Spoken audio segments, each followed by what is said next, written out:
Absent in the Spring. Chapter 1.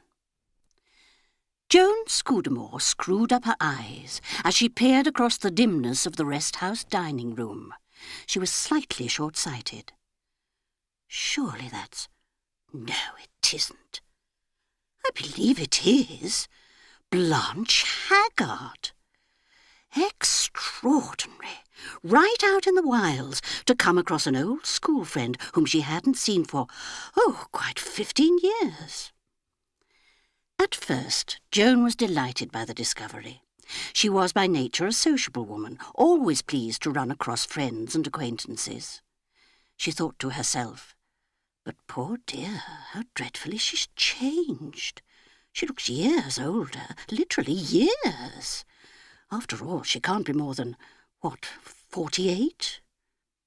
It was a natural sequence after that to glance at her own appearance in the mirror that happened, most conveniently, to hang just beside the table. What she saw there put her in an even better humour. Really, thought Joan Scudamore, I've worn very well. She saw a slender, middle-aged woman with a singularly unlined face, brown hair, hardly touched with grey, pleasant blue eyes and a cheerful, smiling mouth. The woman was dressed in a neat, cool travelling coat and skirt, and carried a rather large bag containing the necessities of travel. Joan Scudamore was travelling back from Baghdad to London by the overland route. She had come up by the train from Baghdad last night. She was to sleep in the railway rest house tonight and go on by car tomorrow morning. It was the sudden illness of her younger daughter that had brought her post-haste out from England, her realization of William's, her son-in-law, impracticability, and of the chaos that would arise in a household without efficient control. Well, that was all right now. She had taken charge, made arrangements. The baby, William, Barbara convalescent, everything had been planned and set in good running order. Thank goodness, thought Joan, I've always had a head on my shoulders. William and Barbara had been full of gratitude. They'd pressed her to stay on, not to rush back, but she had smilingly, albeit with a stifled sigh, refused, for there was Rodney to consider. Poor old Rodney, stuck in Crayminster, up to his ears in work, and with no one in the house to look after his comforts except servants. And after all, said Joan, what are servants? Barbara said, your servants, mother, are always perfection. You see to that. She had laughed, but she had been pleased all the same, because when all was said and done, one did like appreciation. She had sometimes wondered if her family took a little too much for granted the smooth running of the house and her own care and devotion. Not really that she had any criticism to make. Tony, Avril and Barbara were delightful children, and she and Rodney had every reason to be proud of their upbringing and of their success in life. Tony was growing oranges out in Rhodesia. Avril, after giving her parents some momentary anxiety, had settled down as the wife of a wealthy and charming stockbroker. Barbara's husband had a good job in the public works department in Iraq. They were all nice-looking, healthy children with pleasant manners. Joan felt that she and Rodney were indeed fortunate, and privately she was of the opinion that some of the credit was to be ascribed to them as parents. After all, they had brought the children up very carefully, taking infinite pains over the choice of nurses and governesses, and later of schools, and always putting the welfare and well-being of the children first. Joan felt a little gentle glow as she turned away from her image in the glass. She thought, well, it's nice to feel one's been a success at one's job. I never wanted a career or anything of that kind. I was quite content to be a wife and mother. I married the man I loved, and he's been a success at his job, and perhaps that's owing to me a bit too. One can do so much by influence. Dear Rodney. And her heart warmed to the thought that soon, very soon, she would be seeing Rodney again. She'd never been away from him for very long before. What a happy, peaceful life they had had together. Well, perhaps peaceful was rather overstating it. Family life was never quite peaceful. Holidays, infectious illnesses, broken pipes in winter.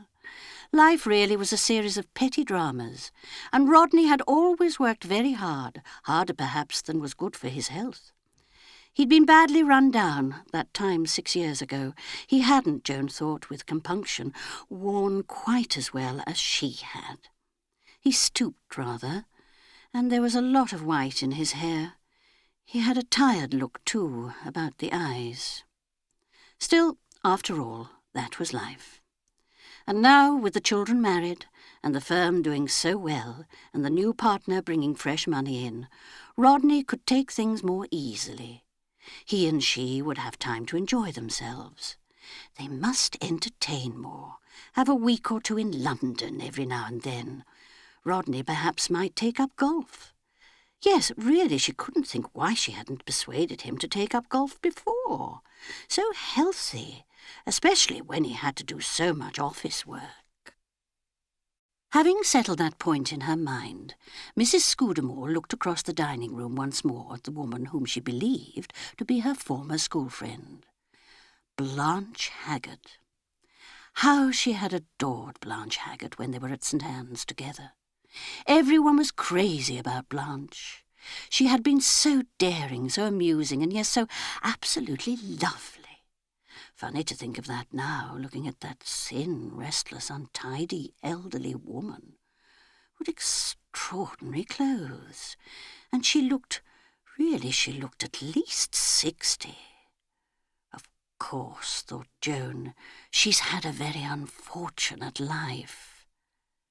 A momentary impatience rose in her.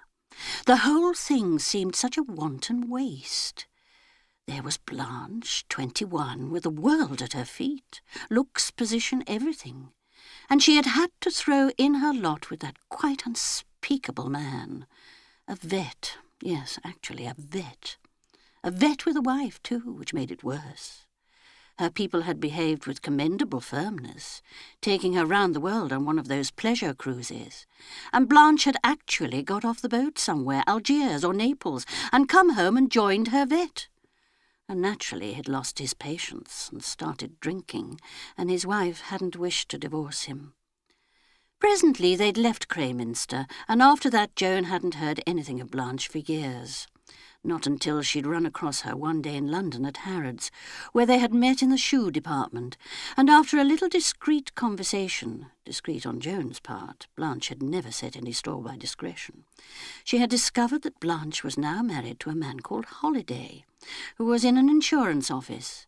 But Blanche thought he was going to resign soon because he wanted to write a book about Warren Hastings, and he wanted to give all his time to it, not just write scraps when he came back from the office.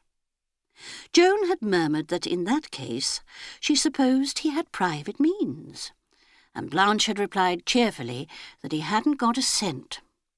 Joan had said that perhaps to give up his job would be rather unwise, unless he was sure the book would be a success. Was it commissioned?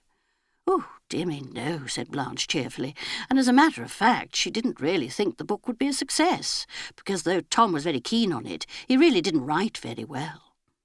Whereupon Joan had said with some warmth that Blanche must put her foot down, to which Blanche had responded with a stare and a, "But he wants to write, the poor pet. He wants it more than anything." Sometimes, Joan said, one had to be wise for two. Blanche had laughed and remarked that she herself had never even been wise enough for one. Thinking that over, Joan felt that it was only too unfortunately true. A year later she saw Blanche in a restaurant with a peculiar, flashy-looking woman and two flamboyantly artistic men.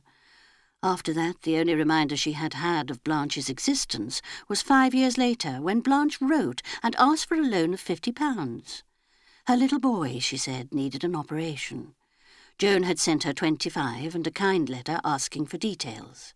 The response was a postcard with scrawled on it, "Good for you, Joan. I knew you wouldn't let me down," which was gratifying in a way, but hardly satisfactory. After that, silence. And now here, in a Near Eastern Railway rest house, with kerosene lamps flaring and spluttering, amidst a smell of rancid mutton fat and paraffin and flit, was the friend of so many years ago, incredibly aged and coarsened. and the worse for wear. Blanche finished her dinner first and was on her way out when she caught sight of the other. She stopped dead. "Holy Moses, it's Joan!" A moment or two later she had pulled up her chair to the table, and the two were chatting together. Presently Blanche said, "Well, you've worn well, my dear.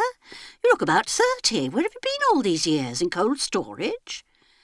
"Hardly that. I've been in Crayminster."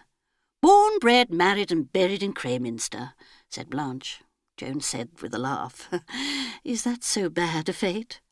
Blanche shook her head. "No," she said seriously. "I'd say it was a pretty good one." "What's happened to your children? You had some children, didn't you?" "Yes, 3. A boy and 2 girls. The boy is in Rhodesia. The girls are married. One lives in London. I've been visiting the other one out in Baghdad. Her name is Ray, Barbara Ray." Blanche nodded. "I've seen her. Nice kid. Married rather too young, didn't she?" "I don't think so," said Joan stiffly. "We all like William very much, and they are happy together." "Yes, they seem to be settling down all right now. The baby has probably been a settling influence. Having a child does sort of steady a girl down. Not," added Blanche thoughtfully, "that it ever steadied me. I was very fond of those 2 kids of mine, Lynn and Mary. And yet when Johnny Pelham came along, I went off with him and left them behind without a second thought." Joan looked at her with disapprobation.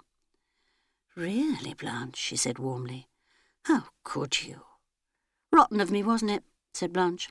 "Of course, I knew they'd be all right with Tom. He always adored them. He married a really nice domestic girl, suited him far better than I ever did. She saw that he had decent meals and mended his underclothes and all that. Dear Tom, he was always a pet. He used to send me a card at Christmas and Easter for years afterwards, which was nice of him, don't you think?" Joan did not answer. She was too full of conflicting thoughts. The predominant one was wonder that this could be Blanche Haggard, that well-bred, high-spirited girl who had been the star pupil at St. Anne's. This really slatternly woman, with apparently no shame in revealing the more sordid details of her life, and in such common language too. Why, Blanche Haggard had won the prize for English at St. Anne's. Blanche reverted to a former topic. "Fancy little Barbara Ray being your daughter, Joan. That just shows how people get things wrong. Everyone had got it into their heads that she was so unhappy at home that she'd married the first man who asked her in order to escape. How ridiculous! Where do these stories come from? I can't imagine, because I'm pretty sure of one thing, Joan, and that is that you've always been an admirable mother. I can't imagine you being cross or unkind." "That's nice of you, Blanche. I think I may say that we've always given our children a very happy home and done everything possible for their happiness. I think it's so important, you know, that one should be friends with one's children." "Very nice, if one ever can." "Oh, I think you can. It's just a question of remembering your own youth and putting yourself in their place." Joan's charming, serious face was bent a little nearer to that of her former friend. "Rodney and I have always tried to do that." "Rodney? Let me see. You married a solicitor, didn't you?" "Of course. I went to their firm at the time when Harry was trying to get a divorce from that awful wife of his. I believe it was your husband we saw, Rodney Scudamore. He was extraordinarily nice and kind, most understanding. And you've stayed put with him all these years. No fresh deals?" Joan said rather stiffly. "Neither of us have wanted a fresh deal. Rodney and I have been perfectly contented with one another." "Of course, you always were as cold as a fish, Joan. But I should have said that husband of yours had quite a roving eye." "Really, Blanche?" Joan flushed angrily. "A roving eye indeed, Rodney."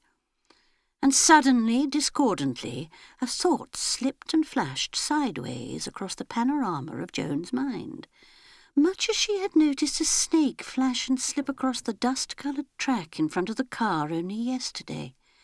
A mere streak of writhing green, gone almost before you saw it. The streak consisted of 3 words, leaping out of space and back into oblivion. The Randolph girl. Gone again before she had time to note them consciously. Blanche was cheerily contrite. "Sorry, Joan. Let's come into the other room and have coffee.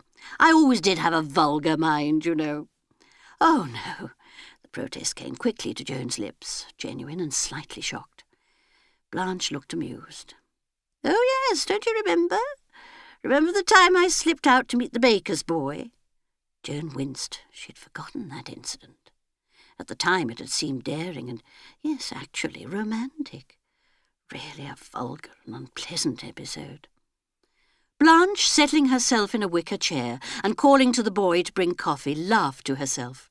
"Horrid, precocious little piece I must have been. Oh, well, that's always been my undoing. I've always been far too fond of men, and always rotters. Extraordinary, isn't it? First Harry, and he was a bad lot all right, though frightfully good-looking. And then Tom, who never amounted to much, though I was fond of him in a way. Johnny Pelham, that was a good time while it lasted. Gerald wasn't much good either." At this point the boy brought the coffee, thus interrupting what Joan could not but feel was a singularly unsavoury catalogue. Blanche caught sight of her expression. "Sorry, Joan, I've shocked you. Always a bit straight-laced, weren't you?" "Oh, I hope I'm always ready to take a broad-minded view." Joan achieved a kindly smile. She added rather awkwardly, "I only mean I'm so sorry." "For me?" Blanche seemed amused by the idea. "Nice of you, darling, but don't waste sympathy. I've had lots of fun." Joan could not resist a swift sideways glance. Really, had Blanche any idea of the deplorable appearance she presented? Her carelessly dyed henna'd hair, her somewhat dirty flamboyant clothes, her haggard-lined face, an old woman, an old raddled woman, an old disreputable gypsy of a woman. Blanche, her face suddenly growing grave, said soberly, "Yes, you're quite right, Joan. You've made a success of your life, and I've made a mess of mine. I've gone down in the world, and you've gone... No, you've stayed where you were, a St. Anne's girl who married suitably, and always been a credit to the old school." Trying to steer the conversation towards the only ground that she and Blanche had in common now, Joan said, "Those were good days, weren't they?" "So-so." Blanche was careless in her praise. "I got bored sometimes. It was all so smug and consciously healthy. I wanted to get out and see the world. Well," her mouth gave a humorous twist, "I've seen it. I'll say I've seen it." For the first time Joan approached the subject of Blanche's presence in the rest-house. "Are you going back to England? Are you leaving on the convoy tomorrow morning?" Her heart sank just a little as she put the question. Really, she did not want Blanche as a travelling companion. A chance meeting was all very well, but she had grave doubts of being able to sustain the pose of friendship all the way across Europe. Reminiscences of the old days would soon wear thin. Blanche grinned at her. "No, I'm going the other way, to Baghdad, to join my husband." "Your husband?" Joan really felt quite surprised that Blanche should have anything so respectable as a husband. "Yes, he's an engineer, on the railway. Donovan, his name is." "Donovan?" Joan shook her head. "I don't think I came across him at all." Blanche laughed. "Ha! You wouldn't, darling, rather out of your class. He drinks like a fish, anyway. But he's got a heart like a child, and it may surprise you, but he thinks the world of me." "So he ought," said Joan loyally and politely. "Good old Joan. Always play the game, don't you? You must be thankful I'm not going the other way. It would break even your Christian spirit to have 5 days of my company. You needn't trouble to deny it. I know what I've become. Coarse in mind and body. That's what you were thinking.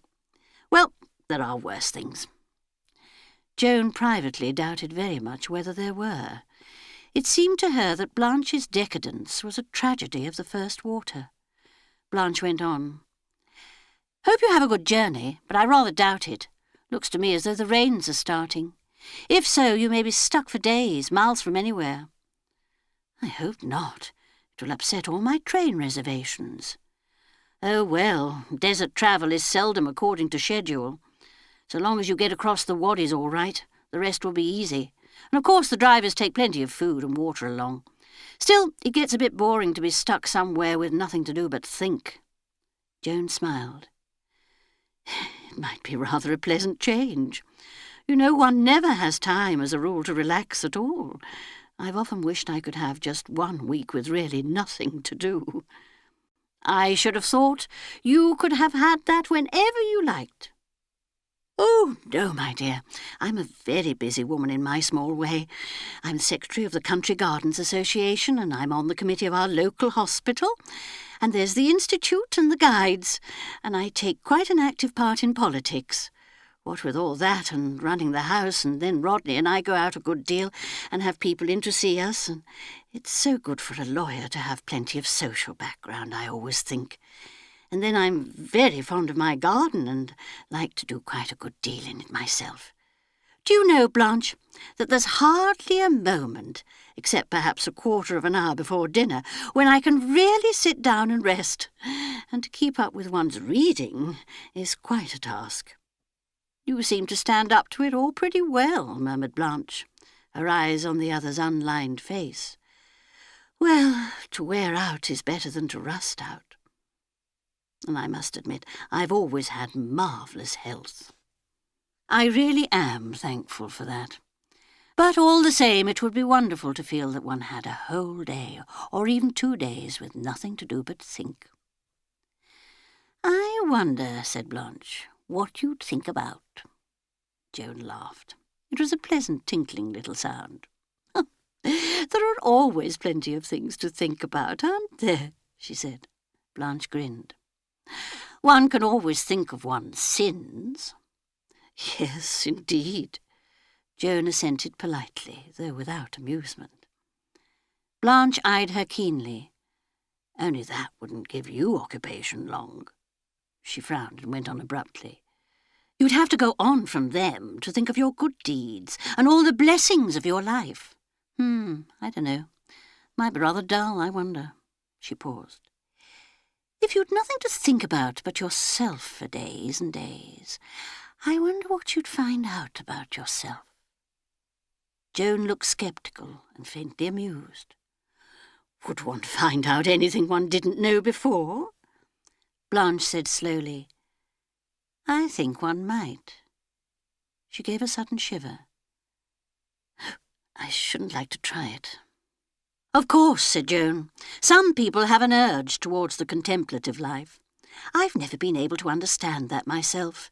The mystic point of view is very difficult to appreciate. I'm afraid I haven't got that kind of religious temperament. It always seems to me to be rather extreme, if you know what I mean." "It's certainly simpler," said Blanche, "to make use of the shortest prayer that is known." And in answer to Joan's inquiring glance, she said abruptly, "God be merciful to me, a sinner. That covers pretty well everything." Joan felt slightly embarrassed. "Yes," she said, "it certainly does." Blanche burst out laughing. "The trouble with you, Joan, is that you're not a sinner. That cuts you off from prayer. Now, I'm well equipped. It seems to me sometimes that I've never ceased doing the things that I ought not to have done." Joan was silent because she didn't know quite what to say. Blanche resumed again in a lighter tone. "Oh, well, that's the way of the world. You quit when you ought to stick, and you take on a thing that you'd better leave alone. 1 minute life's so lovely that you can hardly believe it's true, and immediately after that you're going through a hell of misery and suffering. When things are going well, you think they'll last forever, and they never do. And when you're down under, you think you'll never come up and breathe again. That's what life is, isn't it?" It was so entirely alien to any conception Joan had of life, or to life as she had known it, that she was unable to make what she felt would be an adequate response. With a brisk movement, Blanche rose to her feet. You're half asleep, Joan. So am I. And we've got an early start. It's been nice seeing you." The two women stood a minute, their hands clasped. Blanche said quickly and awkwardly, with a sudden rough tenderness in her voice, "Don't worry about your Barbara. She'll be all right, I'm sure of it. Bill Ray's a good sort, you know. And there's the kid and everything. It was just that she was very young, and the kind of life out here, well, it goes to a girl's head sometimes." Joan was conscious of nothing but complete bewilderment. She said sharply, "I don't know what you mean." Blanche merely looked at her admiringly. "That's the good old school-tie spirit. Never admit to anything. You really haven't changed a bit, Joan. By the way, I owe you £25. Never thought of it until this minute." "Oh, don't bother about that." "No fear," Blanche laughed. "I suppose I meant to pay it back. But after all, if one ever does lend money to people one knows quite well, one will never see one's money again. So I haven't worried much. You were a good sport, Joan. That money was a godsend." "One of the children had to have an operation, didn't he?" "So they thought, but it turned out not to be necessary after all. So we spent the money on a bender and got a roll-top desk for Tom as well.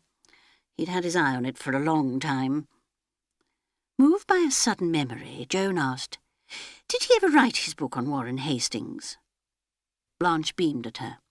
"Fancy you remembering that." "Yes, indeed, 120,000 words. Was it published?"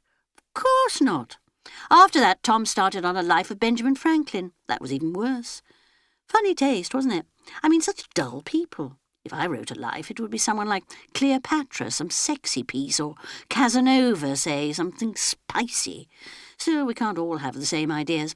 Tom got a job in an office, not so good as the other. I'm always glad, though, that he had his fun. It's awfully important, don't you think, for people to do what they really want to do?" "It rather depends," said Joan, "on circumstances. One has to take so many things into consideration." "Haven't you done what you wanted to do?" "I?" Joan was taken aback. "Yes, you," Blanche said. "You wanted to marry Rodney Scudamore, didn't you? And you wanted children and a comfortable home." She laughed and added, "And to live happily ever afterwards, world without end, amen." Joan laughed too, relieved at the lighter tone the conversation had taken. "Don't be ridiculous. I've been very lucky, I know." And then, afraid that that last remark had been tactless when confronted by the ruin and bad luck that had been Blanche's lot in life, she added hurriedly, "I really must go up now. Good night, and it's been marvellous seeing you again." She squeezed Blanche's hand warmly. Would Blanche expect her to kiss her? Surely not. And ran lightly up the stairs to her bedroom. Poor Blanche, thought Joan as she undressed, neatly laying and folding her clothes, putting out a fresh pair of stockings for the morning.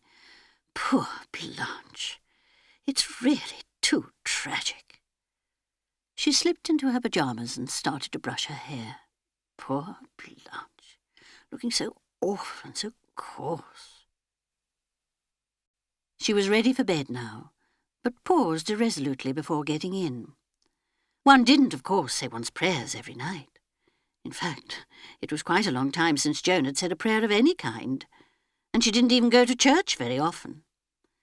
But one did, of course, believe. And she had a sudden odd desire to kneel down now by the side of this rather uncomfortable-looking bed. Such nasty cotton sheets, thank goodness she had got her own soft pillow with her. And, well, say them properly, like a child. The thought made her feel rather shy and uncomfortable. She got quickly into bed and pulled up the covers. She picked up the book that she had laid on the little table by the bed head. The Memoirs of Lady Catherine Dysart. Really most entertainingly written. A very witty account of mid-Victorian times. She read a line or two, but found she could not concentrate. I'm too tired, she thought. She laid down the book and switched off the light. Again the thought of prayer came to her. What was it that Blanche had said so outrageously? That cuts you off from prayer. Really, what did she mean? Joan formed a prayer quickly in her mind, a prayer of isolated words strung together. God, thank thee, poor Blanche. Thank thee that I am not like that. Great mercies. All my blessings, and especially not like poor Blanche. Poor Blanche. Oh, really dreadful. Her own fault, of course. Dreadful. Quite a shock. Thank God. I am different. Poor Blanche. Joan fell asleep.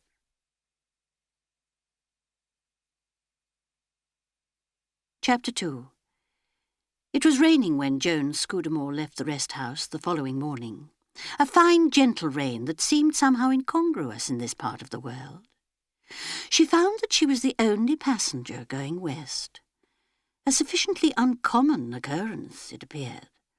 Although there was not much traffic this time of year, there had been a large convoy on the preceding Friday. A battered-looking touring car was waiting with a European driver and a native relief driver. The manager of the rest house was on the steps in the grey dawn of the morning to hand Joan in, yell at the Arabs until they adjusted the baggage to his satisfaction, and to wish Mademoiselle, as he called all his lady guests, a safe and comfortable journey. He bowed magnificently and handed her a small cardboard container in which was her lunch. The driver yelled out cheerily, "Bye-bye, Satan. See you tomorrow night or next week. And it looks more like next week." The car started off. It wound through the streets of the Oriental city with its grotesque and unexpected blocks of Occidental architecture. The horn blared, donkeys swerved aside, children ran. They drove out through the western gate and onto a broad, unequally paved road that looked important enough to run to the world's end. Actually, it petered out abruptly after 2 kilometres, and an irregular track took its place. In good weather it was, Joan knew, about 7 hours' run to Tel Abu Hamid, which was the present terminus of the Turkish railway. The train from Stamboul arrived there this morning and would go back again at 8:30 this evening. There was a small rest house at Tel Abu Hamid for the convenience of travellers, where they were served with what meals they might need. They should meet the convoy coming east about halfway along the track. The going was now very uneven. The car leapt and jumped, and Joan was thrown up and down in her seat. The driver called back that he hoped she was all right. It was a bumpy bit of track, but he wanted to hurry as much as possible in case he had difficulty crossing the 2 wadis they had to negotiate. From time to time he looked anxiously up at the sky. The rain began to fall faster, and the car began to do a series of skids, zigzagging to and fro, and making Joan feel slightly sick. They reached the first wadi about 11. There was water in it, but they got across and after a slight peril of sticking on the hill up the other side, drew out of it successfully. About 2 kilometres farther on, they ran into soft ground and stuck there. Joan slipped on her mackintosh coat and got out, opening her box of lunch and eating it as she walked up and down and watched the 2 men working, digging with spades, flinging jacks at each other, putting boards they had brought with them under the wheels.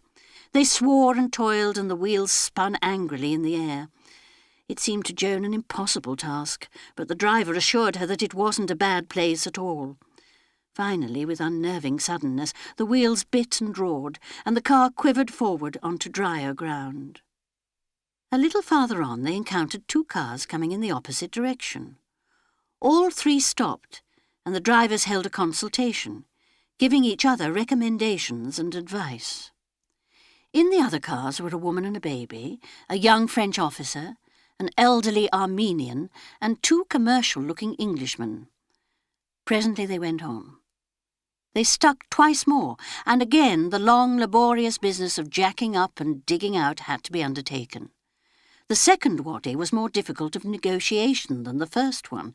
It was dusk when they came to it, and the water was rushing through it. Joan asked anxiously, "Will the train wait?" "They usually give an hour's grace. They can make up that on the run. But they won't delay beyond 9:30. However, the track gets better from now on. Different kind of ground, more open desert." They had a bad time clearing the waddy.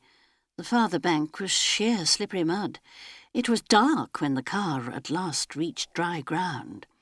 From then on, the going was better, but when they got to Tel Abu Hamid, it was 10:15, and the train to Stamboul had gone. Joan was so completely done up that she hardly noticed her surroundings. She stumbled into the rest house dining room, with its trestle tables, refused food, but asked for tea, and then went straight to the dimly lit bleak room, with its 3 iron beds, and taking up bare necessaries, she tumbled into bed and slept like a log. She awoke the next morning her usual cool, competent self. She sat up in bed and looked at her watch. It was 9:30. She got up, dressed, and came out into the dining room. An Indian with an artistic turban wrapped round his head appeared, and she ordered breakfast. Then she strolled to the door and looked out. With a slight humorous grimace, she acknowledged to herself that she had indeed arrived at the middle of nowhere. This time, she reflected, it looked like taking about double the time. On her journey out, she had flown from Cairo to Baghdad. This route was new to her. It was actually 7 days from Baghdad to London, 3 days in the train from London to Stamboul, 2 days on to Aleppo, another night to the end of the railway at Tel Abu Hamid, then a day's motoring, a night in a rest house, and another motor drive to Kirkuk, and on by train to Baghdad. There was no sign of rain this morning. The sky was blue and cloudless, and all around was even-coloured golden-brown sandy dust. From the rest house itself, a tangle of barbed wire enclosed a refuse dump of tins and a space where some skinny chickens ran about squawking loudly. Clouds of flies had settled on such tins as had recently contained nourishment. Something that looked like a bundle of dirty rags suddenly got up and proved to be an Arab boy. A little distance away, across another tangle of barbed wire, was a squat building that was evidently the station, with something that Joan took to be either an artesian well or a big water tank beside it. On the far horizon to the north was the faint outline of a range of hills. Apart from that, nothing. No landmarks, no buildings, no vegetation, no humankind. A station, a railway track, some hens, what seemed to be a disproportionate amount of barbed wire, and that was all. Really, Joan thought, it was very amusing. Such an odd place to be held up. The Indian servant came out and said that the Memsahib's breakfast was ready. Joan turned and went in. The characteristic atmosphere of a rest house, gloom, mutton-fat, paraffin and flit, greeted her with a sense of rather distasteful familiarity. There was coffee and milk, tinned milk, a whole dish of fried eggs, some hard little rounds of toast, a dish of jam, and some rather doubtful-looking stewed prunes. Joan ate with a good appetite, and presently the Indian reappeared and asked what time the Memsahib would like lunch. Joan said not for a long time, and it was agreed that 1:30 would be a satisfactory hour. The trains, as she knew, went 3 days a week, on Monday, Wednesday and Friday. It was Tuesday morning, so she would not be able to leave until tomorrow night. She spoke to the man, asking if that was correct. "That right, Memsahib. Missed train last night. Very unfortunate. Track very bad. Rain very heavy in night. That means no cars can go to and fro from here to Mosul for some days." "But the trains will be all right." Joan was not interested in the Mosul track. "Oh, yes, train come all right tomorrow morning. Go back tomorrow night." Joan nodded. She asked about the car which had brought her. "Go off this morning early. Driver hope get through. But I think not. I think him stick 1-2 days on way there." Again, without much interest, Joan thought it highly probable. The man went on giving information. "That station, Mensab, over there." Joan said that she had thought somehow that it might be the station. "Turkish station. Station in Turkey. Railway Turkish. Other side of wire, see? That wire frontier." Joan looked respectfully at the frontier and thought what very odd things frontiers were. The Indian said happily, "Lunch 1:30 exactly," and went back into the rest house. A minute or two later she heard him screaming in a high, angry voice from somewhere at the back of it. Two other voices chimed in. A spate of high, excited Arabic filled the air. Joan wondered why it was always Indians who seemed to be in charge of rest houses like this one. Perhaps they had had experience of European ways. Oh well, it didn't much matter. What should she do with herself this morning? She might go on with the amusing memoirs of Lady Catherine Dysart, or she might write some letters. She could post them when the train got to Aleppo. She had a writing pad and some envelopes with her. She hesitated on the threshold of the rest house. It was so dark inside and it smelt so. Perhaps she would go for a walk. She fetched her thick double felt hat. Not that the sun was really dangerous at this time of year. Still, it was better to be careful. She put on her dark glasses and slipped the writing pad and her fountain pen into her bag. Then she set out past the refuse dump and the tins, in the opposite direction to the railway station, since there might possibly be international complications if she tried to cross the frontier. She thought to herself, how curious it is walking like this. There's nowhere to walk to. It was a novel and rather interesting idea.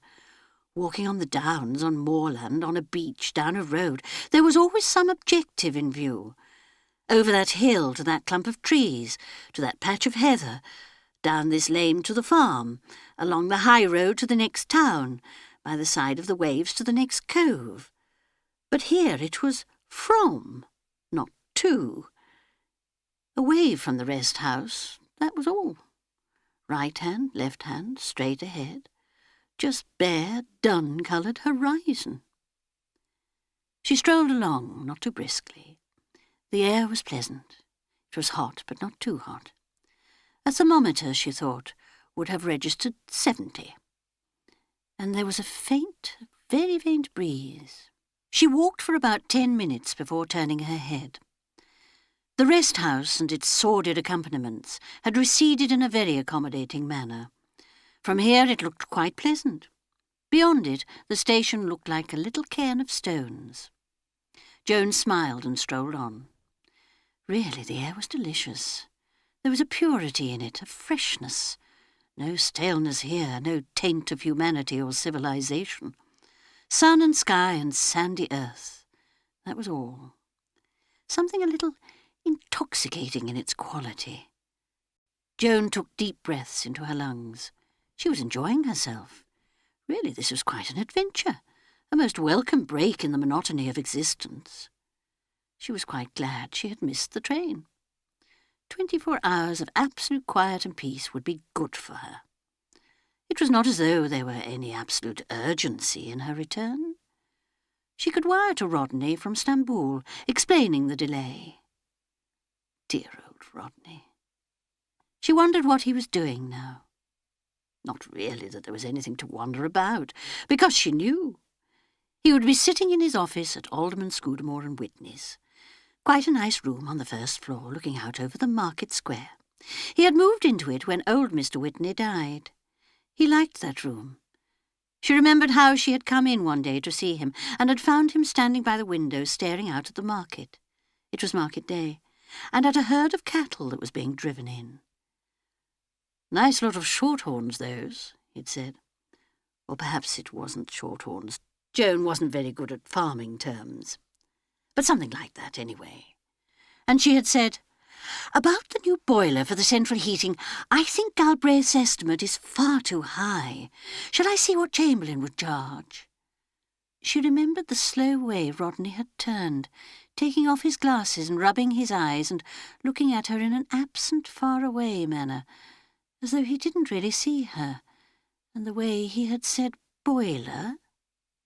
as though it was some difficult and remote subject he had never heard of, and then saying, really rather stupidly, "I believe Hoddesdon's selling that young bull of his. Wants the money, I suppose." She thought it was very nice of Rodney to be so interested in old Hoddesdon at Lower Mead Farm. Poor old man. Everyone knew he was going down the hill. But she did wish Rodney would be a little quicker at listening to what was said to him, because, after all, people expected a lawyer to be sharp and alert, and if Rodney was to look at clients in that vague way, it might create quite a bad impression. So she had said with quick, affectionate impatience, "Don't wool-gather, Rodney. It's the boiler I'm talking about for the central heating." And Rodney had said certainly have a second estimate, but that costs were bound to be higher, and they must just make up their minds to it. And then he had glanced at the papers piled up on his desk, and she had said that she mustn't keep him. It looked as though he had a lot of work to do. Rodney smiled, and said that as a matter of fact he had got a lot of work piled up, and he'd been wasting time already watching the market. "That's why I like this room," he said. "I look forward to Fridays. Listen to 'em now." And he had held up his hand, and she had listened and heard a good deal of mooing and lowing, really a very confused and rather ugly noise of cattle and sheep. But Rodney, funnily enough, seemed to like it. He stood there, his head a little on one side, smiling. Oh, well, it would not be market day today. Rodney would be at his desk with no distractions, and her fears about clients thinking Rodney vague had been quite unfounded. He was by far the most popular member of the firm. Everyone liked him, which was half the battle in a country solicitor's practice. And but for me, thought Joan proudly, he'd have turned the whole thing down. Her thoughts went to that day when Rodney had told her about his uncle's offer. It was an old-fashioned, flourishing family business, and it had always been understood that Rodney should go into it after he had passed his law exams. But Uncle Harry's offer of a partnership, and on such excellent terms, was an unexpectedly happy occurrence. Joan had expressed her own delight and surprise, and congratulated Rodney warmly, before she noticed that Rodney didn't seem to be sharing in her sentiments. He had actually uttered the incredible words, "If I accept." She had exclaimed, dismayed, "But Rodney!" Clearly she remembered the white set face he had turned to her. She hadn't realized before what a nervous person Rodney was. His hands, picking up blades of turf, were trembling. There was a curious pleading look in his dark eyes. He said, "I hate office life. I hate it." Joan was quick to sympathise. "Oh, I know, darling. It's been awfully stuffy and hard work and just sheer grind, not even interesting. But a partnership is different. I mean, you'll have an interest in the whole thing.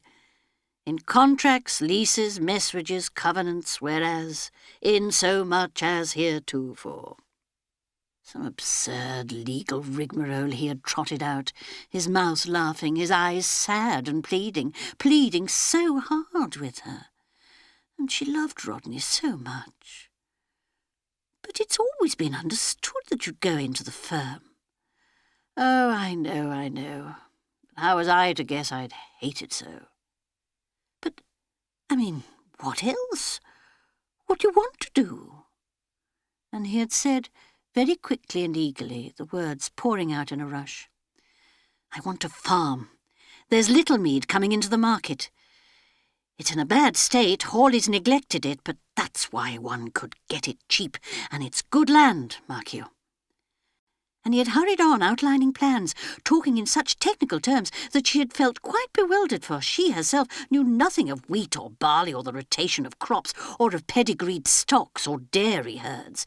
She could only say in a dismayed voice, "Littlemead? But that's right out under Ashendown, miles from anywhere."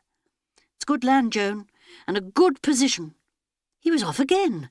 She'd had no idea that Rodney could be so enthusiastic, could talk so much and with such eagerness. She said doubtfully, "But Darling, would you ever make a living out of it? A living? Oh, yes, a bare living anyway. Well, that's what I mean. People always say there's no money in farming. Oh, there isn't. Not unless you're damned lucky, or unless you've got a lot of capital. Well, you see, I mean, it isn't practical. Oh, but it is, Joan. I've got a little money of my own, remember? And with the farm paying its way and making a bit over, we'd be all right. And think of the wonderful life we'd have. Oh, it's grand living on a farm. I don't believe you know anything about it. Oh, yes, I do. Didn't you know my mother's father was a big farmer in Devonshire? We spent our holidays there as children. I've never enjoyed myself so much. It's true what they say, she had thought. Men are just like children. She said gently, I dare say, but life isn't holidays. We've got the future to think of, Rodney. There's Tony. For Tony had been a baby of 11 months then, she added. And there may be others. He looked a quick question at her, and she smiled and nodded. But don't you see, Joan, that makes it all the better. It's a good place for children, a farm. It's a healthy place. They have fresh eggs and milk and run wild and learn how to look after animals. Oh, but Rodney, there are lots of other things to consider. There's their schooling. They must go to good schools, and that's expensive. And boots and clothes and teeth and doctors. And making nice friends for them. You can't just do what you want to do. You've got to consider children if you bring them into the world. After all, you've got a duty to them. Rodney said obstinately, but there was a question in his voice this time. They'd be happy. It's not practical, Rodney. Really it isn't. Why, if you go into the firm, you may be making as much as £2,000 a year some day. Easily, I should think. Uncle Harry makes more than that. There, you see? You can't turn a thing like that down. It would be madness. She had spoken very decidedly, very positively. She had got, she saw, to be firm about this. She must be wise for the two of them. If Rodney was blind to what was best for him, she must assume the responsibility. It was so dear and silly and ridiculous, this farming idea. He was like a little boy. She felt strong and confident and maternal. Don't think I don't understand and sympathise, Rodney, she said. I do. But it's just one of those things that isn't real. He had interrupted to say that farming was real enough. Yes, but it's just not in the picture. Our picture.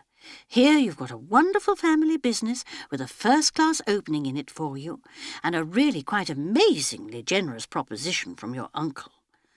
Oh, I know. It's far better than I ever expected. And you simply can't turn it down. You'd regret it all your life if you did. You'd feel horribly guilty. He muttered, that bloody office. Oh, Rodney, you don't really hate it as much as you think you do. Yes, I do. I've been in it 5 years, remember. I ought to know what I feel. You'll get used to it, and it'll be different now, quite different, being a partner, I mean. And you'll end by getting quite interested in the work, and in the people you come across. You'll see, Rodney, you'll end up by being perfectly happy. He had looked at her then, a long, sad look. There had been love in it, and despair, and something else. Something that had been, perhaps, a last faint flicker of hope. How do you know, he'd asked, that I shall be happy? And she had answered briskly and gaily, I'm quite sure you will. You'll see.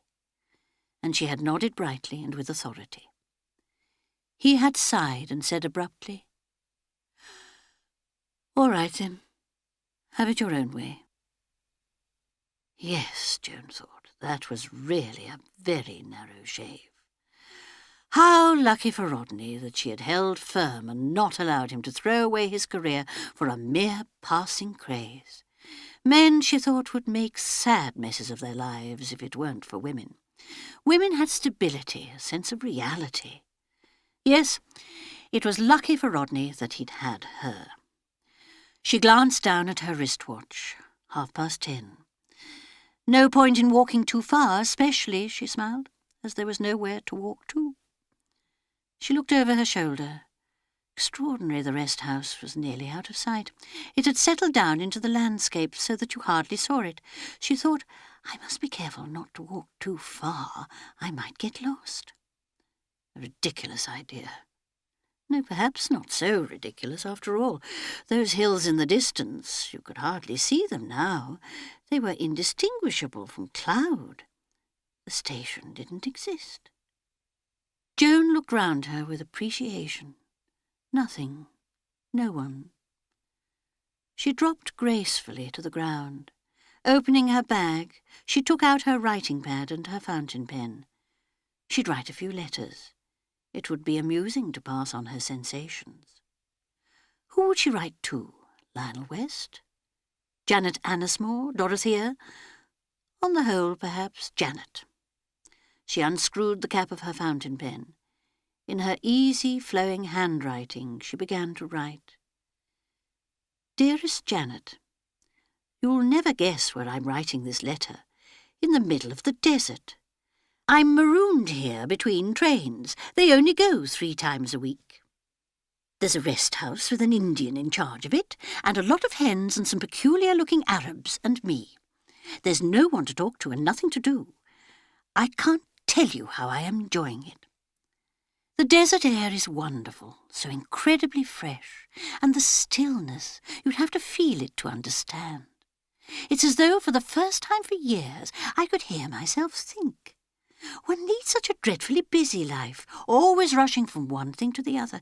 It can't be helped, I suppose, but one ought really to make time for intervals of thought and recuperation. I've only been here half a day, and I feel miles better already. No people. I never realised how much I wanted to get away from people. It's soothing to the nerves to know that all around you, for hundreds of miles, there's nothing but sand and sun. Joan's pen flowed on, evenly over the paper.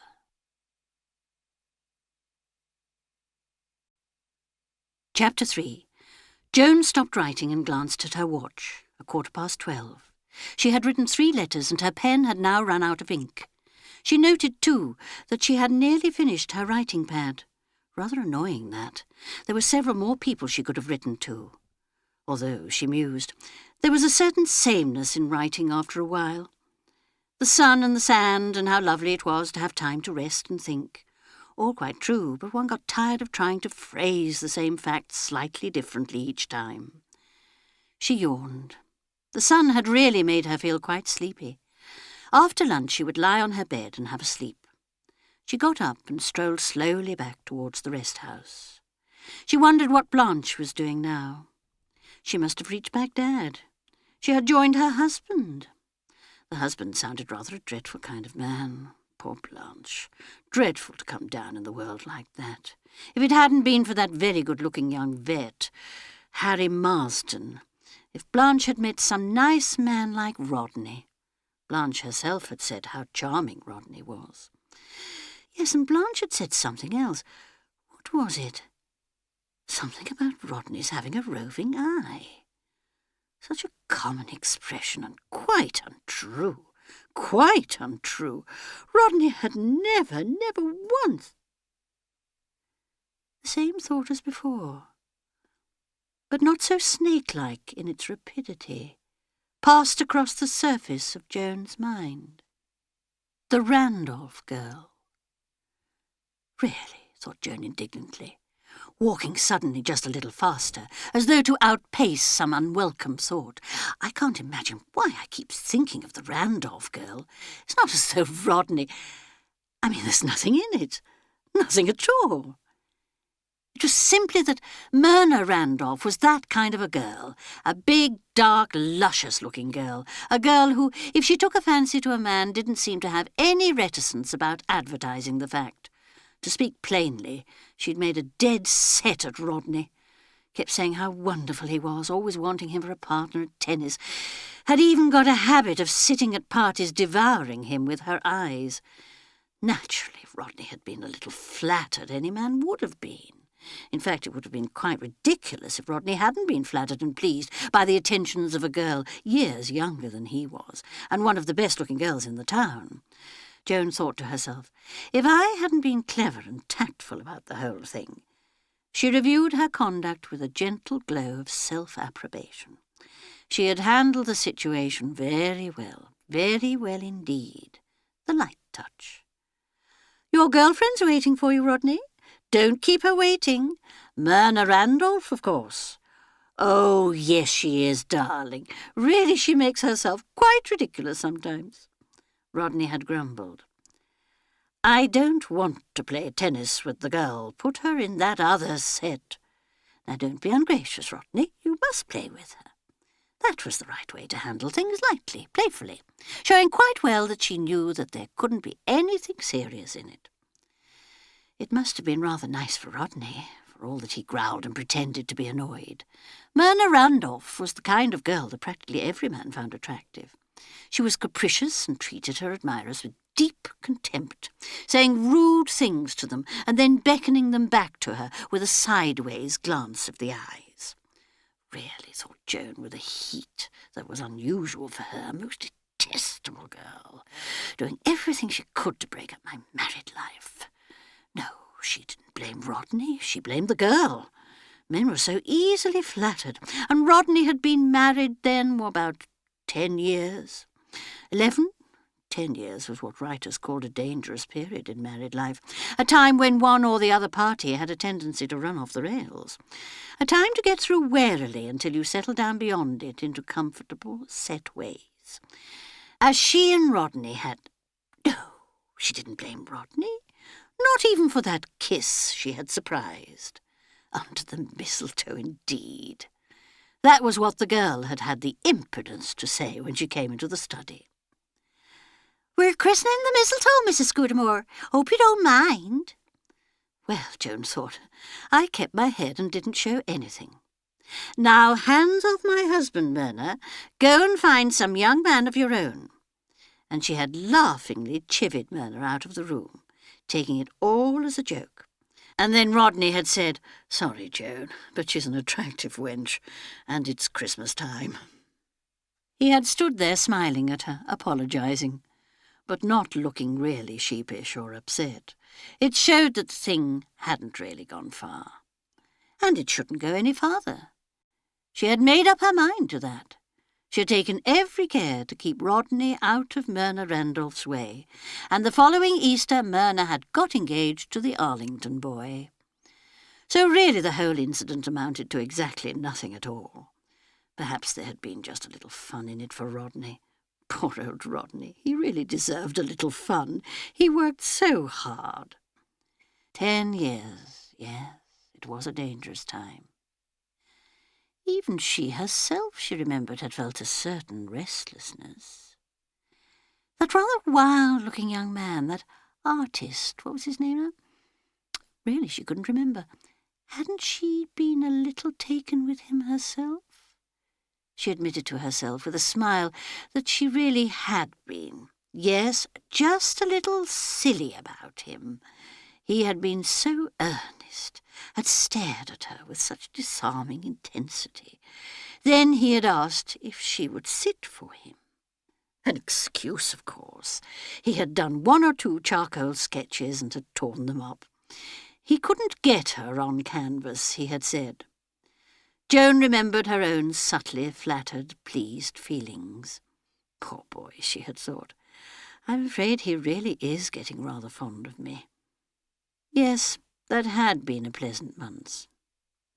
Though the end of it had been rather disconcerting, not at all according to plan.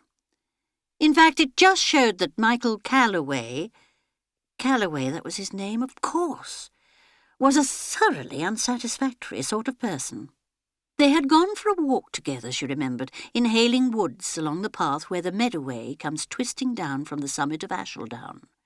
He had asked her to come in a rather gruff, shy voice. She had envisaged their probable conversation.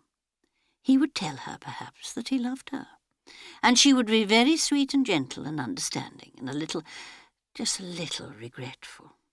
She thought of several charming things she might say, things that Michael might like to remember afterwards. But it hadn't turned out like that. It hadn't turned out like that at all. Instead, Michael Calloway had, without warning, seized her and kissed her with a violence and a brutality that had momentarily deprived her of breath, and letting go of her, had observed in a loud and self-congratulatory voice, "My God, I wanted that!" and had proceeded to fill a pipe. With complete unconcern, and apparently deaf to her angry reproaches. He had merely said, stretching his arms and yawning, "Oh, I feel a lot better now." It was exactly, thought Joan, remembering the scene, what a man might say after downing a glass of beer on a thirsty day. They had walked home in silence after that. In silence on Joan's part, that is. Michael Calloway seemed, from the extraordinary noises he made, to be attempting to sing. It was on the outskirts of the wood, just before they emerged onto the Crayminster Market wappling high road, that he had paused and surveyed her dispassionately, and then remarked in a contemplative tone, "You know, you're the sort of woman who ought to be raped. Might do you good." And while she had stood, speechless with anger and astonishment, he had added cheerfully, "I'd rather like to rape you myself, and see if you look the least bit different afterwards." Then he had stepped out onto the high road, and, giving up trying to sing, had whistled cheerfully. Naturally, she had never spoken to him again, and he had left Crayminster a few days later. Strange, puzzling, and rather disturbing incident. Not an incident that Joan had cared to remember. In fact, she rather wondered that she had remembered it now. Horrid, the whole thing had been, quite horrid. She would put it out of her mind at once. After all, one didn't want to remember unpleasant things when one was having a sun and sand rest cure. There was so much to think of that was pleasant and stimulating. Perhaps lunch would be ready. She glanced at her watch, but saw that it was only 1:15. When she got back to the rest house, she went to her room and hunted in her suitcase to see if she had any more writing paper with her. No, she hadn't. Oh, well, it didn't matter really. She was tired of writing letters. There wasn't much to say. You couldn't go on writing the same thing. What books had she got?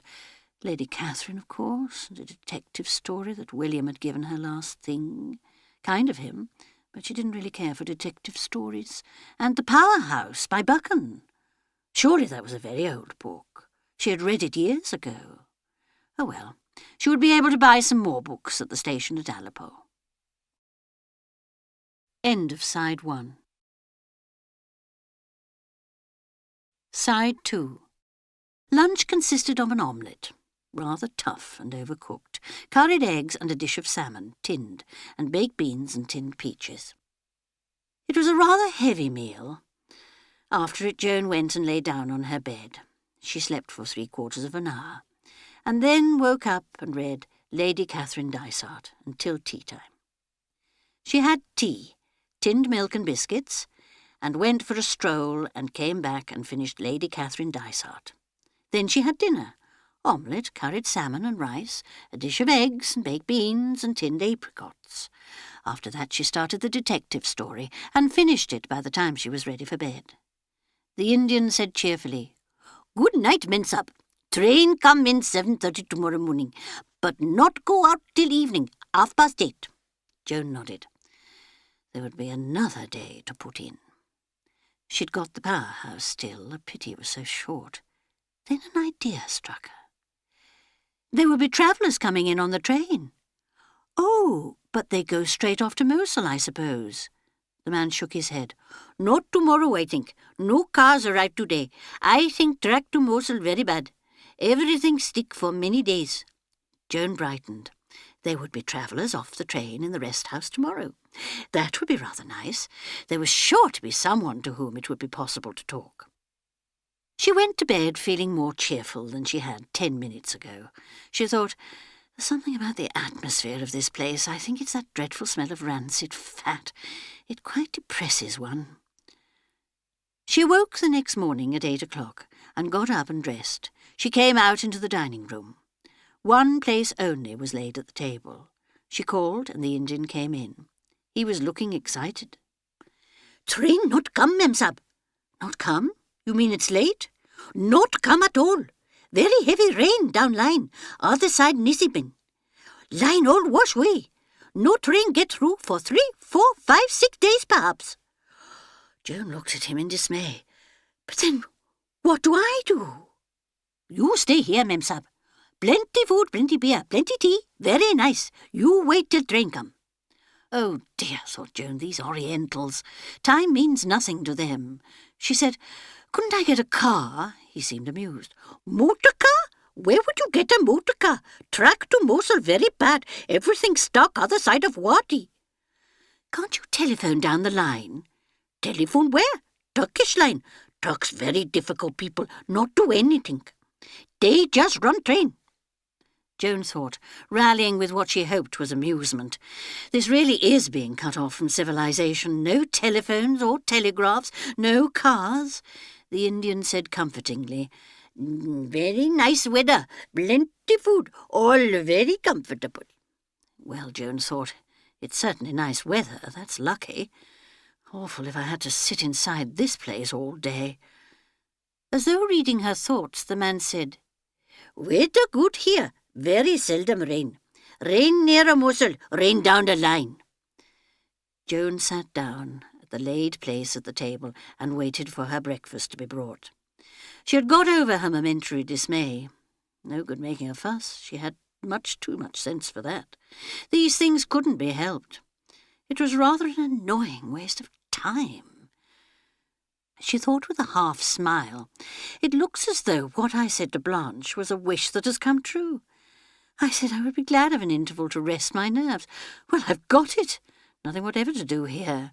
Not even anything to read. Really, it ought to do me a lot of good. Rest cure in the desert." The thought of Blanche brought some slightly unpleasant associations, something that quite definitely she didn't want to remember. In fact, why think of Blanche at all? She went out after breakfast. As before, she walked a reasonable distance from the rest-house, and then sat down on the ground. For some time she sat quite still, her eyes half closed. Wonderful, she thought, to feel this peace and quiet oozing into her. She could simply feel the good it was doing her, the healing air, the lovely warm sun, the peace of it all. She remained so for a little longer. Then she glanced at her watch. It was 10 minutes past 10. She thought, the morning is passing quite quickly. Supposing she were to write a line to Barbara. Really, it was extraordinary that she hadn't thought of writing to Barbara yesterday, instead of those silly letters to friends in England. She got out the pad and her pen.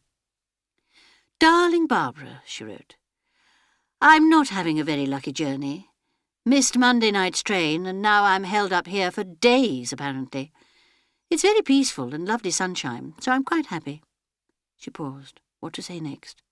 Something about the baby or William? What on earth could Blanche have meant? Don't worry about Barbara. Of course. That was why Joan hadn't wanted to think about Blanche. Blanche had been so peculiar in the things she had said about Barbara. As though she, Barbara's mother, wouldn't know anything there was to know about her own child. "I'm sure she'll be all right now." Did that mean that things hadn't been all right? But in what way? Blanche had hinted that Barbara was too young to have married. Joan stirred uneasily. At the time, she remembered, Rodney had said something of the kind. He had said, quite suddenly, and in an unusually peremptory way, "I'm not happy about this marriage, Joan." Oh, Rodney, but why? He's so nice and they seem so well suited. He's a nice enough young fellow, but she doesn't love him, Joan. She'd been astonished, absolutely astonished. Rodney, really, how ridiculous. Of course she's in love with him. Why on earth would she want to marry him otherwise? He had answered rather obscurely, "That's what I'm afraid of." "But, darling, really, aren't you being a little ridiculous?" he had said, paying no attention to her purposely light tone. "If she doesn't love him, she mustn't marry him. She's too young for that, and she's got too much temperament."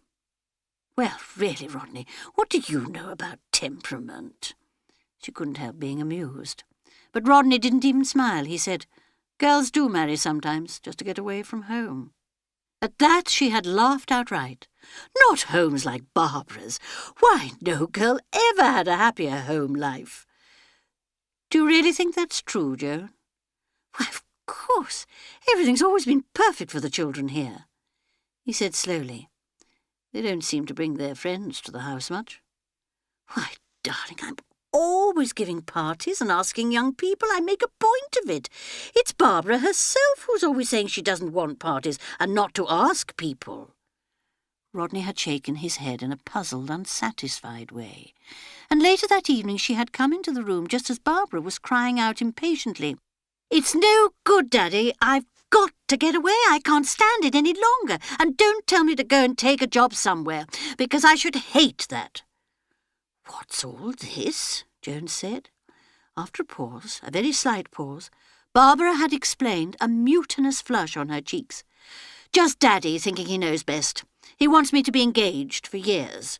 I've told him I can't stand that, and I want to marry William and go away to Baghdad. I think it would be wonderful out there." "Oh, dear," said Joan anxiously. "I wish it wasn't so far away. I'd like to have you under my eye, as it were." "Oh, Mother!" "I know, darling, but you don't realise how young you are, how inexperienced. I should be able to help you so much if you were living somewhere not too far away." Barbara had smiled and had said, "Well, it looks as though I shall have to paddle my own canoe without the benefit of your experience and wisdom." And as Rodney was going slowly out of the room, she had rushed after him and had suddenly flung her arms round his neck, hugging him and saying, "Darling, Dads, darling, darling, darling." "Really," thought Joan, the child is becoming quite demonstrative. But it showed at any rate how entirely wrong Rodney was in his ideas. Barbara was just revelling in the thought of going out east with her William. And very nice it was to see two young things in love and so full of plans for the future. Extraordinary that an idea should have got about Baghdad, that Barbara had been unhappy at home. But it was a place that seemed absolutely full of gossip and rumours, so much so that one hardly liked to mention anyone. Major Reed, for instance. She herself had never met Major Reed, but he had been mentioned quite often in Barbara's letters home. Major Reed had been to dinner. They were going shooting with Major Reed. Barbara was going for the summer months up to Arkandus. She and another young married woman had shared a bungalow, and Major Reed had been up there at the same time. They had had a lot of tennis. Later, Barbara and he had won the mixed doubles at the club. So it had really been quite natural for Joan to ask brightly about Major Reed. She had heard so much about him, she said, that she was really longing to see him. It was quite ludicrous, the embarrassment her question had caused. Barbara had turned quite white, and William had gone red, and after a minute or two he had grunted out in a very odd voice, "We don't see anything of him now." His manner had been so forbidding that she really hadn't liked to say anything more. But afterwards, when Barbara had gone to bed, Joan reopened the subject, saying smilingly that she seemed to have put her foot in it. She'd had an idea that Major Reed was quite an intimate friend. William got up and tapped his pipe against the fireplace. "Oh, I don't know," he said vaguely. "We did a bit of shooting together and all that, but we haven't seen anything of him for a long time now." It wasn't, Joan thought, very well done. She had smiled to herself. Men were so transparent. She was a little amused at William's old-fashioned reticence. He probably thought of her as a very prim, straight-laced woman, a regular mother-in-law. "I see," she said. "Some scandal." "What do you mean?" William had turned on her quite angrily. "My dear boy," Joan smiled at him, "it's quite obvious from your manner. I suppose you found out something about him and had to drop him." "Oh, I shan't ask questions. These things are very painful, I know. William said slowly. Yes, you're right. They are painful. One takes people so much at their own valuation, Joan said. And then, when one finds out that one has been mistaken in them, it's all so awkward and unpleasant. He's cleared out of this country, that's one good thing, said William. Gone to East Africa. And suddenly Joan remembered some scraps of conversation overheard one day at the Alwire Club. Something about Nobby Reid going to Uganda. A woman had said, "Poor Nobby, it's really not his fault that every little idiot in the place runs after him." And another older woman had laughed spitefully and said, "He takes a lot of trouble with them. Dewy innocence, that's what Nobby likes. The unsophisticated bride. And I must say he has a wonderful technique. He can be terribly attractive. The girl always thinks he's passionately in love with her. That's usually the moment when he's just thinking of passing on to the next one." "Well," said the first one, "we shall all miss him. He's so amusing." The other laughed. "There's a husband or two who won't be sorry to see him go. As a matter of fact, very few men like him." "He's certainly made this place too hot to hold him." Then the second woman had said, "Shh," and lowered her voice, and Joan hadn't heard any more. She had hardly noticed the conversation at the time, but it came back to her now, and she felt curious. If William didn't want to talk about it, perhaps Barbara might be less reticent. But instead of that, Barbara had said quite clearly and rather disagreeably, "I don't want to talk about him, Mother. Do you mind?" Barbara, Joan reflected, never did want to talk about anything. She had been quite incredibly reticent and touchy about her illness and its cause. Some form of poisoning had started it all, and naturally Joan had taken it to be food poisoning of some kind. Ptomaine poisoning was very common in hot climates, so she believed. But both William and Barbara had been most unwilling to go into details, and even the doctor to whom she had naturally applied for information as Barbara's mother had been taciturn and uncommunicative. His principal care was to stress the point that young Mrs. Ray must not be questioned or encouraged to dwell on her illness. All she needs now is care and building up. Whys and wherefores are very unprofitable subjects of discussion, and talking about all that will do the patient no good. That's just a hint I'm giving you, Mrs. Scudamore." An unpleasant, doer kind of man, Joan had found him, and not at all impressed, as he easily might have been by the devotion of a mother in rushing out from England post-haste. Oh well, Barbara had been grateful, at all events. At least Joan supposed so. She had certainly thanked her mother very prettily.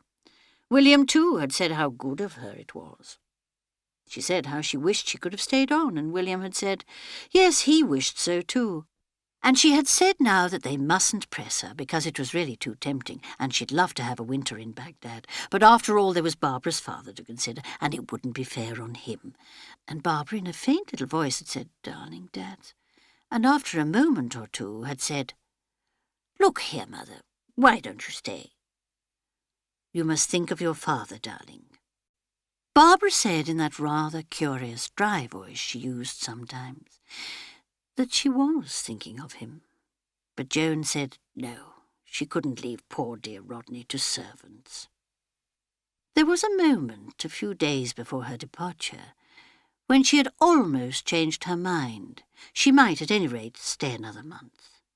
But William had pointed out so eloquently the uncertainties of desert travel if she left it too late in the season that she had been quite alarmed and had decided that it was best to stick to her original plan. After that, William and Barbara had been so nice to her that she almost changed her mind again, but not quite. Though really, however late in the season she had left it, nothing could be much worse than this. Joan looked at her watch again. 5 minutes to 11. One seemed to be able to think a great deal in quite a short space of time. She rather wished she'd brought the powerhouse out here with her, though perhaps as it was the only thing she had to read, it was wise to keep it back, something in reserve. 2 hours to put in before lunchtime. She'd said she would have lunch at 1 o'clock today. Perhaps she had better walk on a little.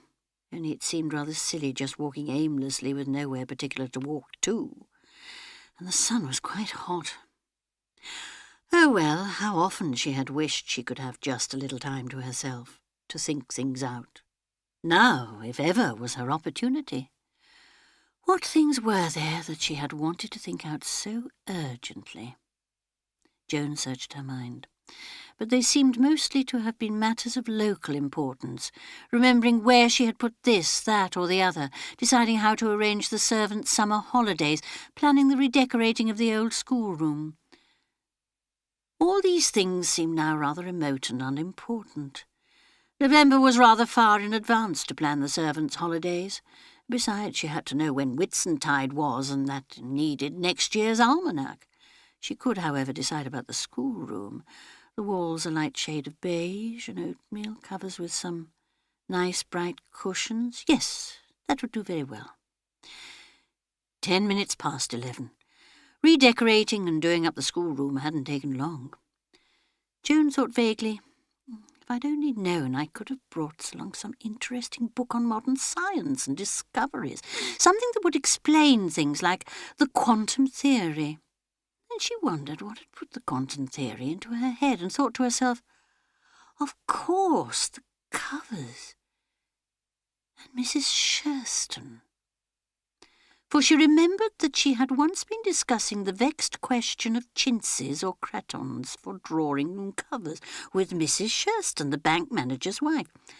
And right in the middle of it, Mrs. Shurston had said in her abrupt way, I do wish I was clever enough to understand the quantum theory. It's such a fascinating idea, isn't it? Energy all done up in little parcels. Joan had stared at her, for she really couldn't see what scientific theories had to do with chintzes. And Mrs. Shurston had got rather red and said, oh, stupid of me, but you know the way things come into your head quite suddenly. And it is an exciting idea, isn't it? Joan hadn't thought the idea particularly exciting, and the conversation had ended there. But she remembered quite well Mrs. Shurston's own cretonne, or rather hand-printed linen covers. A design of leaves in browns and greys and reds. She had said, these are very unusual. Were they very expensive? And Mrs. Shurston had said, yes, they were. And she had added that she had got them because she loved woods and trees, and the dream of her life was to go somewhere like Burma or Malaya, where things grew really fast, she added, in an anxious tone, and making a rather clumsy gesture with her hands to express impatience.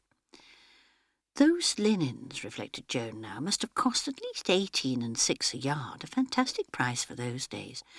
One ought, by realising what Captain Shurston gave his wife for housekeeping and furnishing, to have had at least an inkling of what was to come out later. She herself had never really liked the man. She remembered sitting in his office at the bank, discussing reinvestment of some shares, Shurston opposite her behind his desk, a great big breezy man exuding bonhomie, a rather exaggeratedly social manner. I'm a man of the world, dear lady, he seemed to be saying. Don't think of me as just a money machine. I'm a tennis player, a golfer, a dancer, a bridge player. The real me is the chap you meet at a party, not the official who says, no further overdraft. A great overblown windbag, thought Joan indignantly. Crooked, always crooked. Even then he must have started on his falsification of the books, or whatever the swindle was. And yet nearly everyone had liked him, had said what a good sort old Shurston was, not at all the usual type of bank manager. Well, that was true enough. The usual type of bank manager doesn't embezzle bank funds. Well, Leslie Shurston had, at any rate, got her hand-printed linen covers out of it all. Not that anyone had ever suggested that an extravagant wife had led to Shurston's dishonesty. You only had to look at Leslie Shurston to see that money meant nothing particular to her. Always wearing shabby green tweeds and grubbing around in her garden or tramping through the countryside, she never bothered much about the children's clothes either, and once much later Joan remembered an afternoon when Leslie Shurston had given her tea, fetching a big loaf and a roll of butter and some homemade jam and kitchen cups and teapots, everything bundled anyhow on a tray and brought in. An untidy, cheerful, careless sort of woman, with a one-sided slouch when she walked, and a face that seemed all on one side too. But that one-sided smile of hers was rather nice, and people liked her on the whole. Ah, well, poor Mrs. Shurston. She'd had a sad life, a very sad life. Joan moved restlessly. Why had she let that phrase, a sad life, come into her mind? It reminded her of Blanche Haggard, though that was quite a different kind of sad life, and thinking of Blanche brought her back again to Barbara and the circumstances surrounding Barbara's illness. Was there nothing one could think of that did not lead in some painful and undesired direction? She looked at her watch once more. At any rate, hand-printed linens and poor Mrs. Shurston had taken up nearly half an hour. What could she think about now? Something pleasant, with no disturbing sidelines. Rodney was probably the safest subject to think about. Dear Rodney.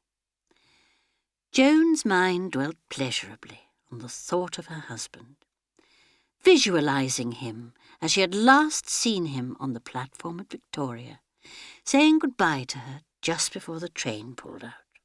Yes, dear Rodney, standing there looking up at her, the sun shining full on his face and revealing so mercilessly the network of little lines at the corners of his eyes.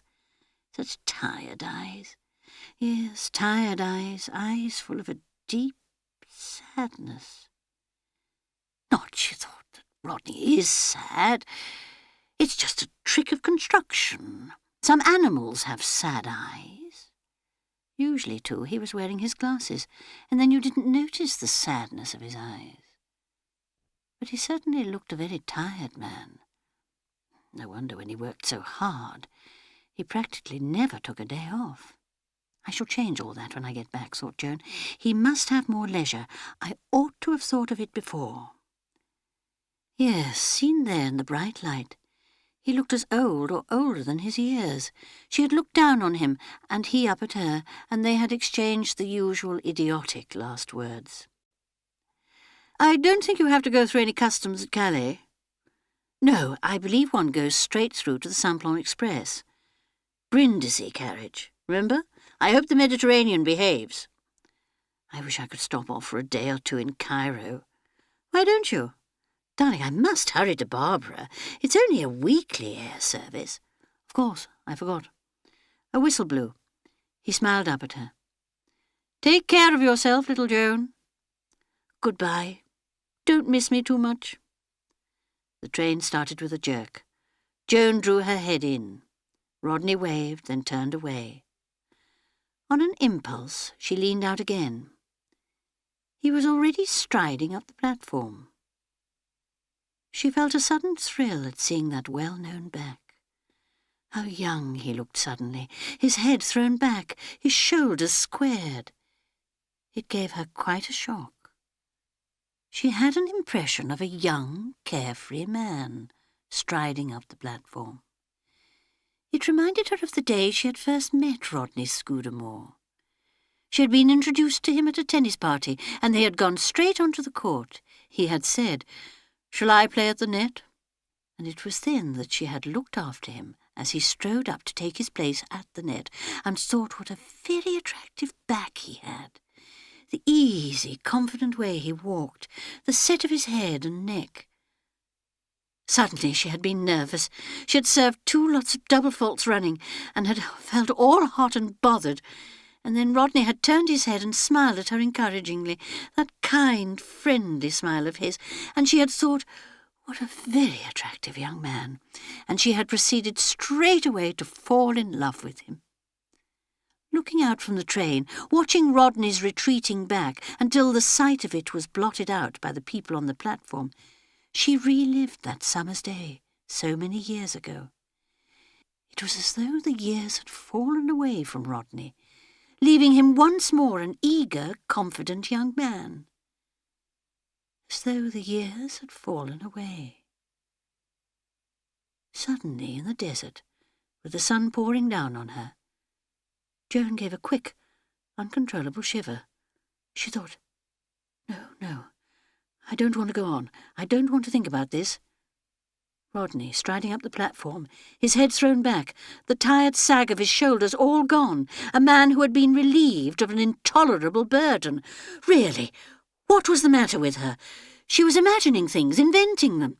Her eyes had played a trick on her. Why hadn't he waited to see the train pull out?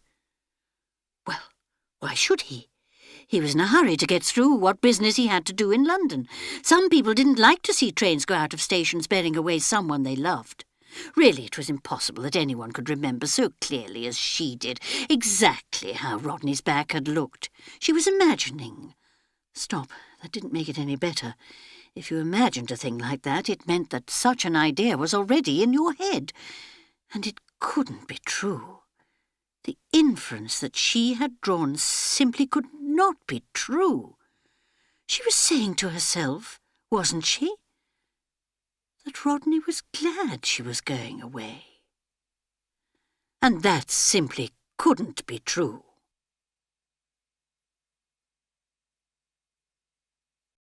Chapter 4. Joan arrived back at the rest house, definitely overheated. Unconsciously, she had increased her pace so as to get away from that last unwelcome thought. The Indian looked at her curiously and said, "Mem Sahib walk very fast. Why walk fast? Plenty time here." Oh, God, thought Joan, plenty time indeed. The Indian and the rest house and the chickens and the tins and the barbed wire were all definitely getting on her nerves. She went on into her bedroom and found the powerhouse. At any rate, she thought, it's cool in here and dark. She opened the powerhouse and began to read. By lunchtime, she had read half of it. There was an omelette for lunch and baked beans round it, and after it there was a dish of hot salmon with rice and tinned apricots. Joan did not eat very much. Afterwards she went to her bedroom and lay down. If she had a touch of the sun from walking too fast in the heat, a sleep would do her good. She closed her eyes, but sleep did not come. She felt particularly wide awake and intelligent. She got up and took 3 aspirins and lay down again. Every time she shut her eyes, she saw Rodney's back going away from her, up the platform. It was insupportable. She pulled aside the curtain to let in some light and got the powerhouse. A few pages before the end, she dropped asleep. She dreamt that she was going to play in a tournament with Rodney. They had difficulty in finding the balls, but at last they got to the court. When she started to serve, she found that she was playing against Rodney and the Randolph girl. She served nothing but double faults. She thought, Rodney will help me, but when she looked for him, she could not find him. Everyone had left, and it was getting dark. I'm all alone, thought Joan. I'm all alone. She woke up with a start. I'm all alone, she said aloud. The influence of the dream was still upon her. It seemed to her that the words she had just said were terribly frightening. She said again, I'm all alone. The Indian put his head in. Mem Sahib call? Yes, she said. Get me some tea. Mem Sahib want tea? Only 3 o'clock. Never mind, I want tea. She heard him going away and calling out, Chai, chai! She got up from the bed and went over to the fly-spotted mirror. It was reassuring to see her own normal, pleasant-looking face. I wonder, said Joan, addressing her reflection, whether you can be going to be ill. You're behaving very oddly. Perhaps she had got a touch of the sun. When the tea came, she was feeling quite normal again. In fact, the whole business was really very funny. She, Joan Scudamore, indulging in nerves. But of course it wasn't nerves. It was a touch of the sun. She wouldn't go out again until the sun was well down. She ate some biscuits and drank 2 cups of tea. Then she finished the powerhouse. As she closed the book, she was assailed by a definite qualm. She thought, now I've got nothing to read. Nothing to read. No writing materials, no sewing with her, nothing at all to do. But wait for a problematical train that mightn't come for days. When the Indian came in to clear tea away, she said to him, What do you do here? He seemed surprised by the question. I look after travellers, Mem Sab. I know, she controlled her impatience, but that doesn't take you all your time. I give them breakfast, lunch, tea. No, I don't mean that. You have helpers. Our boy, very stupid, very lazy, very dirty. I see to everything myself, not trust boy. He bring bath water, throw away bath water. He help cook. There are 3 of you, then. You, the cook, the boy. You must have a lot of time when you aren't working. Do you read? Read? Read what? Books. I not read. Then what you do when you're not working? I wait till time do more work. It's no good, thought Joan. You can't talk to them. They don't know what you mean. This man, he's here always, month after month. Sometimes, I suppose, he gets a holiday and goes to a town and gets drunk and sees friends. But for weeks on end he's here. Of course he's got the cook and the boy. The boy lies in the sun and sleeps when he isn't working. Life's as simple as that for him. They're no good to me, not any of them.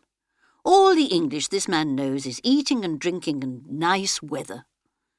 The Indian went out. Joan strolled restlessly about the room. I mustn't be foolish. I must make some kind of plan, arrange a course of thinking for myself.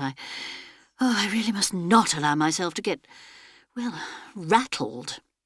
The truth was, she reflected, that she had always led such a full and occupied life, so much interest in it. It was a civilized life. And if you had all that balance and proportion in your life, it certainly left you rather at a loss when you were faced with the barren uselessness of doing nothing at all. The more useful and cultured a woman you were, the more difficult it made it. There were some people, of course, even at home, who often sat about for hours doing nothing. Presumably they would take to this kind of life quite happily. Even Mrs. Shurston, though as a rule she was active and energetic enough for 2, had occasionally sat about doing nothing. Usually when she was out for walks, she would walk with terrific energy and then drop down suddenly on a log of wood or a patch of heather and just sit there staring into space. Like that day when she, Joan, had thought it was the Randolph girl. She blushed slightly as she remembered her own actions. It had really been rather like spying, the sort of thing that made her just a little ashamed, because she wasn't really that kind of woman. Still, with a girl like Myrna Randolph, a girl who didn't seem to have any moral sense. Joan tried to remember how it had all come about. She had been taking some flowers to old Mrs. Garnett and had just come out of the cottage door when she had heard Rodney's voice in the road outside the hedge, his voice and a woman's voice answering him. She had said goodbye to Mrs. Garnett quickly and come out into the road. She was just able to catch sight of Rodney, and she felt sure the Randolph girl, swinging round the corner of the track that led up to Ashledown. No, she wasn't very proud of what she had done then, but she had felt at the time that she had to know. It wasn't exactly Rodney's fault. Everyone knew what Myrna Randolph was. Joan had taken the path that went up through Halingwood and had come out that way, onto the bare shoulder of Ashledown, and at once she had caught sight of them. 2 figures sitting there motionless, staring down over the pale, shining countryside below. The relief when she had seen that it wasn't Myrna Randolph at all, but Mrs. Shurston. They weren't even sitting close together. There were 4 feet at least between them. Really, a quite ridiculous distance, hardly friendly. But then Leslie Shurston wasn't really a very friendly person. Not, that is, a demonstrative one. And she certainly could not be regarded as a siren. The mere idea would have been ludicrous. No, she had been out on one of her tramps, and Rodney had overtaken her, and with his usual friendly courtesy had accompanied her. Now, having climbed up Ashledown Ridge, they were resting for a while and enjoying the view before going back again. Astonishing, really, the way that neither of them moved nor spoke. Not, she thought, very companionable. Oh, well, presumably they both had their own thoughts. They felt perhaps that they knew each other well enough not to have to bother to talk or to make conversation. For by that time the Scudamores had got to know Leslie Shurston very much better. The bombshell of Sherston's defalcations had burst upon a dismayed Crayminster, and Sherston himself was by now serving his prison sentence. Rodney was the solicitor who had acted for him at the trial, and who also acted for Leslie. He had been very sorry for Leslie, left with 2 small children and no money. Everybody had been prepared to be sorry for poor Mrs. Sherston, and if they had not gone on being quite so sorry, that was entirely Leslie Sherston's own fault. Her resolute cheerfulness had rather shocked some people. She must, I think, Joan had said to Rodney, be rather insensitive. He had replied briskly that Leslie Sherston had more courage than anyone he had ever come across. Joan had said, "Oh, yes, courage, but courage isn't everything." "Isn't it?" Rodney had said. He'd said it rather queerly. Then he'd gone off to the office. Courage was a virtue one would certainly not deny to Leslie Sherston. Faced with the problem of supporting herself and 2 children, and with no particular qualifications for the task, she had managed it. She'd gone to work at a market gardener's until she was thoroughly conversant with the trade, accepting in the meantime a small allowance from an aunt, and living with the children in rooms. Thus, when Sherston had come out of prison, he'd found her established in a different part of the world altogether, growing fruit and vegetables for the market. He'd driven the truck in and out from the nearby town, and the children had helped, and they'd managed somehow to make not too bad a thing of it. There was no doubt that Mrs. Sherston had worked like a Trojan, and it was particularly meritorious because she must, at that time, have begun to suffer a good deal of pain from the illness that eventually killed her. Oh, well, thought Joan, presumably she loved the man. Sherston had certainly been considered a good-looking man and a favourite with women. He looked rather different when he came out of prison. She, Joan, had only seen him once, but she was shocked by the change in him, shifty-eyed, deflated, still boastful, still attempting to bluff and bluster. A wreck of a man. Still, his wife had loved him, and stuck by him, and for that Joan respected Leslie Sherston. She had, on the other hand, considered that Leslie had been absolutely wrong about the children. That same aunt who had come to the rescue financially when Sherston was convicted had made a further offer when he was due to come out of prison. She would, she said, adopt the younger boy, and an uncle, persuaded by her, would pay the school fees of the elder boy, and she herself would take them both for the holidays. They could take the uncle's name by deed poll, and she and the uncle would make themselves financially responsible for their future. Leslie Sherston had turned this offer down unconditionally, and in that Joan thought she had been selfish. She was refusing for her children a much better life than she could give them, and one free from any taint of disgrace. However much she loved her boys, she ought, Joan thought, and Rodney agreed with her, to think of their lives before her own. But Leslie had been quite unyielding, and Rodney had washed his hands of the whole matter. He supposed, he had said with a sigh, that Mrs. Sherston knew her own business best. Certainly, Joan thought, she was an obstinate creature. Walking restlessly up and down the rest-house floor, Joan remembered Leslie Sherston as she had looked that day sitting on Ashledown Ridge.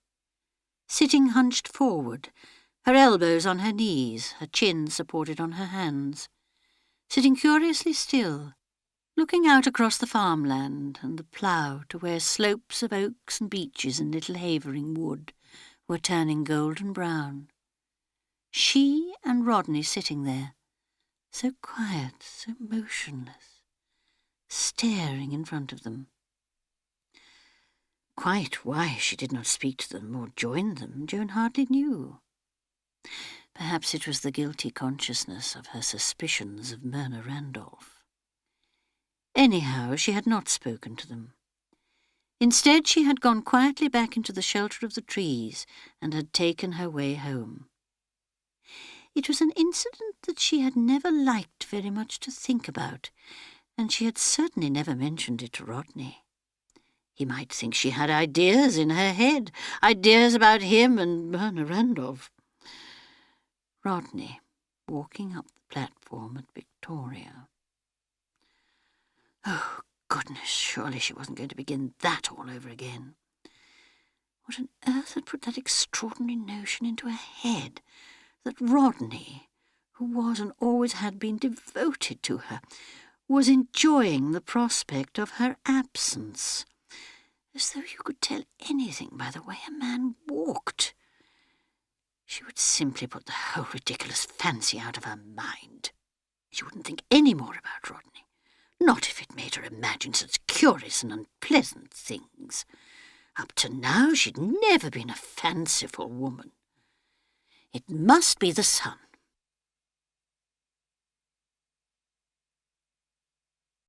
Chapter 5. The afternoon and evening passed with interminable slowness.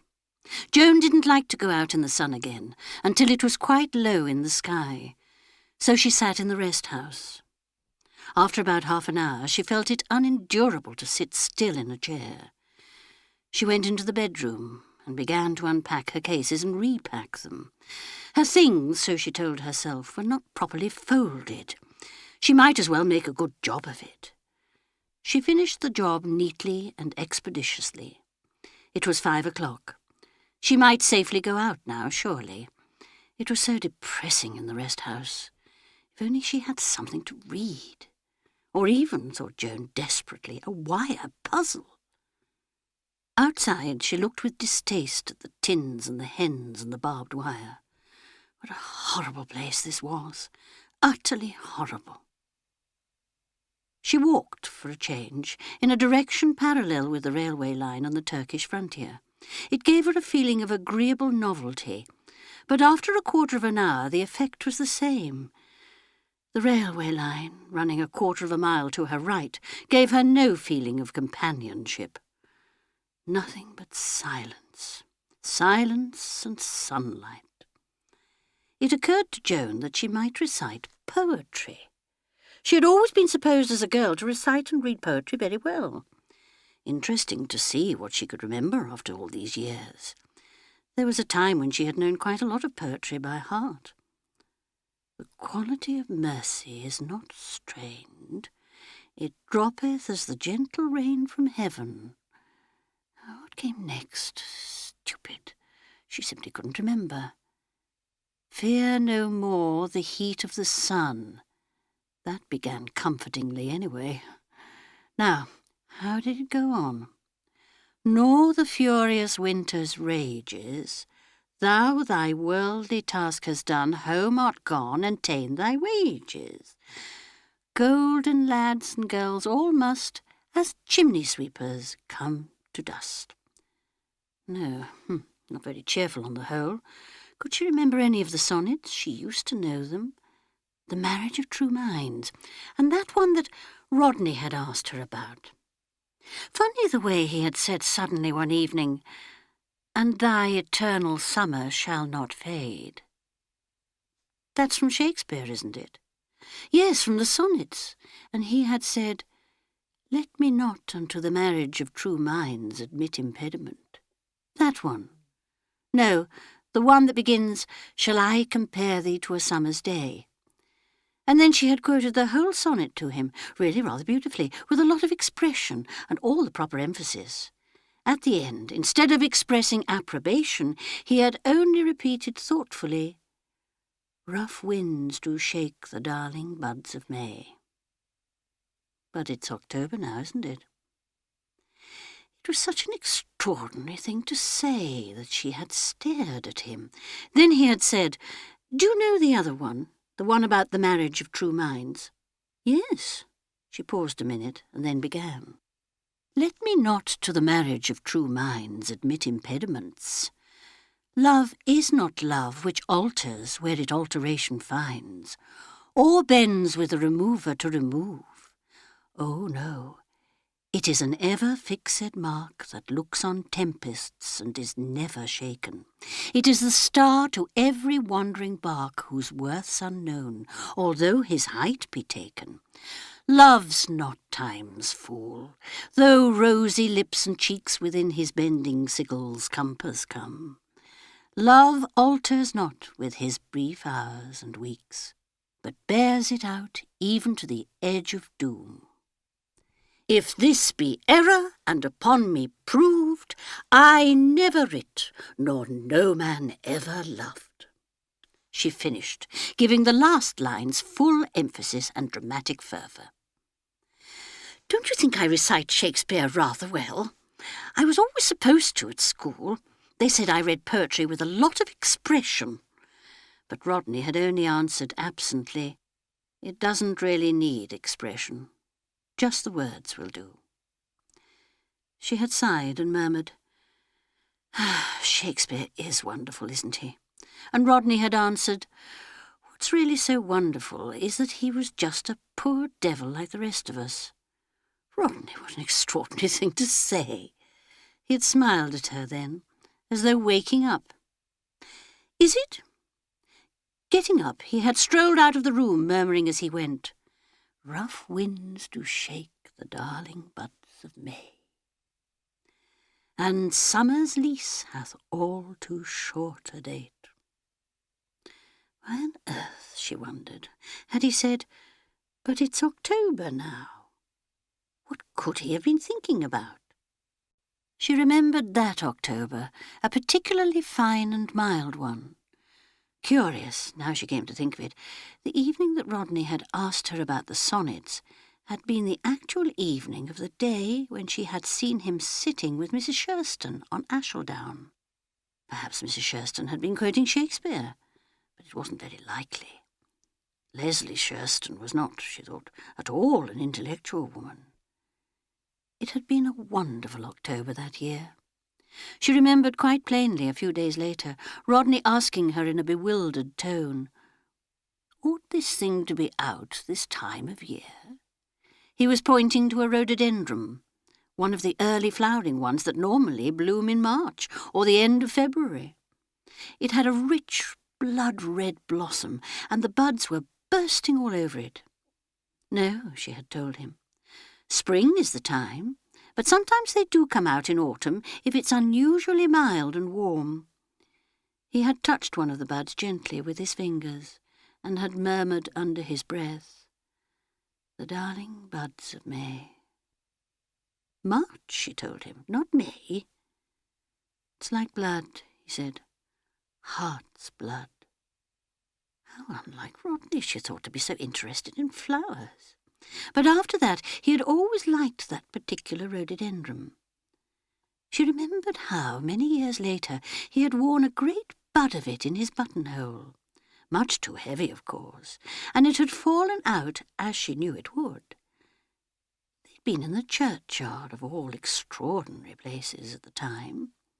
She'd seen him there as she came back past the church, and had joined him and said, "Whatever are you doing here, Rodney?" He had laughed and said, "Considering my latter end, and what I'll have put on my tombstone.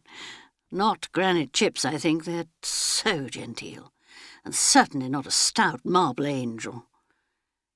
They had looked down, then, at a very new marble slab, which bore Leslie Shurston's name.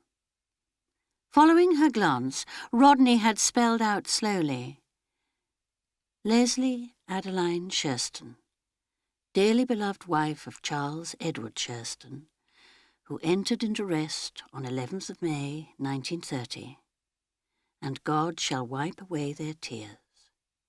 Then, after a moment's pause, he had said, "Seems damned silly to think of Leslie Shurston under a cold slab of marble like that, and only a congenital idiot like Shurston would ever have chosen that text. I don't believe Leslie ever cried in her life."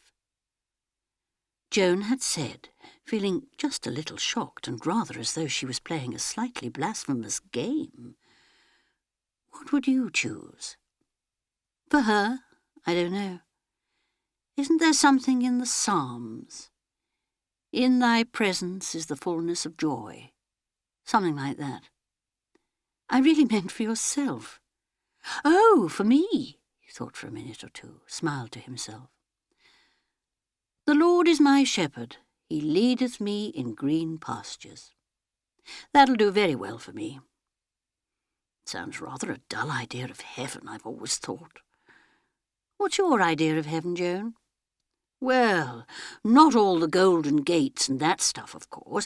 I like to think of it as a state, where everyone is busy helping in some wonderful way to make this world, perhaps, more beautiful and happier. Service. That's my idea of heaven. What a dreadful little prig you are, Joan. He had laughed in his teasing way to rob the words of their sting. Then he had said, "No, a green valley, that's good enough for me, and the sheep following the shepherd home in the cool of the evening." He paused a minute and then said, "It's an absurd fancy of mine, Joan, but I play with the idea sometimes that as I'm on my way to the office and go along the high street, I turn to take the alley into the Bell Walk, and instead of the alley I've turned into a hidden valley, with green pasture and soft wooded hills on either side. It's been there all the time, existing secretly in the heart of the town. You turn from the busy high street into it, and you feel quite bewildered and say, perhaps, 'Where am I?' And then they tell you, very gently, that you were dead." "Rodney!" She was really startled, dismayed. You're ill. You can't be well." It had been her first inkling of the state he was in, the precursor of that nervous breakdown that was shortly to send him for some 2 months to the sanatorium in Cornwall, where he seemed content to lie silently listening to the gulls and staring out over the pale, treeless hills to the sea. But she hadn't realized until that day in the churchyard that he really had been overworking. It was as they turned to go home, she with an arm through his, urging him forward, that she saw the heavy rhododendron bud drop from his coat and fall on Leslie's grave. "Oh, look," she said, "your rhododendron." And she stooped to pick it up, but he had said quickly, "Let it lie. Leave it there for Leslie Shurston." After all, she was our friend. And Joan had said quickly, what a nice idea, and that she would bring a big bunch of those yellow chrysanthemums herself tomorrow. She had been, she remembered, a little frightened by the queer smile he gave her. Yes, definitely she had felt that there was something wrong with Rodney that evening. She didn't, of course, realize that he was on the edge of a complete breakdown, but she did know that he was, somehow, different. She had plied him with anxious questions all the way home, but he hadn't said much, only repeated again and again, "I'm tired, Joan, I'm very tired." And once, incomprehensibly, "We can't all be brave." It was only about a week later that he had, one morning, said dreamily, "I shan't get up today." And he had lain there in bed, not speaking or looking at anyone, just lain there, smiling quietly. And then there had been doctors and nurses, and finally the arrangements for him to go for a long rest cure to Trevelyan. No letters or telegrams, and no visitors. They wouldn't even let Joan come and see him, not his own wife. It had been a sad, perplexing, bewildering time, and the children had been very difficult too, not helpful, behaving as though it was all her, Joan's fault. Letting him slave and slave and slave at that office. "You know perfectly well, Mother, Father's worked far too hard for years." "I know, my dears, but what could I do about it? You ought to have yanked him out years ago. Don't you know he hates it? Don't you know anything about Father?" "That's quite enough, Tony. Of course I know all about your father, far more than you do." "Well, sometimes I don't think so. Sometimes I don't think you know anything about anybody." "Tony, really?" "Dry up, Tony." That was Avril. "What's the good?"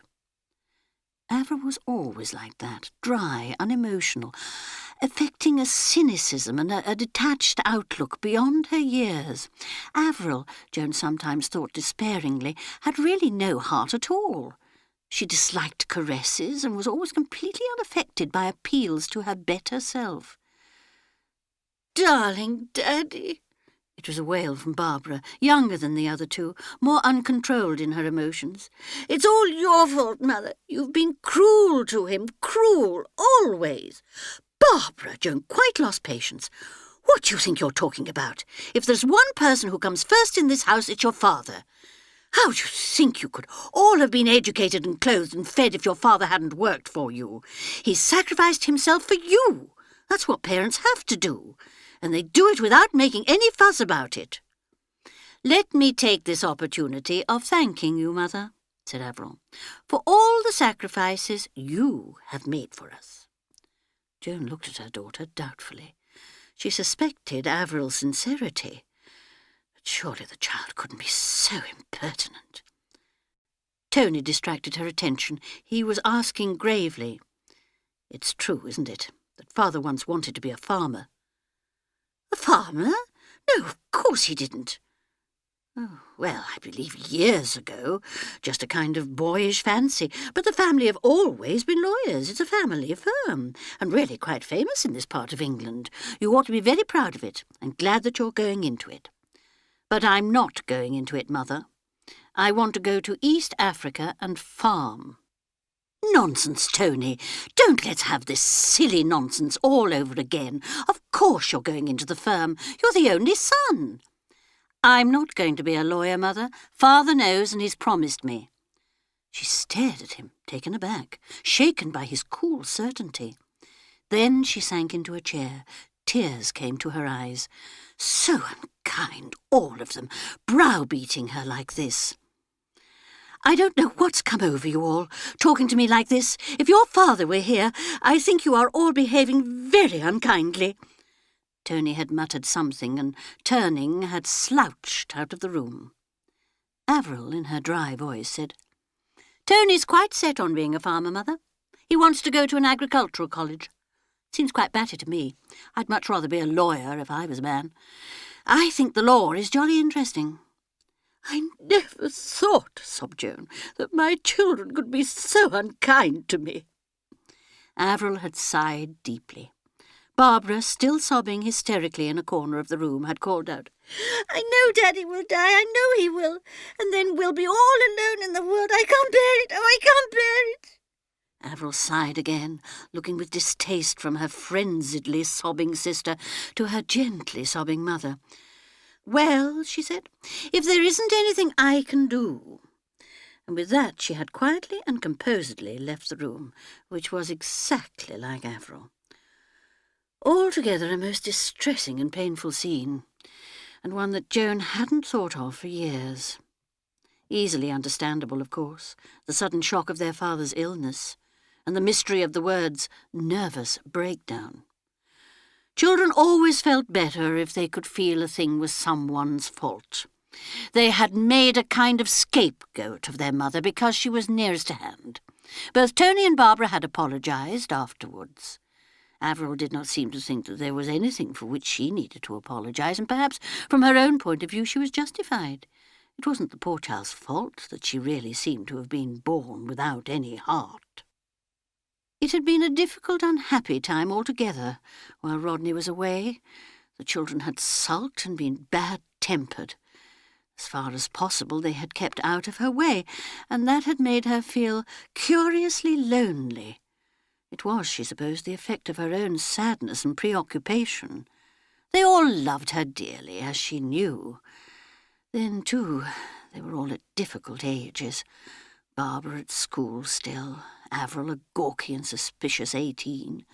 Tony spent most of his time on a neighbouring farm. Annoying that he should have got this silly idea about farming into his head, and very weak of Rodney to have encouraged him. Oh dear, Joan had thought. It seems too hard that I should always have to do all the unpleasant things. When there are such nice girls at Miss Harley's, I really cannot think why Barbara has to make friends with such undesirable specimens. I shall have to make it quite plain to her that she can only bring girls here that I approve of. Then I suppose there will be another row and tears and sulks. Avril, of course, is no help to me. I do hate that funny, sneering way she has of talking. It sounds so badly to outside people. Yes, thought Joan, bringing up children was a thankless and difficult business. One didn't really get enough appreciation for it. The tact one had to use and the good humour, knowing exactly when to be firm and when to give way. Nobody really knows, thought Joan, what I had to go through that time when Rodney was ill. Then she winced slightly, for the thought brought up a memory of a remark uttered caustically by Dr. McQueen to the effect that during every conversation, sooner or later, somebody says, "Nobody knows what I went through at that time." Everybody had laughed and said that it was quite true. Well, thought Joan, wriggling her toes uneasily in her shoes because of the sand that had got in, it's perfectly true. Nobody does know what I went through at that time, not even Rodney. For when Rodney had come back in the general relief, everything had swung back to normal, and the children had been their own cheerful, amiable selves again. Harmony had been restored, which showed, Joan thought, that the whole thing had really been due to anxiety. Anxiety had made her lose her own poise. Anxiety had made the children nervous and bad-tempered. A very upsetting time altogether, and why she had got to select those particular incidents to think about now, when what she wanted was happy memories and not depressing ones, she really couldn't imagine. It had all started. What had it started from? Of course, trying to remember poetry. Though really, could anything be more ridiculous, thought Joan, than to walk about in a desert spouting poetry? Not that it mattered, since there wasn't anybody to see or hear. There wasn't anybody. No, she adjured herself. No, you must not give way to panic. This is all silliness, sheer nerves. She turned quickly and began to walk back towards the rest house. She found that she was forcing herself not to break into a run. There was nothing to be afraid of in being alone, nothing at all. Perhaps she was one of those people who suffered from, what was the word? Not claustrophobia. That was the terror of confined spaces. The thing that was the opposite of that. It began with an A. The fear of open spaces. The whole thing could be explained scientifically. But explaining it scientifically, though reassuring, didn't at the moment actually help. Easy to say to yourself that the whole thing was perfectly logical and reasonable, but not so easy to control the curious odds and ends of thoughts that popped in and out of your head, for all the world like lizards popping out of holes. Myrna Randolph, she thought, like a snake. These other things like lizards. Open spaces, and all her life she lived in a box. Yes, a box with toy children and toy servants and a toy husband. No, Joan, what are you saying? How can you be so silly? Your children are real enough. The children were real, and so were Cook and Agnes, and so was Rodney. Then perhaps, thought Joan, I'm not real. Perhaps I'm just a toy wife and mother. Oh dear, this was dreadful. Quite incoherent she was getting. Perhaps if she said some more poetry, she must be able to remember something. And aloud, with disproportionate fervour, she exclaimed, "From you have I been absent in the spring." End of side 2. Side 3. She couldn't remember how it went on. She didn't seem to want to. That line was enough in itself. It explained everything, didn't it? Rodney, she thought, Rodney. From you I have been absent in the spring. Only, she thought, it's not spring, it's November. And with a sudden sense of shock, but that's what he said that evening. There was a connection there, a clue to something that was waiting for her, hiding behind the silence, something from which she now realized she wanted to escape. But how could you escape with lizards popping out of holes all around? Oh, so many things one mustn't let oneself think of. Barbara and Baghdad and Blanche, all bees, are very curious, and Rodney on the platform at Victoria, and Avril and Tony and Barbara all being so unkind to her.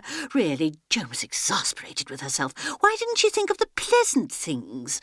So many delightful memories, so many, so very many. A wedding dress, such a lovely oyster-shell satin. Avril in her bassinet, all trimmed with muslin and pink ribbons. Such a lovely fair baby, and so well behaved. Avril had always been a polite, well-mannered well-mannered child. You bring them up so beautifully, Mrs. Scudamore. Yes, a satisfactory child, Averil, in public at any rate. In private life given to interminable argument, and with a disconcerting way of looking at you, as though she wondered what you were really like. Not at all the sort of way a child ought to look at its mother, not in any sense of the word, a loving child. Tony, too, had always done her credit in public, though he was incurably inattentive and vague over things. Barbara was the only difficult child in the family, given to tantrums and storms of tears. Still, on the whole, they were 3 very charming, nice-mannered, well-brought-up children. Pity children had to grow up and start being difficult. But she wouldn't think of all that. Concentrate on them in their childhood. Avril at dancing class in her pretty pink silk frock, Barbara in that nice little knitted dress from Liberty's, Tony in those cheery patterned rompers that Nanny made so cleverly. Somehow, thought Joan, surely she could think of something else except clothes the children wore. Some charming, affectionate things that they had said to her. Some delightful moments of intimacy. Considering the sacrifices one had made, and the way one did everything for one's children. Another lizard popping its head out of a hole, Averil inquiring politely, and with that air of reasonableness that Joan had learnt to dread. "What do you really do for us, Mother?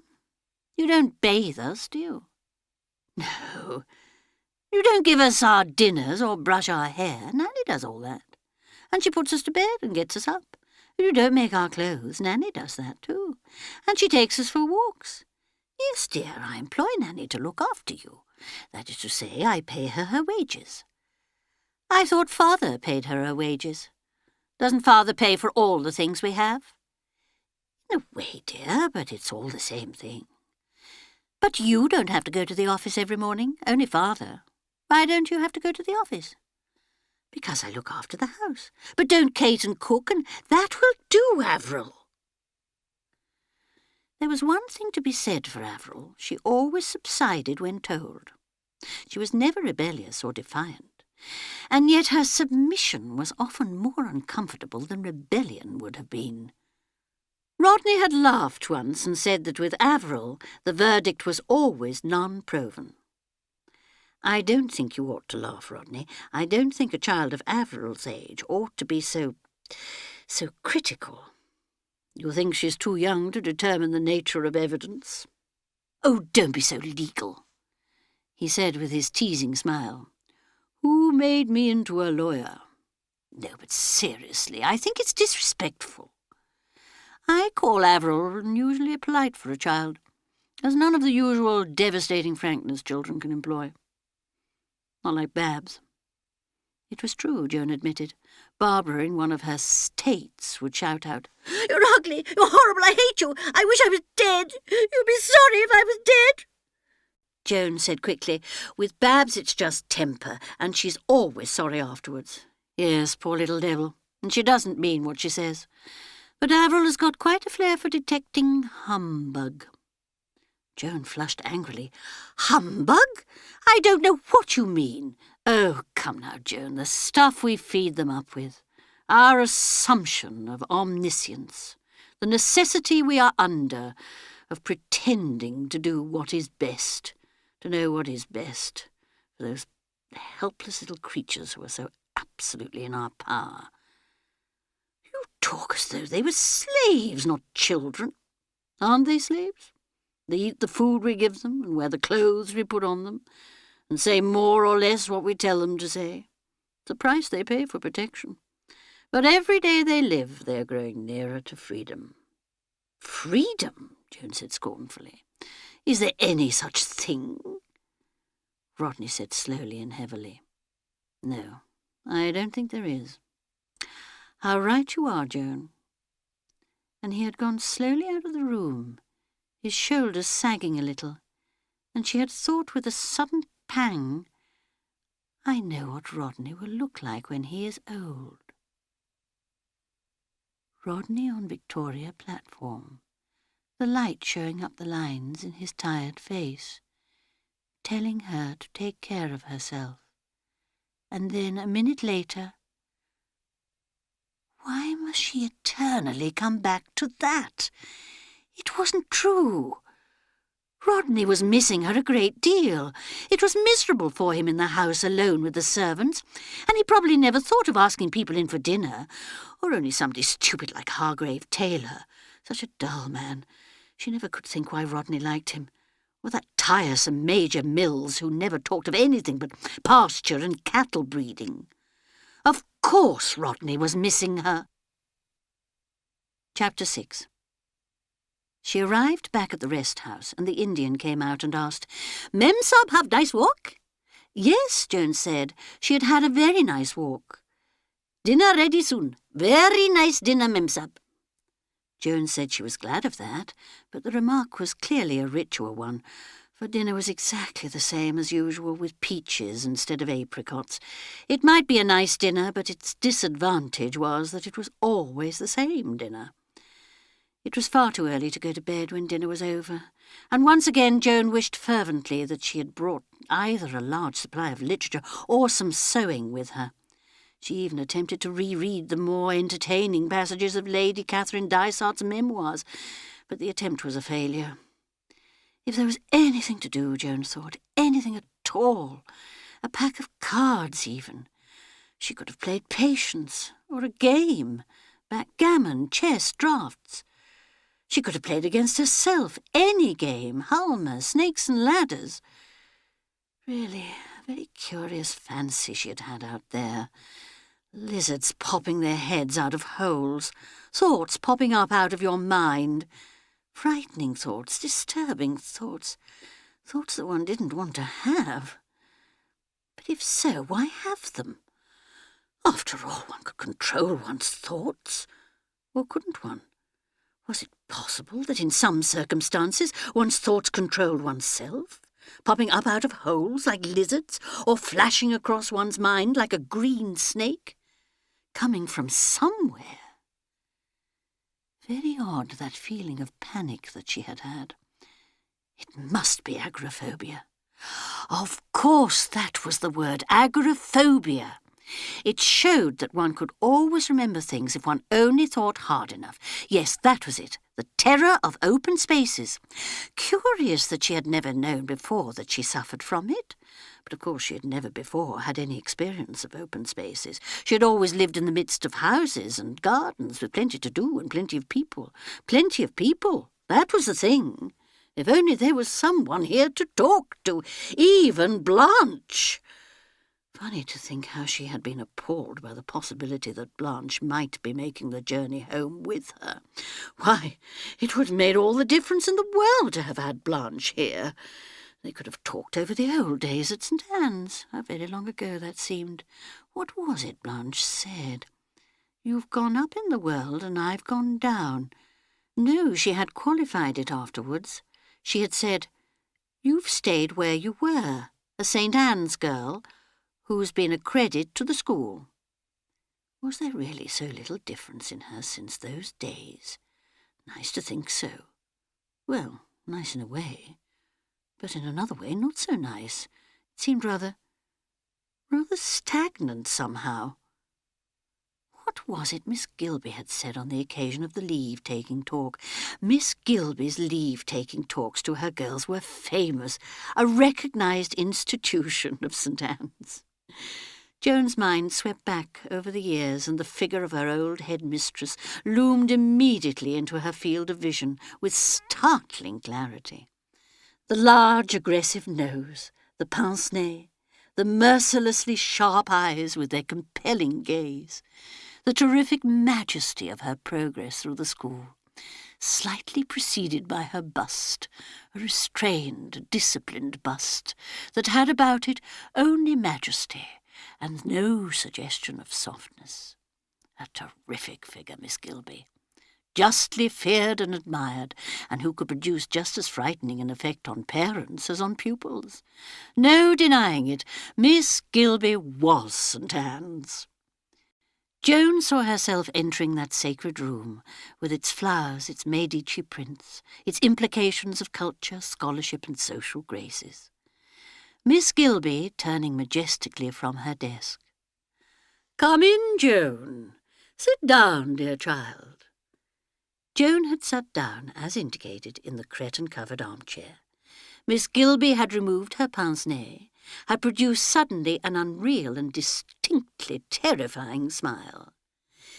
"You are leaving us, Joan, to go from the circumscribed world of school into the larger world which is life. I should like to have a little talk with you before you go, in the hope that some words of mine may be a guide to you in the days that are to come." "Yes, Miss Gilby." "Here, in these happy surroundings, with young companions of your own age, you have been shielded from the perplexities and difficulties which no one can entirely avoid in this life." "Yes, Miss Gilby." "You have, I know, been happy here." "Yes, Miss Gilby." "And you have done well here. I am pleased with the progress you have made. You have been one of our most satisfactory pupils." Slight confusion. "Oh, I'm glad, Miss Gilby." "But life opens out before you now, with fresh problems, fresh responsibilities." The talk flowed on.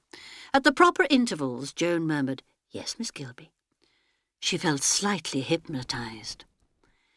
It was one of Miss Gilby's assets in her career to possess a voice that was, according to Blanche Haggard, orchestral in its compass. Starting with the mellowness of a cello, administering praise in the accents of a flute, deepening to warning in the tones of a bassoon, then to those girls of marked intellectual prowess, the exhortation to a career was proclaimed in terms of brass. To those of more domestic calibre, the duties of wifehood and motherhood were mentioned in the muted tones of the violin. Not until the end of the discourse did Miss Gilby, as it were, speak pizzicato. "And now, just a special word. No lazy thinking, Joan, my dear. Don't just accept things at their face value, because it's the easiest way, and because it may save you pain. Life is meant to be lived, not glossed over. And don't be too pleased with yourself." "Yes, no, Miss Gilby." "Because, just entre nous, that is a little your failing, isn't it, Joan? Think of others, my dear, and not too much of yourself, and be prepared to accept responsibility." And then on to the grand orchestral climax. "Life, Joan, must be a continual progress, a rising on the stepping stones of our dead selves to higher things. Pain and suffering will come. They come to all. Even our Lord was not immune from the sufferings of our mortal life. As he knew the agony of Gethsemane, so you will know it. And if you do not know that, Joan, then it will mean that your path has veered far from the true way. Remember this when the hour of doubt and travail comes, and remember, my dear, that I am glad to hear from my old girls at any time, and always ready to help them with advice if they should ask for it. God bless you, dear." And thereupon the final benediction of Miss Gilby's parting kiss, a kiss that was less a human contact than a glorified accolade. Joan, slightly dazed, was dismissed. She returned to her dormitory to find Blanche Haggard, wearing Mary Grant's pince-nez, and with a pillow stuffed down the front of her gym tunic, giving an orchestral recital to an enraptured audience. "You are going," boomed Blanche, "from this happy world of school into the larger, more perilous world of life. Life opens out before you with its problems, its responsibilities." Joan joined the audience. The applause grew as Blanche worked up to her climax. "To you, Blanche Haggard, I say but one word. Discipline. Discipline your emotions. Practice self-control. Your very warmth of heart may prove perilous. Only by strict discipline can you attain the heights. You have great gifts, my dear. Use them well. You have a lot of faults, Blanche, a lot of faults. But they are the faults of a generous nature, and they can be corrected. Life," Blanche's voice rose to a shrill falsetto, "is a continual progress, rise on the stepping stones of our dead selves, see Wordsworth. Remember the old school, and remember that Aunt Gilby gives advice and help at any time, if a stamped addressed envelope is enclosed. Blanche paused, but to her surprise, neither laughter nor applause greeted the pause. Everyone looked as though turned into marble, and all heads were turned to the open doorway where Miss Gilby stood majestically, pince-nez in hand. There was an agonized silence. Then Miss Gilby said, "If you are thinking of taking up a stage career, Blanche, I believe there are several excellent schools of dramatic art where they would teach you proper voice control and elocution. You seem to have some talents in that direction.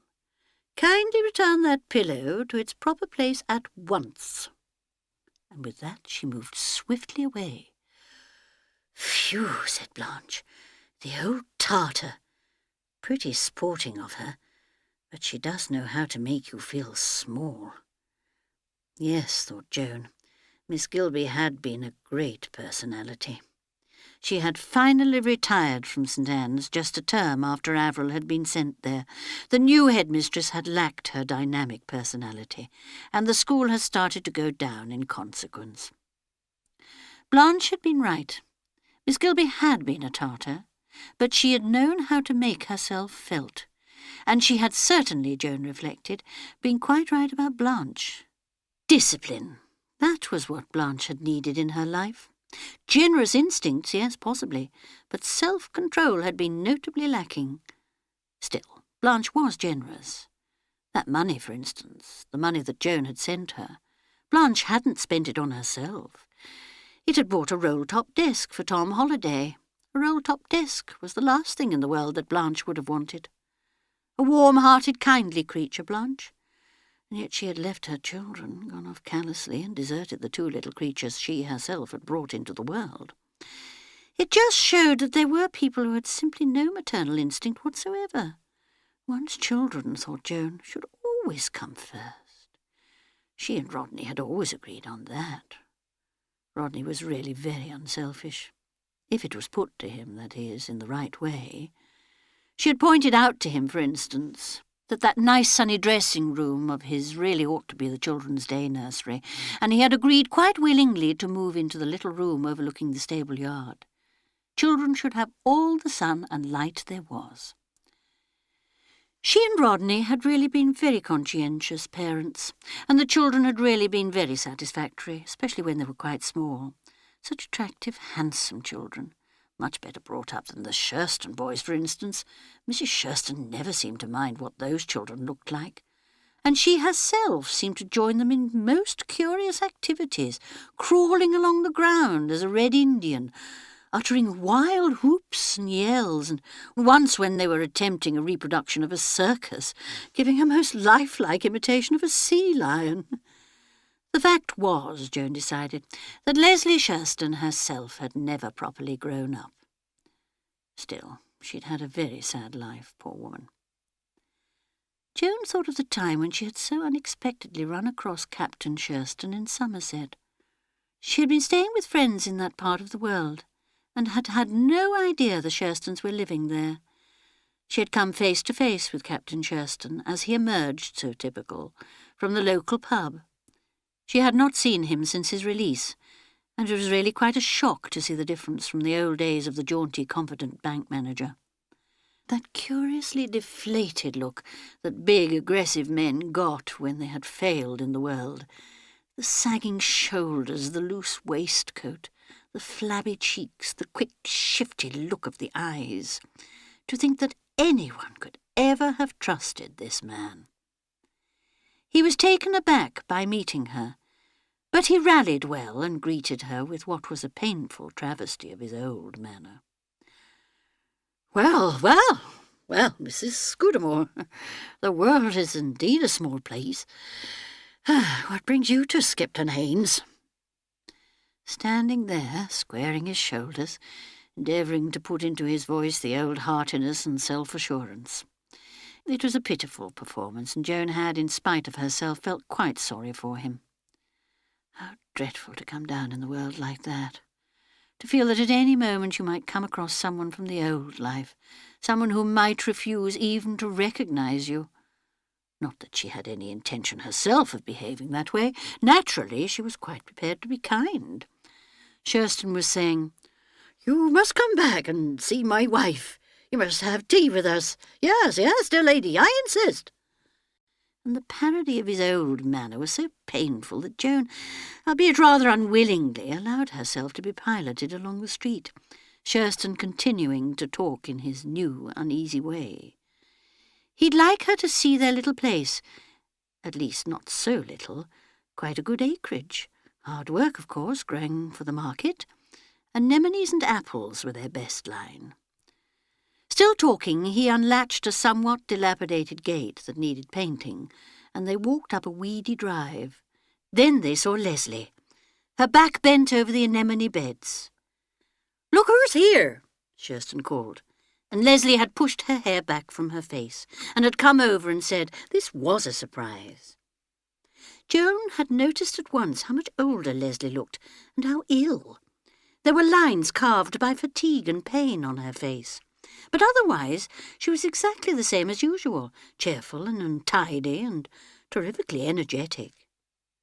As they were standing there talking, the boys arrived home from school, charging up the drive with loud howls and rushing at Leslie, butting at her with their heads, shouting, "Mum, Mum, Mum!"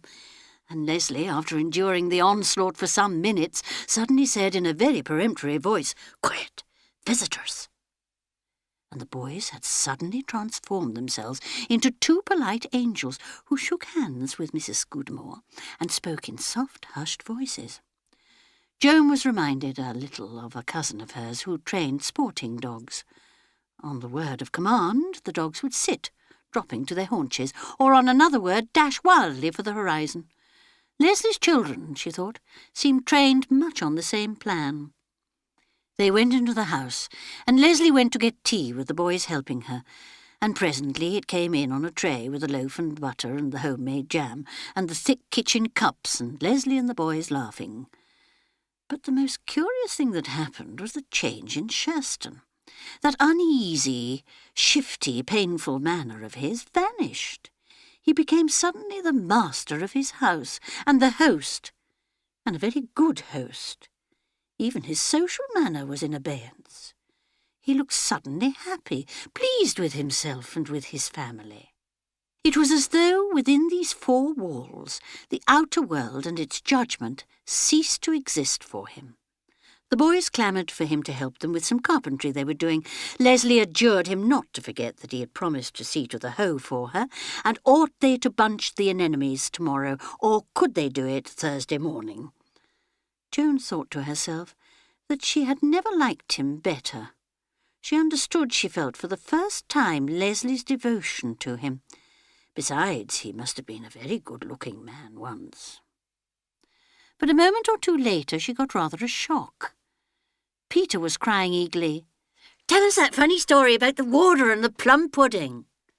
And then urgently, as his father looked blank, "You know, when you were in prison, what the warder said, and the other warder." Sherston hesitated and looked slightly shamefaced. Leslie's voice said calmly, "Go on, Charles. It's a very funny story. Mrs. Scudamore would like to hear it." So he had told it, and it was quite funny, if not so funny as the boys seemed to think. They rolled about, squirming and gasping with laughter. Joan laughed politely, but she was definitely startled and a little shocked, and later, when Leslie had taken her upstairs, she murmured delicately, "I'd no idea they knew." Leslie, really, Joan thought, Leslie Sherston must be most insensitive. Looked rather amused. "They'd be bound to know some day," she said, "wouldn't they? So they might just as well know now. It's simpler." It was simpler, Joan agreed. But was it wise, the delicate idealism of a child's mind, to shatter its trust and faith? She broke off. Leslie said she didn't think her children were very delicate and idealistic. It would be worse for them, she thought, to know there was something and not be told what it was. She waved her hands in that clumsy, inarticulate way she had and said, "Making mysteries, all that, much worse. When they asked me why Daddy had gone away, I thought I might just as well be natural about it. So I told them that he'd stolen money from the bank and gone to prison. After all, they know what stealing is. Peter used to steal jam and get sent to bed for it. If grown-up people do things that are wrong, they get sent to prison. It's quite simple. All the same, for a child to look down on its father instead of up to him." "Oh, they don't look down on him." Leslie again seemed amused. "They're actually quite sorry for him, and they love to hear all about the prison life." "I'm sure that's not a good thing," Joan said decidedly. "Oh, don't you think so?" Leslie meditated. "Perhaps not, but it's been good for Charles. He came back simply cringing like a dog. I couldn't bear it, so I thought the only thing to do was to be quite natural about it. After all, you can't pretend 3 years of your life have never existed. It's better, I think, to treat it as just one of those things." And that, thought Joan, was Leslie Shurston. Casual, slack, and with no conception of any finer shades of feeling. Always taking the way of least resistance. Still, give her her due, she had been a loyal wife. Joan had said kindly, "You know, Leslie, I really think you have been quite splendid. The way you have stuck to your husband and worked so hard to keep things going while he was away. Rodney and I often say so." What a funny one-sided smile the woman had. Joan hadn't noticed it until this minute. Perhaps her praise had embarrassed Leslie. It was certainly in rather a stiff voice that Leslie asked, "How is Rodney?" "Very busy, the poor lamb. I'm always telling him he ought to take a day off now and again." Leslie said, "That's not so easy. I suppose in his job, like mine, it's pretty well full-time. There aren't many possible days off." "No, I dare say that's true. And of course Rodney is very conscientious." "A full-time job," Leslie said. She went slowly towards the window and stood there staring out. Something about the outline of her figure struck Joan. Leslie usually wore things pretty shapeless, but surely... "Oh, Leslie!" Joan exclaimed impulsively. "Surely you aren't—" Leslie turned and, meeting the other woman's eyes, slowly nodded her head. "Yes," she said, "in August." "Oh, my dear!" Joan felt genuinely distressed.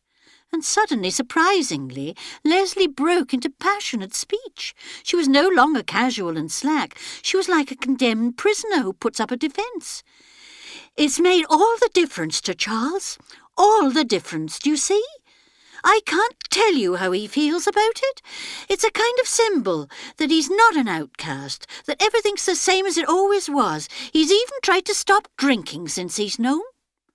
So impassioned was Leslie's voice that Joan hardly realised until afterwards the implication of the last sentence.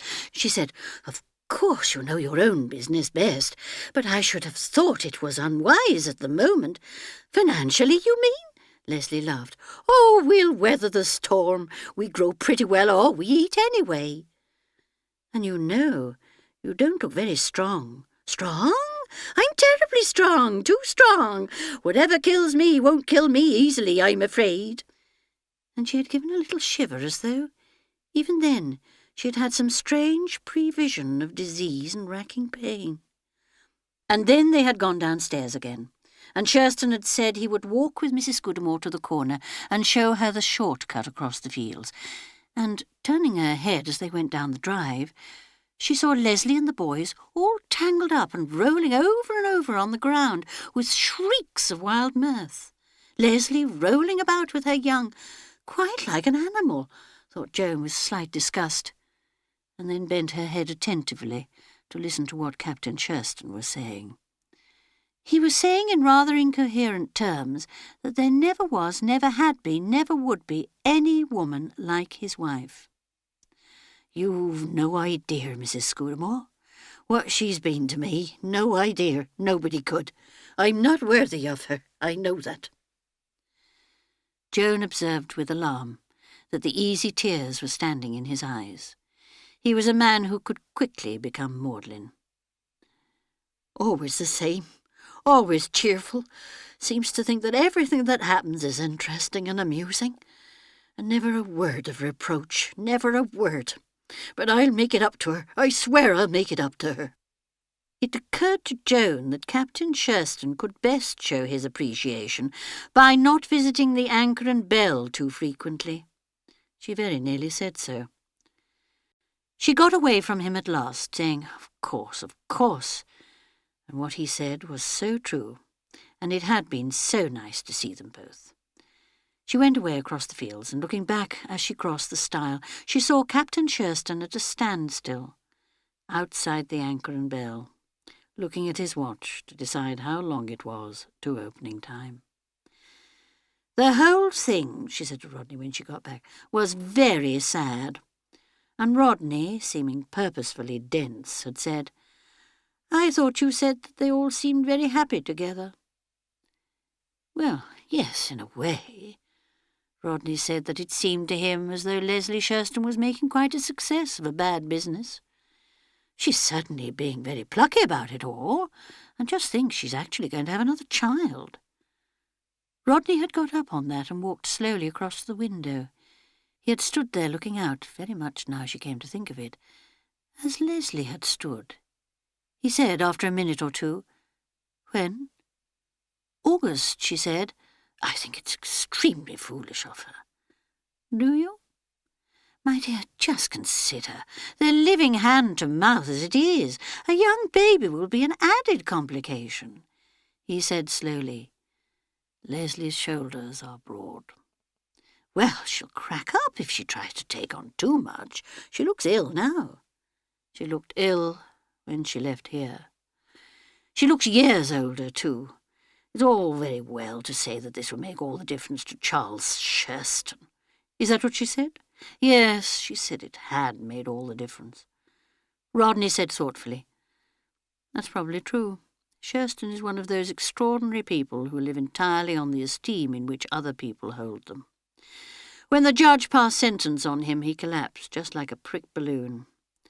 It was quite pitiful, and at the same time quite disgusting. I should say the only hope for Shurston is to get back, somehow or other, his self-respect. It'll be a full-time job." "Still, I really do think that another child—" Rodney interrupted her. He turned from the window, and the white anger of his face startled her. "She's his wife, isn't she? She'd only got two courses open to her, to cut loose entirely and take the kids, or to go back and damn well be a wife to him. That's what she's done. And Leslie doesn't do things by halves." And Joan had asked if there was anything to get excited about, and Rodney replied, "Certainly not. But he was sick and tired of a prudent, careful world that counted the cost of everything before doing it and never took a risk." Joan said she hoped he didn't talk like that to his clients, and Rodney grinned and said, "No fear. He always advised them to settle out of court." Chapter 7. It was perhaps natural that Joan should dream that night of Miss Gilby. Miss Gilby in a solar topee, walking beside her in the desert, and saying in an authoritative voice, "You should have paid more attention to lizards, Joan. Your natural history is weak." To which, of course, she had replied, "Yes, Miss Gilby." And Miss Gilby had said, "Now don't pretend you don't know what I mean, Joan. You know perfectly well. Discipline, my dear." Joan woke up and for a moment or two thought herself back at St. Anne's. It was true the rest house was not unlike a school dormitory. The bareness, the iron beds, the rather hygienic-looking walls. Oh dear, thought Joan, another day to get through. What was it Miss Gilby had said in her dream? Discipline. Well, there was something in that. It had really been very foolish of her the day before to get into that queer state all about nothing. She must discipline her thoughts, arrange her mind systematically, investigate once and for all this agoraphobia idea. Certainly she felt quite all right now, here in the rest house. Perhaps it would be wiser not to go out at all. But her heart sank at the prospect. All day in the gloom, with the smell of mutton fat and paraffin and flit, all day with nothing to read, nothing to do. What did prisoners do in their cells? Well, of course, they had exercise, and they sewed mail bags or something like that. Otherwise, she supposed they would go mad. But there was solitary confinement. That did send people mad. Solitary confinement, day after day, week after week. Why, she felt as though she had been here for weeks. And it was, how long? 2 days? 2 days? Incredible! What was that line of Omar Khayyam's? Myself with yesterday's 10,000 years. Something like that. Why couldn't she remember anything properly? Oh, no, not again. Trying to remember and recite poetry hadn't been a success, not at all a success.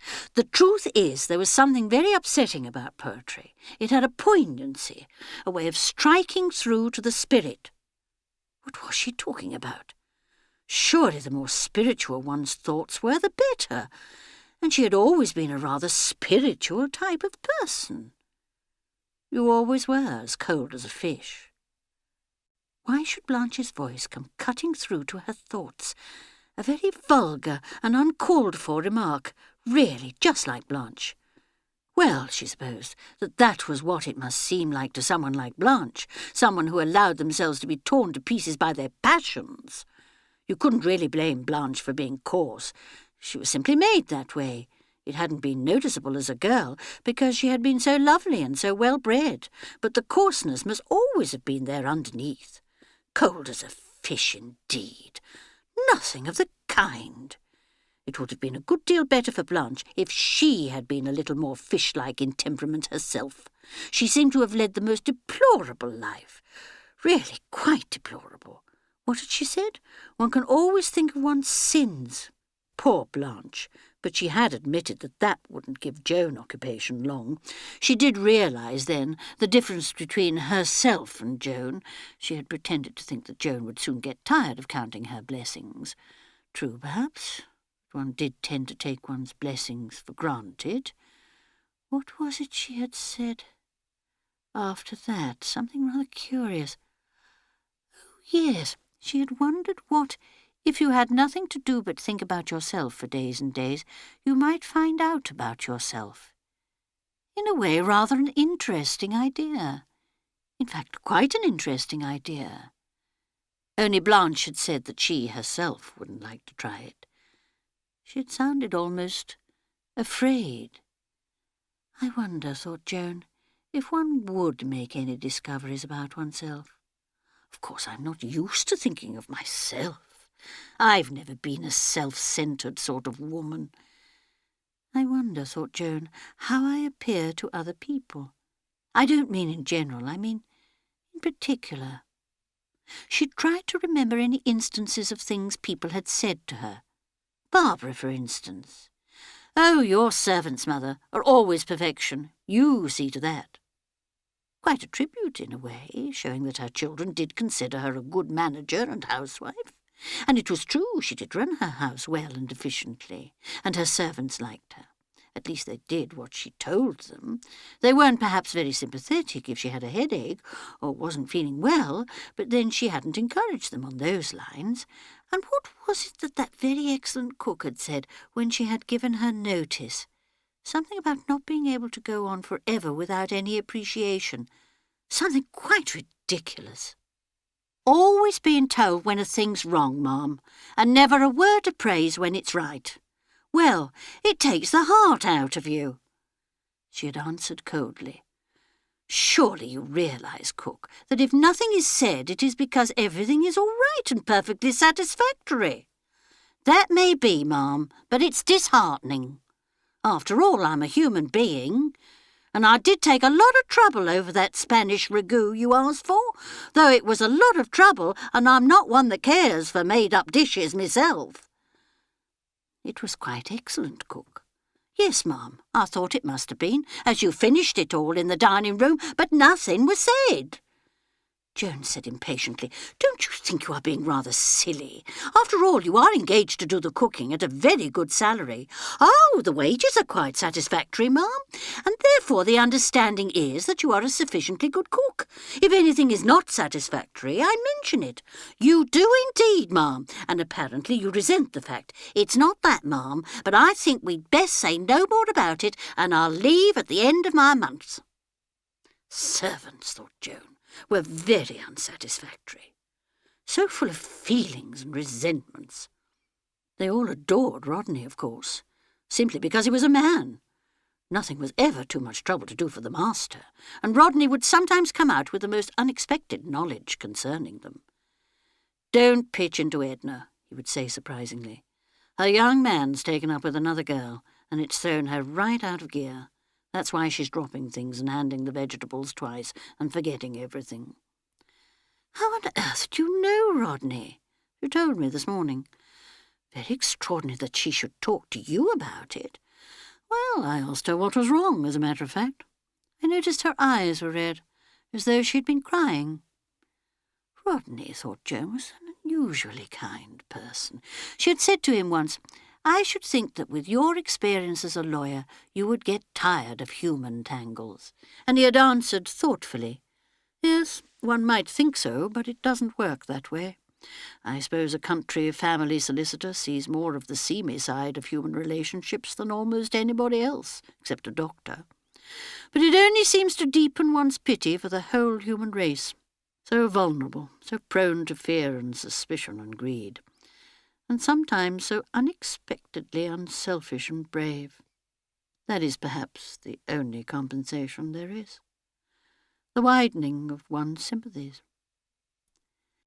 It had been on the tip of her tongue to say, "Compensation? What do you mean?" But for some reason she hadn't said it. Better not, she thought. No, better to say nothing.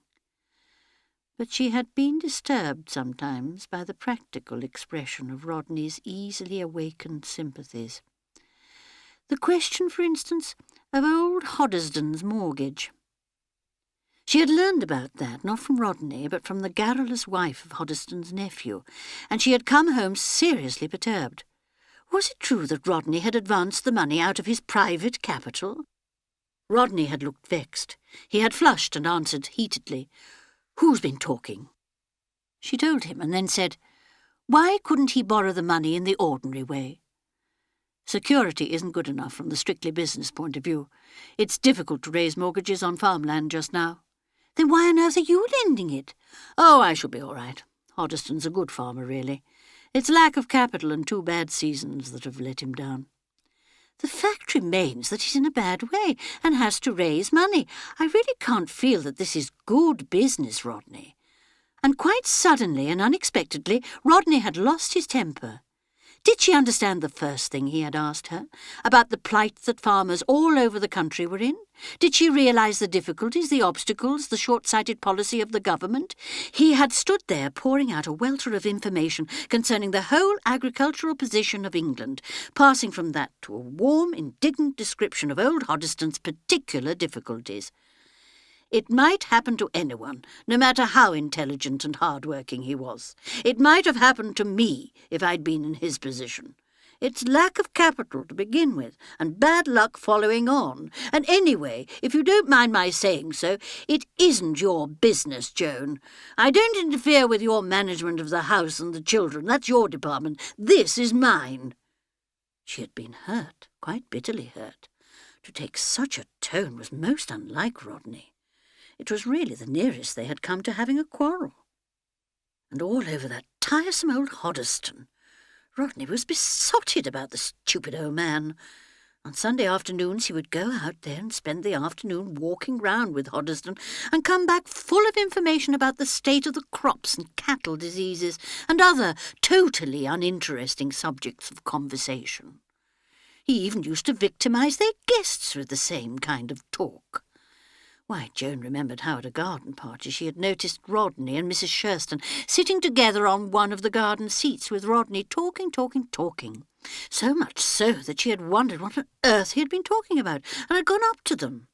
because really he seemed so excited, and Leslie Shurston was listening with such apparently tense interest. And apparently all he was talking about were dairy herds and the necessity of keeping up the level of pedigree stock in this country. Hardly a subject that could be of any interest to Leslie Shurston, who had no particular knowledge of or interest in such matters. Yet she'd been listening with apparently deep attention, her eyes on Rodney's eager, animated face. Joan had said lightly, "Really, Rodney, you mustn't bore poor Mrs. Shurston with such dull things." For that had been when the Shurstons first came to Crayminster, and before they knew them very well. The light had died out of Rodney's face, and he had said apologetically to Leslie, "I'm sorry." And Leslie Shurston had said quickly and abruptly, in the way she always spoke, "You are wrong, Mrs. Scudamore. I found what Mr. Scudamore was saying very interesting." And there had been a gleam in her eye which had made Joan say to herself, "Really, I believe that woman has got quite a temper." And the next thing that had happened was that Myrna Randolph had come up, just a little out of breath, and exclaimed, "Rodney, darling, you must come and play in this set with me. We're waiting for you." And with that charming, imperious manner that only a really good-looking girl can get away with, she had stretched out both hands, pulled Rodney to his feet, and smiling up into his face had simply swept him away to the tennis court, whether Rodney had wanted to or not. She had walked beside him, her arm familiarly slipped through his, turning her head, gazing up into his face. And Joan had thought angrily to herself, "It's all very well, but men don't like girls who throw themselves at their heads like that." And then had wondered, with a sudden queer, cold feeling, whether perhaps men did like it after all. She had looked up to find Leslie Shurston watching her. Leslie no longer looked as though she had a temper. She looked instead as though she was rather sorry for her, Joan, which was impertinence, if nothing else. Joan stirred restlessly in her narrow bed. How on earth had she got back to Myrna Randolph? Oh, of course, wondering what effect she herself had on other people. Myrna, she supposed, had disliked her. Well, Myrna was welcome to do so. The kind of girl who would break up anybody's married life if she got the chance. Well, well, no need getting hot and bothered about that now. She must get up and have breakfast. Perhaps they could poach an egg for her as a change. She was so tired of leathery omelettes. The Indian, however, seemed impervious to the suggestion of a poached egg. "Cook egg in water? You mean boil?" No, Joan said. She didn't mean boil. A boiled egg in the rest house, as she knew by experience, was always hard-boiled. She tried to explain the science of the poached egg. The Indian shook his head. "Put egg in water, egg all go away. I give Mem some nice fried egg." So Joan had 2 nice fried eggs, well frizzled outside and with hard, firm, pale yolks. On the whole, she thought she preferred the omelette. Breakfast was over all too soon. She inquired for news of the train, and there was no news. So there she was, fairly and squarely up against it. Another long day ahead of her. But today, at any rate, she would plan her time out intelligently. Trouble was that up to now she had just tried to pass the time. She had been a person waiting at a railway station for a train, and naturally that engendered in one a nervy, jumpy frame of mind. Supposing she were to consider this as a period of rest, and yes, discipline, something in the nature of a retreat. That is what Roman Catholics called it. They went for retreats and came back spiritually refreshed. There is no reason, thought Joan, why I should not be spiritually refreshed too. Her life had been perhaps too slack lately, too pleasant, too easy-going. A wraith like Miss Gilby seemed to be standing at her side and saying in the well-remembered bassoon-like accents, "Discipline." Only actually that was what she had said to Blanche Haggard. To Joan she had said, really rather unkindly, "Don't be too pleased with yourself, Joan." It was unkind, for Joan had never been in the least bit pleased with herself, not in that fatuous sort of way. Think of others, my dear, and not too much of yourself. Well, that is what she had done. Always thought of others. She hardly ever thought of herself or put herself first. She had always been unselfish, thinking of the children, of Rodney, Averil. Why did she have suddenly to think of Averil? Why see so clearly her elder daughter's face, with its polite, slightly scornful smile? Averil, there was no doubt about it, had never appreciated her mother properly. The things she said sometimes, quite sarcastic things, were really most irritating. Not exactly rude, but... well, but what? That look of quiet amusement, those raised eyebrows, the way Averil would stroll gently out of the room. Averil was devoted to her, of course. All her children were devoted to her. Were they? Were her children devoted to her? Did they really care for her at all? Joan half rose out of her chair, then sank back. Where did these ideas come from? What made her think them? Such frightening, unpleasant ideas. Put them out of her head. Try not to think of them. Miss Gilby's voice, pizzicato. No lazy thinking, Joan. Don't accept things at their face value because that's the easiest way, and because it may save you pain. Was that why she wanted to force these ideas back? To save herself pain? Because they certainly were painful ideas. Averil. Was Averil devoted to her? Was Averil? Come now, Joan, face it. Was Averil even fond of her? Well, the truth was that Averil was rather a peculiar kind of girl, cool, unemotional. No, not perhaps unemotional. Actually, Averil had been the only one of the three children to give them real trouble. Cool, well-behaved, quiet Averil. The shock it had given them. The shock it had given her.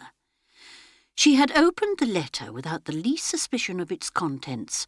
Addressed in a scrawled, illiterate hand, she had taken it to be from one of her many charitable pensioners. She had read the words almost uncomprehendingly. This is to let you know as how your eldest daughter is carrying on with the doctor up at the sanatorium. Kissing in the woods something shameful it is, and ought to be stopped. Joan stared at the dirty sheet of paper with a definite feeling of nausea. What an abominable, what a disgusting thing! She had heard of anonymous letters. She had never received one before. Really, it made one feel quite sick. Your eldest daughter, Averil? Averil, of all people in the world, carrying on, disgusting phrase, with the doctor up at the sanatorium? Dr. Cargill, that eminent distinguished specialist who had made such a success of his tubercular treatment, a man at least 20 years older than Averil, a man with a charming invalid wife. What rubbish! What disgusting rubbish! And at that moment Averil herself had walked into the room and had asked, but with only mild curiosity, for Averil was never really curious, "Is anything the matter, mother?" Joan, the hand that held the letter shaking, had hardly been able to reply. "I don't think I had better even show it to you, Averil.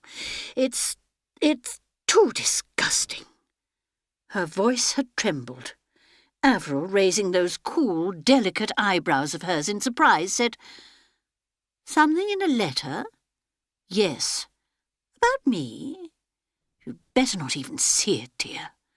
But Averil, walking across the room, had quietly taken the letter out of her hand, had stood there a minute reading it, then had handed it back, and had said in a reflective, detached voice, "Yes, not very nice."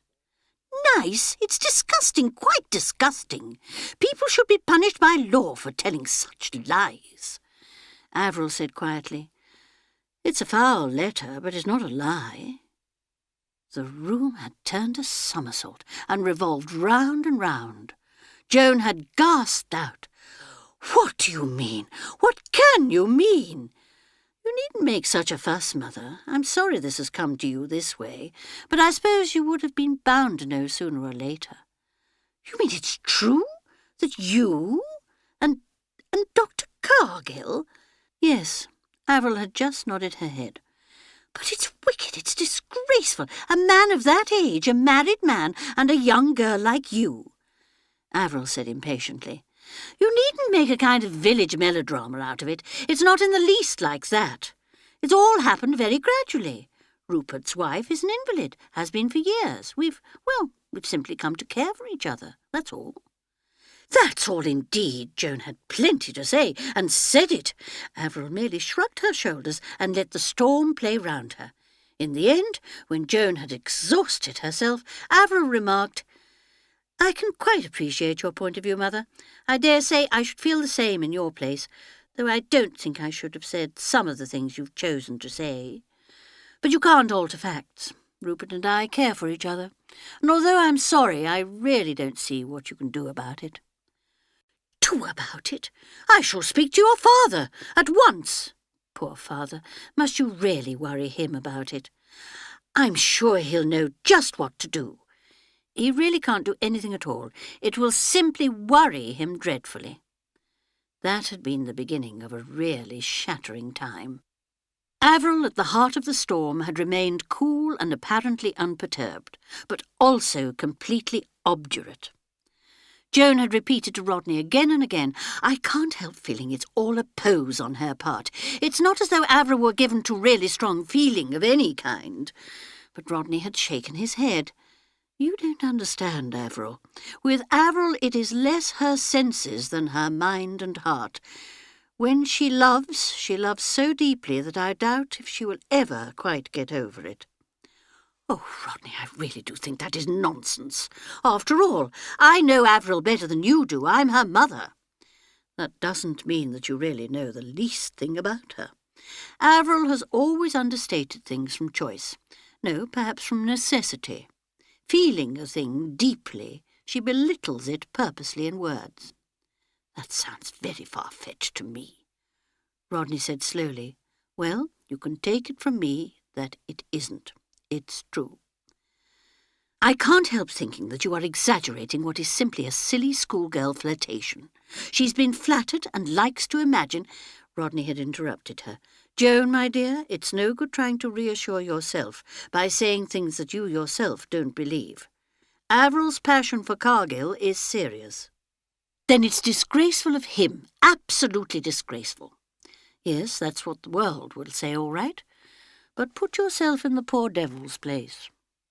A wife who is a permanent invalid and all the passion and beauty of Avril's young, generous heart offered to you on a platter. All the eagerness and freshness of her mind. 20 years older than she is. I know. If he were only 10 years younger, the temptation wouldn't be so great. He must be a horrid man, perfectly horrid. Rodney sighed. He's not. He's a fine and very humane man. A man with an intense, enthusiastic love for his profession. A man who has done outstanding work. Incidentally, a man who has always been unvaryingly kind and gentle to an ailing wife. Now you are trying to make him out a kind of saint. Far from it. And most saints, Joan, have had their passions. They were seldom bloodless men and women. No, Cargill's human enough to fall in love and to suffer. Human enough probably to wreck his own life, and to nullify his life work. It all depends. Depends on what? Rodney said slowly. It depends on our daughter, on how strong she is, and how clear-sighted. Joan said energetically, We must get her away from here. How about sending her on a cruise to the northern capitals or the Greek islands, something like that? Rodney smiled. Aren't you thinking of the treatment applied to your old school friend, Blanche Haggard? Didn't work very well in her case, remember? Do you mean that Avril would come rushing back from some foreign port? I rather doubt whether Avril would even start. Nonsense, we would insist. Joan, dear, do try and envisage realities. You cannot apply force to an adult young woman. We can neither lock Avril in her bedroom nor force her to leave Greyminster. And actually, I don't want to do either. Those things are only palliatives. Avril can only be influenced by factors that she respects. And those are reality, truth. Why don't you go to him, to Rupert Cargill? Threaten him with the scandal. Again Rodney sighed. I'm afraid, terribly afraid, Joan, of precipitating matters. What do you mean? That Cargill will throw up everything, and that they will go away together. Wouldn't that be the end of his career? Undoubtedly. I don't suppose it would come under the heading of unprofessional conduct, but it would completely alienate public opinion in his special circumstances. Then surely if he realises that, Rodney said impatiently, he's not quite sane at the moment. Don't you understand anything at all about love, Joan? Which was a ridiculous question to ask. She said bitterly, Not that kind of love, I'm thankful to say. And then Rodney had taken her quite by surprise. He had smiled at her, had said, Poor little Joan, very gently, had kissed her and gone quietly away. It was nice of him, she thought, to realise how unhappy she was over the whole miserable business. Yes, it had indeed been an anxious time. Avril silent, not speaking to anybody, sometimes not even replying when her mother spoke to her. I did my best, thought Joan. But what are you to do with a girl who won't even listen? Pale, wearily polite, Avril would say, Really, Mother, must we go on like this, talking and talking and talking? I do make allowances for your point of view, but won't you just accept the plain truth, that nothing you can say or do will make the least difference? So it had gone on until that afternoon in September, when Avril, her face a little paler than usual, had said to them both, I think I'd better tell you. Rupert and I don't feel we can go on like this any longer. We are going away together. I hope his wife will divorce him, but if she won't, it makes no difference. Joan had started on an energetic protest, but Rodney had stopped her. Leave this to me, Joan, if you don't mind. Avril, I must talk to you. Come into my study. Avril had said with a very faint smile, Quite like a headmaster, aren't you, Father? Joan burst out, I'm Avril's mother, I insist. Please, Joan, I want to talk to Avril alone. Would you mind leaving us? There had been so much quiet decision in his tone that she had half turned to leave the room. It was Avril's low, clear voice that stopped her. Don't go away, Mother. I don't want you to go away. Anything Father says to me, I'd rather he said in front of you. Well, at least that showed, thought Joan, that being a mother had some importance. What a very odd way Avril and her father had of looking at each other, a wary, measuring, unfriendly way, like two antagonists on the stage. Then Rodney smiled slightly and said, I see, afraid. Avril's answer came cool and slightly surprised. I don't know what you mean, Father. Rodney said with sudden irrelevance, Pity you weren't a boy, Avril.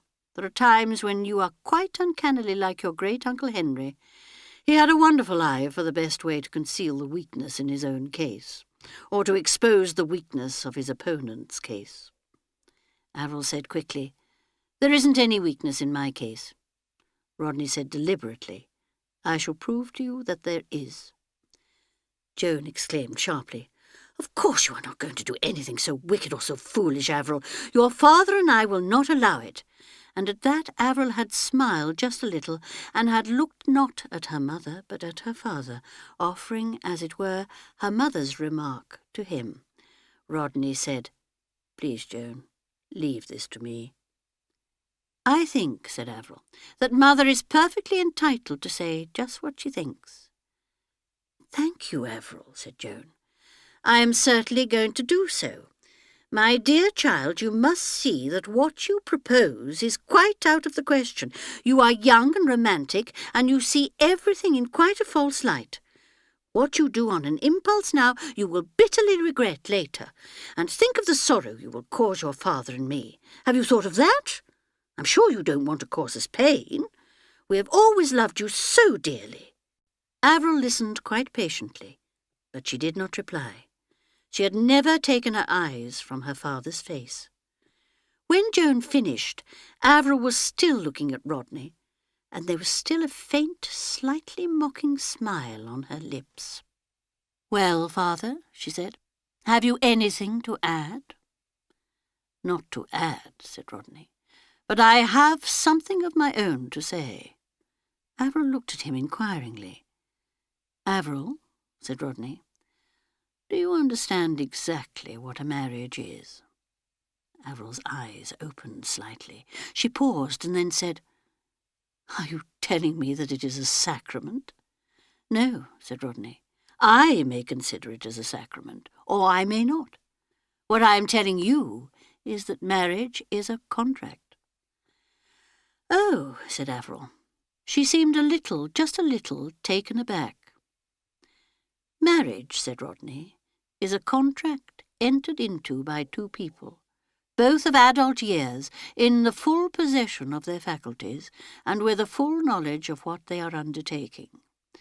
It is a specification of partnership, and each partner binds himself and herself specifically to honour the terms of that contract. That is, to stand by each other in certain eventualities, in sickness and in health, for richer, for poorer, for better, for worse. Because those words are uttered in a church and with the approval and benediction of a priest, they are none the less a contract, just as any agreement entered into between two people in good faith is a contract. Because some of the obligations undertaken are not enforceable in a court of law, they are none the less binding on the persons who have assumed them. I think you will agree that, equitably, that is so." There was a pause, and then Avril said, "That may have been true once, but marriage is looked upon differently nowadays, and a great many people are not married in church and do not use the words of the church service." "That may be so, but 18 years ago Rupert Cargill did bind himself by using those words in a church, and I challenge you to say that he did not, at that time, utter those words in good faith and meaning to carry them out." Avril shrugged her shoulders. Rodney said, "Will you admit that, although not legally enforceable, Rupert Cargill did enter into such a contract with the woman who is his wife? He envisaged at the time the possibilities of poverty and of sickness, and directly specified them as not affecting the permanence of the bond." Avril had gone very white. She said, "I don't know where you think you are getting by all this." "I want an admission from you that marriage is, apart from all sentimental feeling and thinking, an ordinary business contract. Do you admit that, or don't you?" "I'll admit it." "And Rupert Cargill proposes to break that contract with your connivance?" "Yes, with no regard for the due rights and privileges of the other party to the contract." "She will be all right. It's not as though she was so terribly fond of Rupert. All she thinks of is her own health." And Rodney interrupted her sharply. "I don't want sentiment from you, Avril. I want an admission of fact." "I'm not sentimental." "You are. You have no knowledge at all of Mrs. Cargill's thoughts and feelings. You are imagining them to suit yourself. All I want from you is the admission that she has rights." Avril flung her head back. "Very well, she has rights." "Then you are now quite clear exactly what it is you are doing." "Have you finished, father?" "No, I have one more thing to say. You realise, don't you, that Cargill is doing very valuable and important work, that his methods in treating tuberculosis have met with such striking success that he is a very prominent figure in the medical world, and that, unfortunately, a man's private affairs can affect his public career. That means that Cargill's work, his usefulness to humanity, will be seriously affected, if not destroyed, by what you are both proposing to do. Averil said, "Are you trying to persuade me that it's my duty to give Rupert up so that he can continue to benefit humanity?" There was a faint sneer in her voice. "No," said Rodney. "I'm thinking of the poor devil himself." There was sudden vehement feeling in his voice. "You can take it from me, Averil, that a man who's not doing the work he wants to do, the work he was made to do, is only half a man. I tell you as surely as I'm standing here that if you take Rupert Cargill away from his work and make it impossible for him to go on with that work, the day will come when you will have to stand by and see the man you love unhappy, unfulfilled, old before his time, tired and disheartened, only living with half his life. And if you think your love, or any woman's love, can make up to him for that, then I tell you plainly that you're a damned sentimental little fool." He stopped. He leaned back in his chair. He passed his hand through his hair. Averil said, "You say all this to me, but how do I know—" She broke off and began again. "How do I know that it's true? I can only say that it's what I believe to be true, and that it is what I know of my own knowledge. I'm speaking to you, Averil, as a man, as well as a father." "Yes," said Averil, "I see." Rodney said, and his voice was tired now and sounded muffled, "It's up to you, Averil, to examine what I have told you, and to accept or reject it. I believe you have courage and clear-sightedness." Averil went slowly towards the door. She stopped with her hand on the handle and looked back. Joan was startled by the sudden bitter vindictiveness of her voice when she spoke. "Don't imagine," she said, "that I shall ever be grateful to you, Father. I think I hate you." And she went out and closed the door behind her. Joan made a motion to go after her, but Rodney stopped her with a gesture. "Leave her alone," he said. "Leave her alone. Don't you understand? We've won." End of Side 3.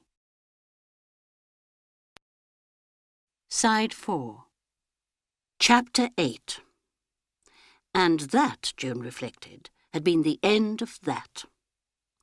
Averil had gone about very silent, answering in monosyllables when she was spoken to, never spoke if she could help it.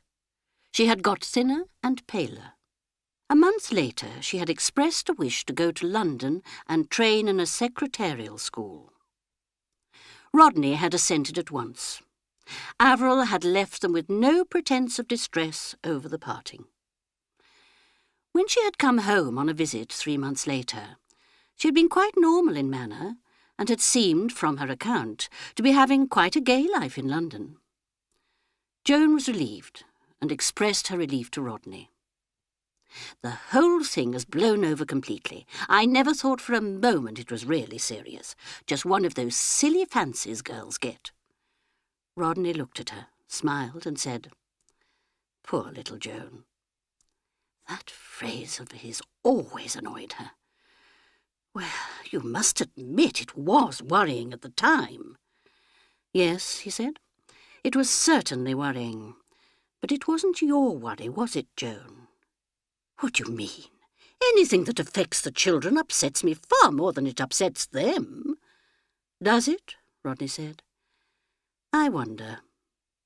It was true, Joan thought, that there was now a certain coldness between Averil and her father. They had always been such friends. Now there seemed to be little except formal politeness between them. On the other hand, Averil had been quite charming in her cool, non-committal way to her mother. "I expect," thought Joan, "that she appreciates me better now that she doesn't live at home." She herself certainly welcomed Averil's visits. Averil's cool good sense seemed to ease things in the household. Barbara was now grown up, and was proving difficult. Joan was increasingly distressed by her younger daughter's choice of friends. She seemed to have no kind of discrimination, There were plenty of nice girls in Crayminster, but Barbara, out of sheer perversity, it seemed, would have none of them. "They're so hideously dull, Mother." "Nonsense, Barbara. I'm sure both Mary and Alison are charming girls, full of fun." "They're perfectly awful. They wear snoods." Joan had stared, bewildered. "Really, Barbara, what do you mean? What can it matter?" "It does. It's a kind of symbol." "I think you're talking nonsense, darling." "There's Pamela Grayling. Her mother used to be a great friend of mine. Why not go about with her a bit more?" "Oh, Mother, she's hopelessly dreary, not amusing a bit." "Well, I think they're all very nice girls." "Yes, nice and deadly. And what does it matter what you think?" "That's very rude, Barbara." "Well, what I mean is, you don't have to go about with them. So it's what I think matters. I like Betty Earle and Primrose Dean, but you always stick your nose in the air when I bring them to tea." "Well, frankly, darling, they are rather dreadful. Betty's father runs those awful charabanc tours and simply hasn't got an H. He's got lots of money, though." "Money isn't everything, Barbara."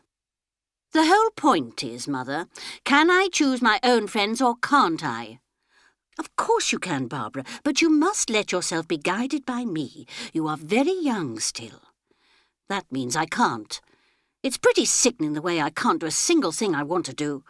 This place is an absolute prison house." And it was just then that Rodney had come in and said, "What's a prison house?" Barbara cried out, "Home is." And instead of taking the matter seriously, Rodney had simply laughed and had said teasingly, "Poor little Barbara, treated like a black slave." "Well, I am." "Quite right, too. I approve of slavery for daughters." And Barbara had hugged him and said breathlessly, "Oh, darling Dad, you are so ridiculous. I never can be annoyed with you for long." Joan had begun indignantly. "I should hope not," but Rodney was laughing. And when Barbara had gone out of the room, he had said, "Don't take things too seriously, Joan. Young fillies have to kick up their heels a bit. But these awful friends of hers. A momentary phase of liking the flamboyant. It will pass. Don't worry, Joan." Very easy, Joan had thought indignantly, to say don't worry. What would happen to them all if she didn't worry? Rodney was far too easygoing, and he couldn't possibly understand a mother's feelings. Yet, trying as Barbara's choice of girlfriends had been, it was as nothing to the anxiety occasioned by the men she seemed to like. George Harman, and that very objectionable young Wilmore, not only a member of the rival solicitor's firm, a firm that undertook the more dubious legal business of the town, but a young man who drank too much, talked too loudly, and was too fond of the racetrack. It was with young Wilmore that Barbara had disappeared from the town hall on the night of the Christmas charity dance, and had reappeared 5 dances later, sending a guilty but defiant glance towards where her mother was sitting. They had been sitting out, it seemed, on the roof. A thing that only fast girls did, so Joan told Barbara, and it had distressed her very much. "Don't be so Edwardian, Mother, it's absurd." "I'm not at all Edwardian, and let me tell you, Barbara, a lot of the old ideas about chaperonage are coming back into favour. Girls don't go about with young men as they did 10 years ago." "Really, Mother, anyone would think I was going off week-ending with Tom Wilmore." "Don't talk like that, Barbara. I won't have it. And I heard you were seen in the Dog and Duck with George Harman." "Oh, we were just doing a pub crawl." "Well, you're far too young to do anything of the kind. I don't like the way girls drink spirits nowadays." "I was only having a beer. Actually, we were playing darts." "Well, I don't like it, Barbara. And what's more, I won't have it. I don't like George Harman or Tom Wilmore, and I won't have them in the house any more. Do you understand?" "OK, Mother, it's your house. Anyway, I don't see what you like in them." Barbara shrugged her shoulders. "Oh, I don't know. They're exciting." "Well, I won't have them asked to the house. Do you hear?" After that, Joan had been annoyed when Rodney brought young Harman home to Sunday supper one night. It was, she felt, so weak of Rodney. She herself put on her most glacial manner, and the young man seemed suitably abashed, in spite of the friendly way Rodney talked to him, and the pains he took to put him at his ease. George Harman alternately talked too loud or mumbled, boasted, and then became apologetic. Later that night, Joan took Rodney to task with some sharpness. "Surely you must realise I told Barbara I wouldn't have him here." "I knew, Joan, but that's a mistake. Barbara has very little judgment. She takes people at their own valuation. She doesn't know the shoddy from the real. Seeing people against an alien background, she doesn't know where she is. That's why she needs to see people against her own background. She's been thinking of young Harman as a dangerous and dashing figure, not just a foolish and boastful young man who drinks too much and has never done a proper day's work in his life." "I could have told her that." Rodney smiled. "Oh, Joan, dear, nothing that you and I say is going to impress the younger generation." The truth of that was made plain to Joan when Avril came down on one of her brief visits. This time it was Tom Wilmore who was being entertained. Against Avril's cool, critical distaste, Tom did not show to advantage. Afterwards, Joan caught a snatch of conversation between the sisters. "You don't like him, Avril?"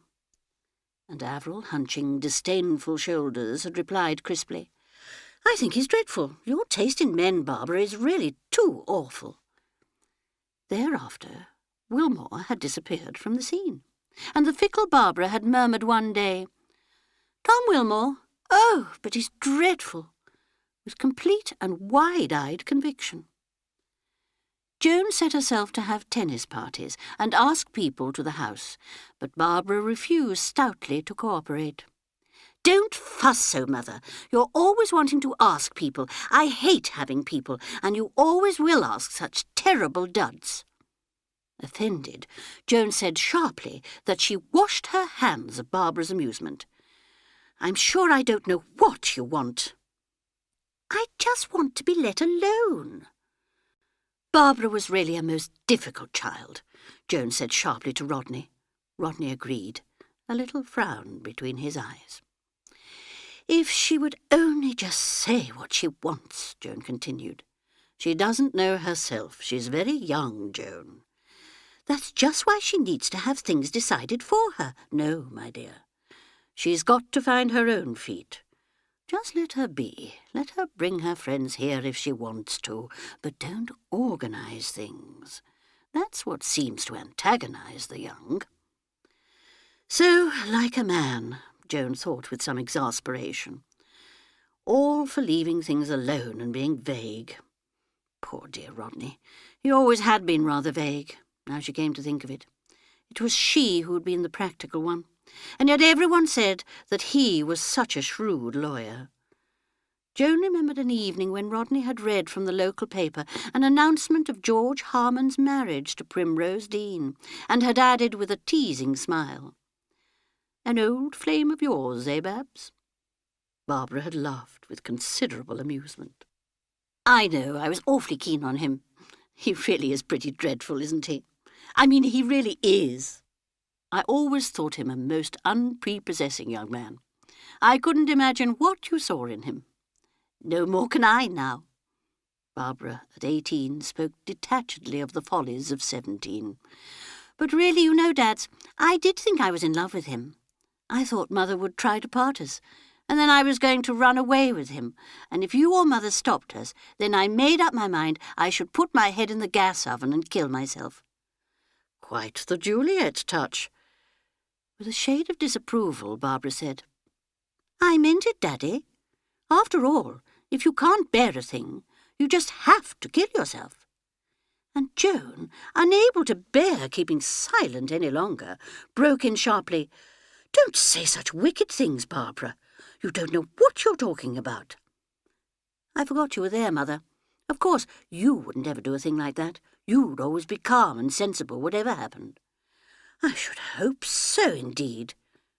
Joan kept her temper with a little difficulty. She said to Rodney when Barbara had left the room, You shouldn't encourage the child in such nonsense. Oh, she might as well talk it out of her system. Of course, she'd never really do any of these dreadful things she talks about. Rodney was silent, and Joan looked at him in surprise. Surely you don't think? No, not really. Not when she's older, when she's got her balance. But Barbara is very unstable emotionally, Joan. We might as well face it. It's all so ridiculous. Yes, to us, who have a sense of proportion, but not to her. She's always in deadly earnest. She can't see beyond the mood of the moment. She has no detachment and no humour. Sexually, she is precocious. Really, Rodney, you make things sound like one of those horrid cases in the police court. Horrid cases in the police court concern living human beings, remember. Yes, but nicely brought-up girls like Barbara don't what, Joan? Must we talk like this? Rodney sighed. No, of course not. But I really do wish that Barbara could meet some decent young fellow and fall properly in love with him. And after that, it had really seemed like an answer to prayer, when young William Ray had come home from Iraq to stay with his aunt, Lady Harriet. Joan had seen him first one day about a week after his arrival. He had been ushered into the drawing-room one afternoon when Barbara was out. Joan had looked up surprised from her writing table and had seen a tall, sturdily built young man with a jutting-out chin, a very pink face, and a pair of steady blue eyes. Blushing still pinker, Bill Ray had mumbled to his collar that he was Lady Harriet's nephew, and that he had called to return Miss Scudamore's racket which she had left behind the other day.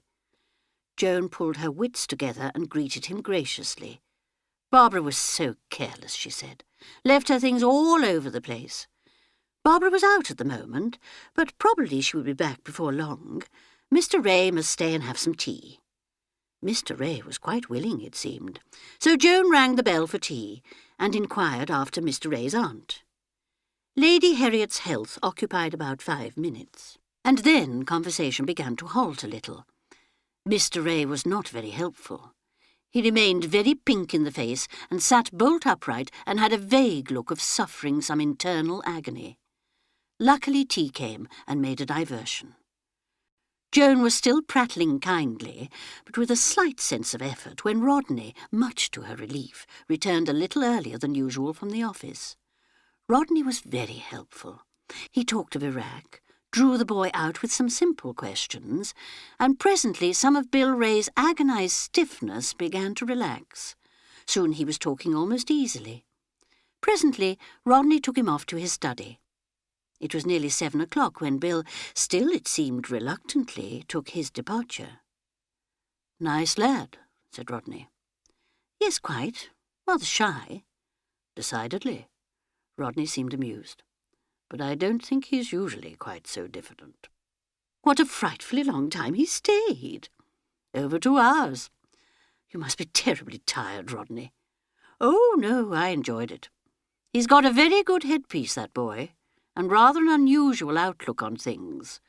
The philosophic bent of mind. He's got character as well as brains. Yes, I liked him." "He must have liked you, to stay talking as long as he did." Rodney's look of amusement returned. "Oh, he wasn't staying to talk to me. He was hoping for Barbara's return. Come, Joan, don't you know love when you see it? The poor fellow was stiff with embarrassment. That's why he was as red as a beetroot. It must have taken a great effort for him to nerve himself to come here. And when he did, no glimpse of his lady. Yes, one of those cases of love at first sight." Presently, when Barbara came hurrying into the house, just in time for dinner, Joan said, "One of your young men has been here, Barbara, Lady Harriet's nephew. He brought back your racket." "Oh, Bill Ray? So he did find it? It seemed to have disappeared completely the other evening." "He was here some time," said Joan. "Pity I missed him. I went to the pictures with the crabs. Frightfully stupid film. Did you get awfully bored with Bill?" "No," said Rodney. "I liked him. We talked Near Eastern politics. You'd have been bored, I expect." "I like to hear about queer parts of the world. I'd love to travel. I get so fed up always staying in Crayminster. At any rate, Bill is different." "You can always train for a job," suggested Rodney. "Oh, a job." Barbara wrinkled up her nose. "You know, Dad, I'm an idle devil. I don't like work." "No more do most people, I suspect," said Rodney. Barbara rushed at him and hugged him. "You work much too hard. I've always thought so. It's a shame."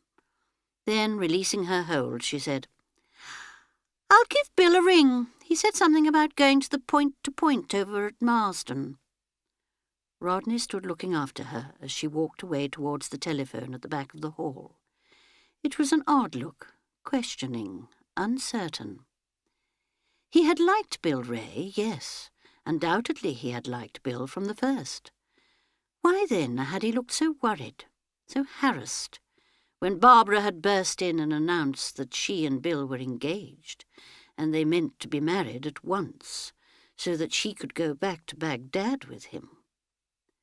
Bill was young, well-connected, with money of his own and good prospects. Why then did Rodney demur and suggest a longer engagement?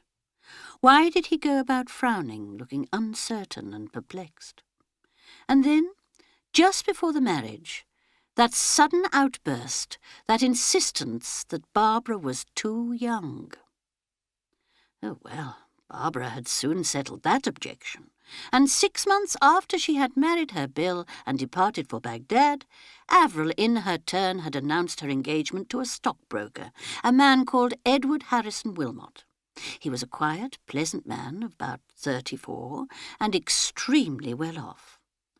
So really, Joan thought, everything seemed to be turning out splendidly. Rodney was rather quiet about Avril's engagement, but when she pressed him, he said, Yes, it's the best thing. He's a nice fellow." After Avril's marriage, Joan and Rodney were alone in the house. Tony, after training at an agricultural college and then failing to pass his exams, and altogether causing them a good deal of anxiety, had finally gone out to South Africa, where a client of Rodney's had a big orange farm in Rhodesia. Tony wrote them enthusiastic letters, though not very lengthy ones. Then he had written and announced his engagement to a girl from Durban. Joan was rather upset at the idea of her son marrying a girl they had never even seen. She had no money either, and really, as she said to Rodney, what did they know about her? Nothing at all. Rodney said that it was Tony's funeral, and that they must hope for the best. She looked a nice girl, he thought, from the photographs Tony had sent, and she seemed willing to begin with Tony in a small way up in Rhodesia. "And I suppose they'll spend their entire lives out there and hardly ever come home. Tony ought to have been forced to go into the firm. I said so at the time." Rodney had smiled and said that he wasn't very good at forcing people to do things. "No, but really, Rodney, you ought to have insisted. He would soon have settled down. People do." Yes, Rodney said, that was true. But it was, he thought, too great a risk. Risk? Joan said she didn't understand. What did he mean by risk? Rodney said he meant the risk that the boy mightn't be happy. Joan said she sometimes lost patience with all this talk of happiness. Nobody seemed to think of anything else. Happiness wasn't the only thing in life. There were other things much more important. "Such as?" Rodney had asked. "Well," Joan said, after a moment's hesitation, "duty, for instance." Rodney said that surely it could never be a duty to become a solicitor. Slightly annoyed, Joan replied that he knew perfectly what she meant. It was Tony's duty to please his father and not disappoint him. "Tony hasn't disappointed me." "But surely," Joan exclaimed, "Rodney didn't like his only son being far away half across the world, living where they could never see the boy." "No," said Rodney with a sigh. "I must admit that I miss Tony very much. He was such a sunny, cheerful creature to have about the house. Yes, I miss him." "Well, that's what I say. You should have been firm." "After all, Joan, it's Tony's life, not ours. Ours is over and done with, for better or worse. The active part of it, I mean." "Yes, well, I suppose that's so in a way." She thought a minute, and then she said, "Well, it's been a very nice life, and still is, of course. I'm glad of that." He was smiling at her. Rodney had a nice smile, a teasing smile. Sometimes he looked as though he was smiling at something that you yourself didn't see. "The truth is," said Joan, "that you and I are really very well suited to each other. Yes, we haven't had many quarrels. And then we've been lucky with our children. It would have been terrible if they'd turned out badly or been unhappy or something like that." "Funny, Joan," Rodney had said. "Well, but Rodney, it really would have been very upsetting." "I don't think anything would upset you for long, Joan." Well, she considered the point. "Of course, I have got a very equable temperament. I think it's one's duty, you know, not to give way to things. An admirable and convenient sentiment. It's nice, isn't it," said Joan, smiling, "to feel one's made a success of things." "Yes," Rodney had sighed. "Yes, it must be very nice." Joan laughed, and putting her hand on his arm, gave it a little shake. "Don't be modest, Rodney. No solicitor has got a bigger practice round here than you have. It's far bigger than in Uncle Henry's time. Yes, the firm is doing well. And there's more capital coming in with the new partner. Do you mind having a new partner?" Rodney shook his head.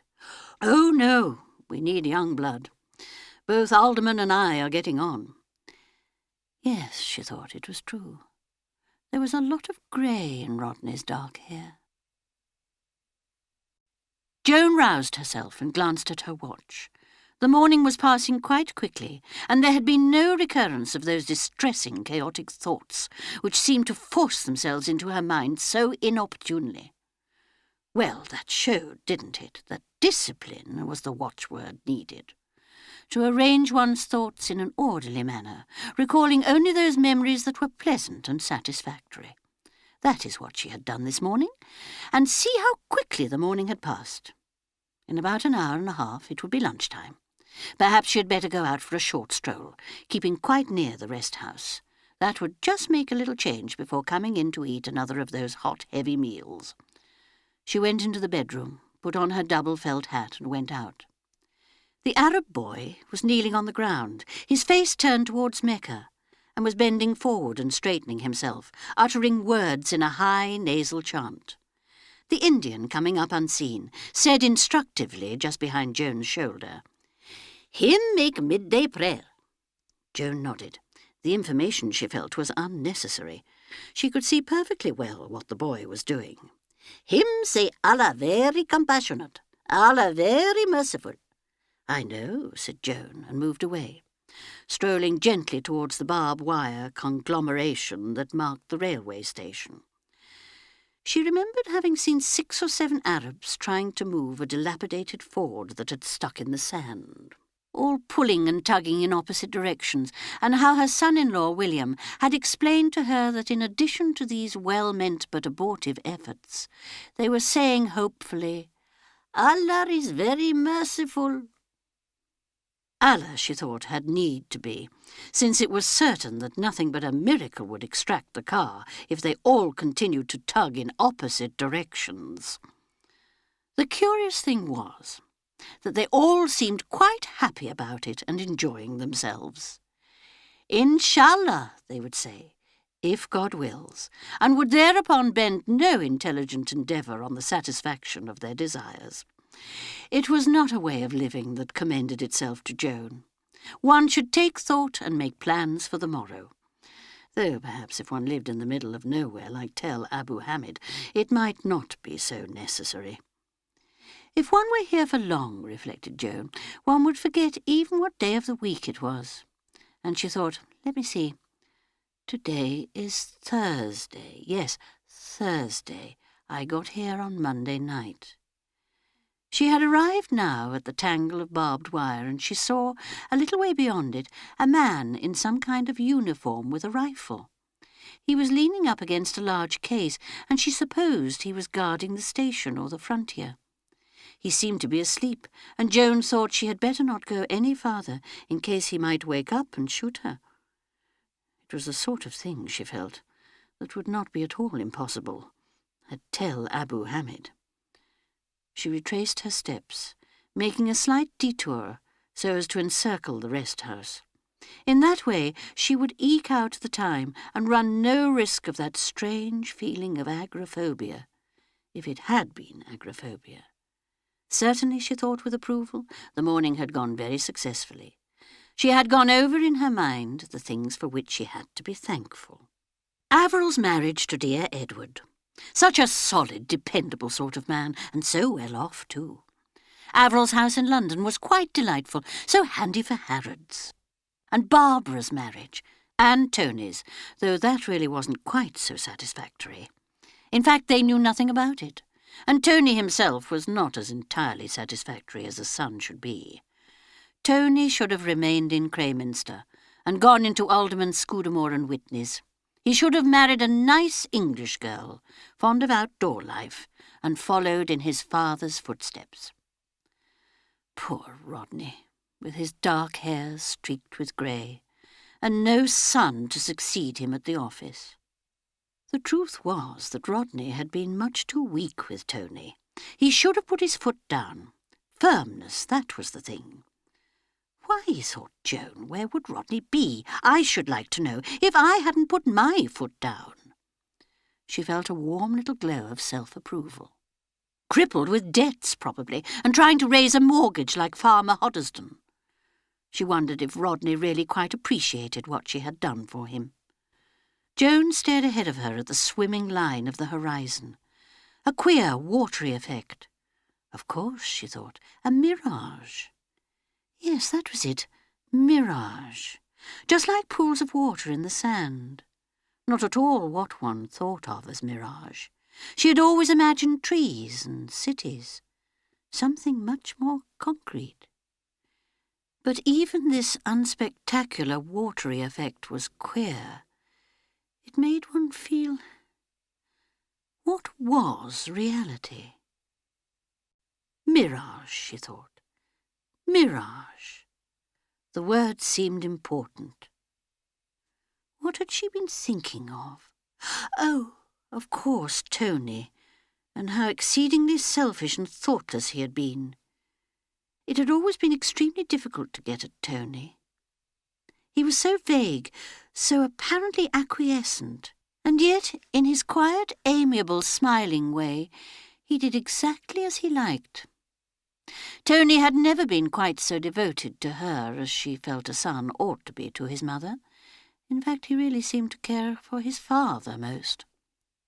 She remembered how Tony, as a small boy of 7 in the middle of the night, had entered the dressing room where Rodney was sleeping and had announced quietly and unromantically, "I think, Father, I must have eaten a toadstool instead of a mushroom, because I have a very bad pain and I think I'm going to die. So I've come here to die with you." Actually, it had been nothing to do with toadstools or mushrooms.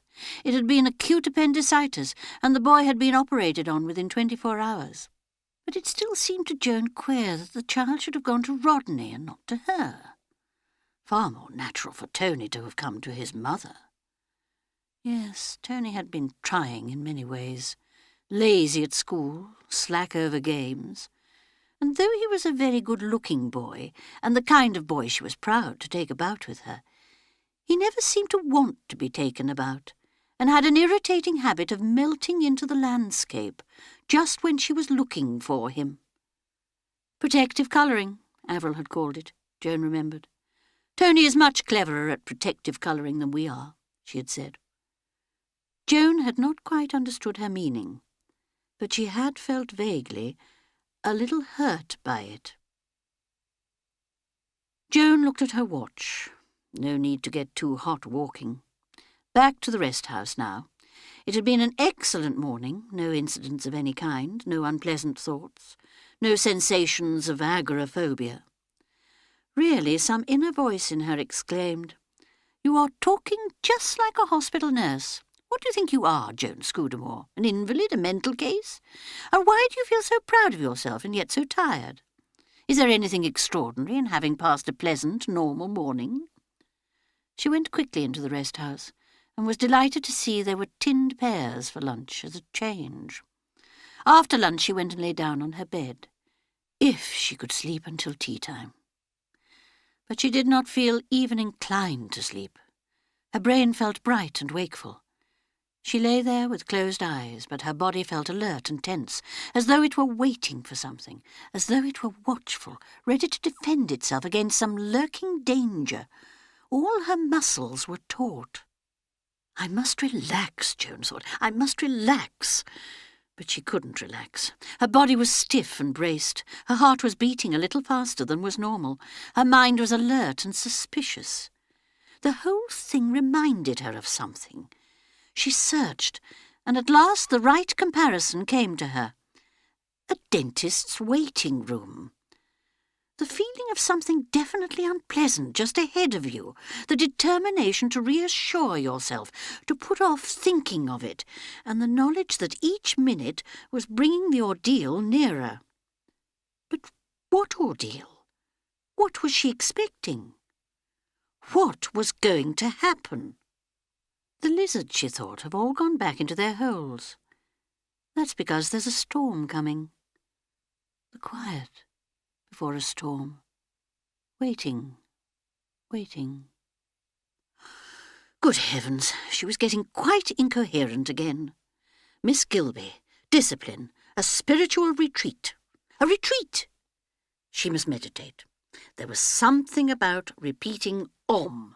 Theosophy or Buddhism? No. Stick to her own religion.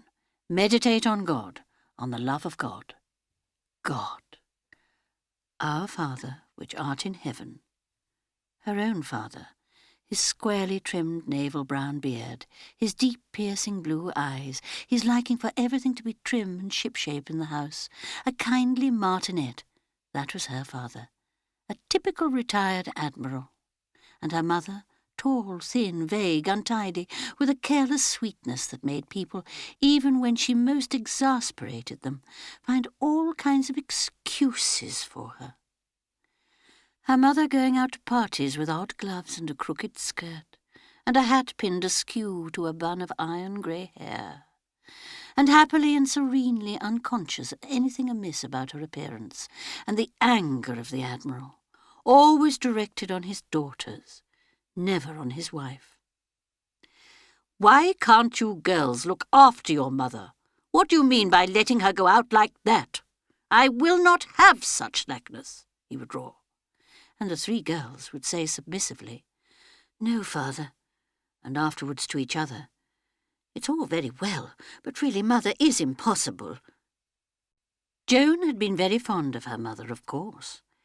But her fondness had not blinded her to the fact that her mother was really a very tiresome woman. Her complete lack of method and consistency, hardly atoned for by her gay irresponsibility and warm-hearted impulsiveness. It had come as quite a shock to Joan, clearing up her mother's papers after her mother's death, to come across a letter from her father, written on the 20th anniversary of their marriage. I grieve deeply that I cannot be with you today, dear heart. I would like to tell you in this letter all that your love has meant to me all these years, and how you are more dear to me today than you have ever been before. Your love has been the crowning blessing of my life, and I thank God for it and for you. Somehow she had never realized that her father felt quite like that about her mother. Joan thought, Rodney and I will have been married 25 years this December, our silver wedding. How nice, she thought, if he were to write such a letter to me. She concocted a letter in her mind. Dearest Joan, I feel I must write down all I owe to you, and what you have meant to me. You have no idea, I am sure, how your love has been the crowning blessing. Somehow, Joan thought, breaking off this imaginative exercise, it didn't seem very real. Impossible to imagine Rodney writing such a letter, much as he loved her. much as he loved her. Why repeat that so defiantly? Why feel such a queer, cold little shiver? What had she been thinking about before that? Of course. Joan came to herself with a shock. She was supposed to be engaged in spiritual meditation. Instead of that, she'd been thinking of mundane matters, of her father and mother, dead these many years. Dead, leaving her alone. Alone in the desert. Alone in this very unpleasant, prison-like room, with nothing to think about but herself. She sprang up. No use lying here when one couldn't go to sleep. She hated these high rooms with their small gauze-covered windows. They hemmed you in. They made you feel small, insect-like. She wanted a big, airy drawing room with nice, cheerful cretins and a crackling fire in the grate, and people, lots of people you could go and see, and people who would come and see you. Oh, the train must come soon. It had got to come soon, or a car or something. I can't stay here, said Joan aloud. I can't stay here. Talking to yourself, she thought. That's a very bad sign. She had some tea, and then she went out. She didn't feel she could sit still and think. She would go out and walk, and she wouldn't think. Thinking, that was what upset you. Look at these people who lived in this place, the Indian, the Arab boy, the cook. She felt quite sure they never thought. Sometimes I sits and thinks, and sometimes I just sits. Who had said that? What an admirable way of life. She wouldn't think, she would just walk. Not too far away from the rest house, just in case. Well, just in case. Describe a large circle. Round and round, like an animal. Humiliating? Yes, humiliating, but there it was. She had got to be very, very careful of herself. Otherwise what? She didn't know. She hadn't any idea. She mustn't think of Rodney. She mustn't think of Avril. She mustn't think of Tony. She mustn't think of Barbara. She mustn't think of Blanche Haggard. She mustn't think of scarlet rhododendron buds. Particularly, she mustn't think of scarlet rhododendron buds. She mustn't think of poetry. She mustn't think of Joan Scudamore. But that's myself. No, it isn't. Yes, it is. If you had nothing but yourself to think about, what would you find out about yourself? I don't want to know, said Joan aloud. The sound of her voice astonished her. What was it that she didn't want to know? A battle, she thought. I'm fighting a losing battle. But against whom? Against what? Never mind, she thought. I don't want to know. Hang on to that. It was a good phrase. Odd, the feeling that there was someone walking with her, someone she knew quite well. If she turned her head, well, she had turned her head, but there was no one at all. Yet the feeling that there was someone persisted. It frightened her. Rodney, Avril, Tony, Barbara. None of them would help her. None of them could help her. None of them wanted to help her. None of them cared. She would go back to the rest house and get away from whoever it was who was spying on her. The Indian was standing outside the wire door. Joan was swaying a little as she walked. The way he stared annoyed her. "What is it?" she said. "What's the matter?" "Mem Sab not look well. Perhaps Mem Sab have fever." That was it. Of course, that was it. She had fever. How stupid not to have thought of that before. She hurried in. She must take her temperature, look for her quinine. She had got some quinine with her somewhere. She got out her thermometer and put it under her tongue. Fever. Of course it was fever. The incoherence, the nameless dreads, the apprehension, the fast beating of her heart. Purely physical, the whole thing. She took out the thermometer and looked at it. 98.2. If anything, she was a shade below normal. She got through the evening somehow. She was by now really alarmed about herself. It wasn't sun, it wasn't fever. It must be nerves. Just nerves, people said. She had said so herself about other people. Well, she hadn't known. She knew now. Just nerves indeed. Nerves were hell. What she needed was a doctor, a nice, sympathetic doctor, and a nursing home, and a kindly, efficient nurse who would never leave the room. Mrs. Scudamore must never be left alone. What she had got was a whitewashed prison in the middle of a desert, a semi-intelligent Indian, a completely imbecile Arab boy, and a cook who would presently send in a meal of rice and tinned salmon and baked beans and hard-boiled eggs. All wrong, thought Joan. Completely the wrong treatment for my sort of case. After dinner she went to her room and looked at her aspirin bottle. There were 6 tablets left. Recklessly she took them all. It was leaving her nothing for tomorrow, but she felt she must try something. Never again, she thought, will I go travelling without some proper sleeping stuff with me. She undressed and lay down apprehensively. Strangely enough, she fell asleep almost immediately. That night she dreamed that she was in a big prison building with winding corridors. She was trying to get out, but she couldn't find the way, and yet all the time she knew quite well that she did know it. "You've only got to remember," she kept saying to herself earnestly. "You've only got to remember." In the morning she woke up feeling quite peaceful, though tired. "You've only got to remember," she said to herself. She got up and dressed and had breakfast. She felt quite all right, just a little apprehensive, that was all. "I suppose it will all start again," she thought to herself. "Oh, well, there's nothing I can do about it." She sat inertly in a chair. Presently she would go out, but not just yet. She wouldn't try to think about anything in particular, and she wouldn't try not to think. Both were much too tiring. She would just let herself drift. The outer office of Alderman, Scudamore and Whitney. The deed boxes labelled in white. Estate of Sir Jasper Fewkes, deceased. Colonel Etchingham Williams, just like stage properties. Peter Shurston's face looking up bright and eager from his desk. How very like his mother he was. No, not quite. He had Charles Shurston's eyes, that quick, shifty, sideways look. I wouldn't trust him too far if I were Rodney, she had thought. Funny that she should have thought that. After Leslie Shurston's death, Shurston had gone completely to pieces. He had drunk himself to death in record time. The children had been salvaged by relations. The third child, a little girl, had died 6 months after its birth. John, the eldest boy, had gone into woods and forests. He was somewhere out in Burma now. Joan remembered Leslie and her hand-printed linen covers.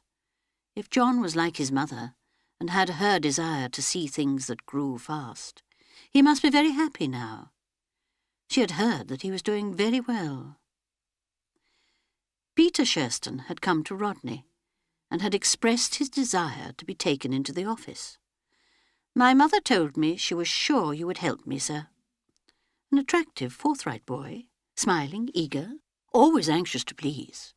The more attractive Joan had always thought of the two.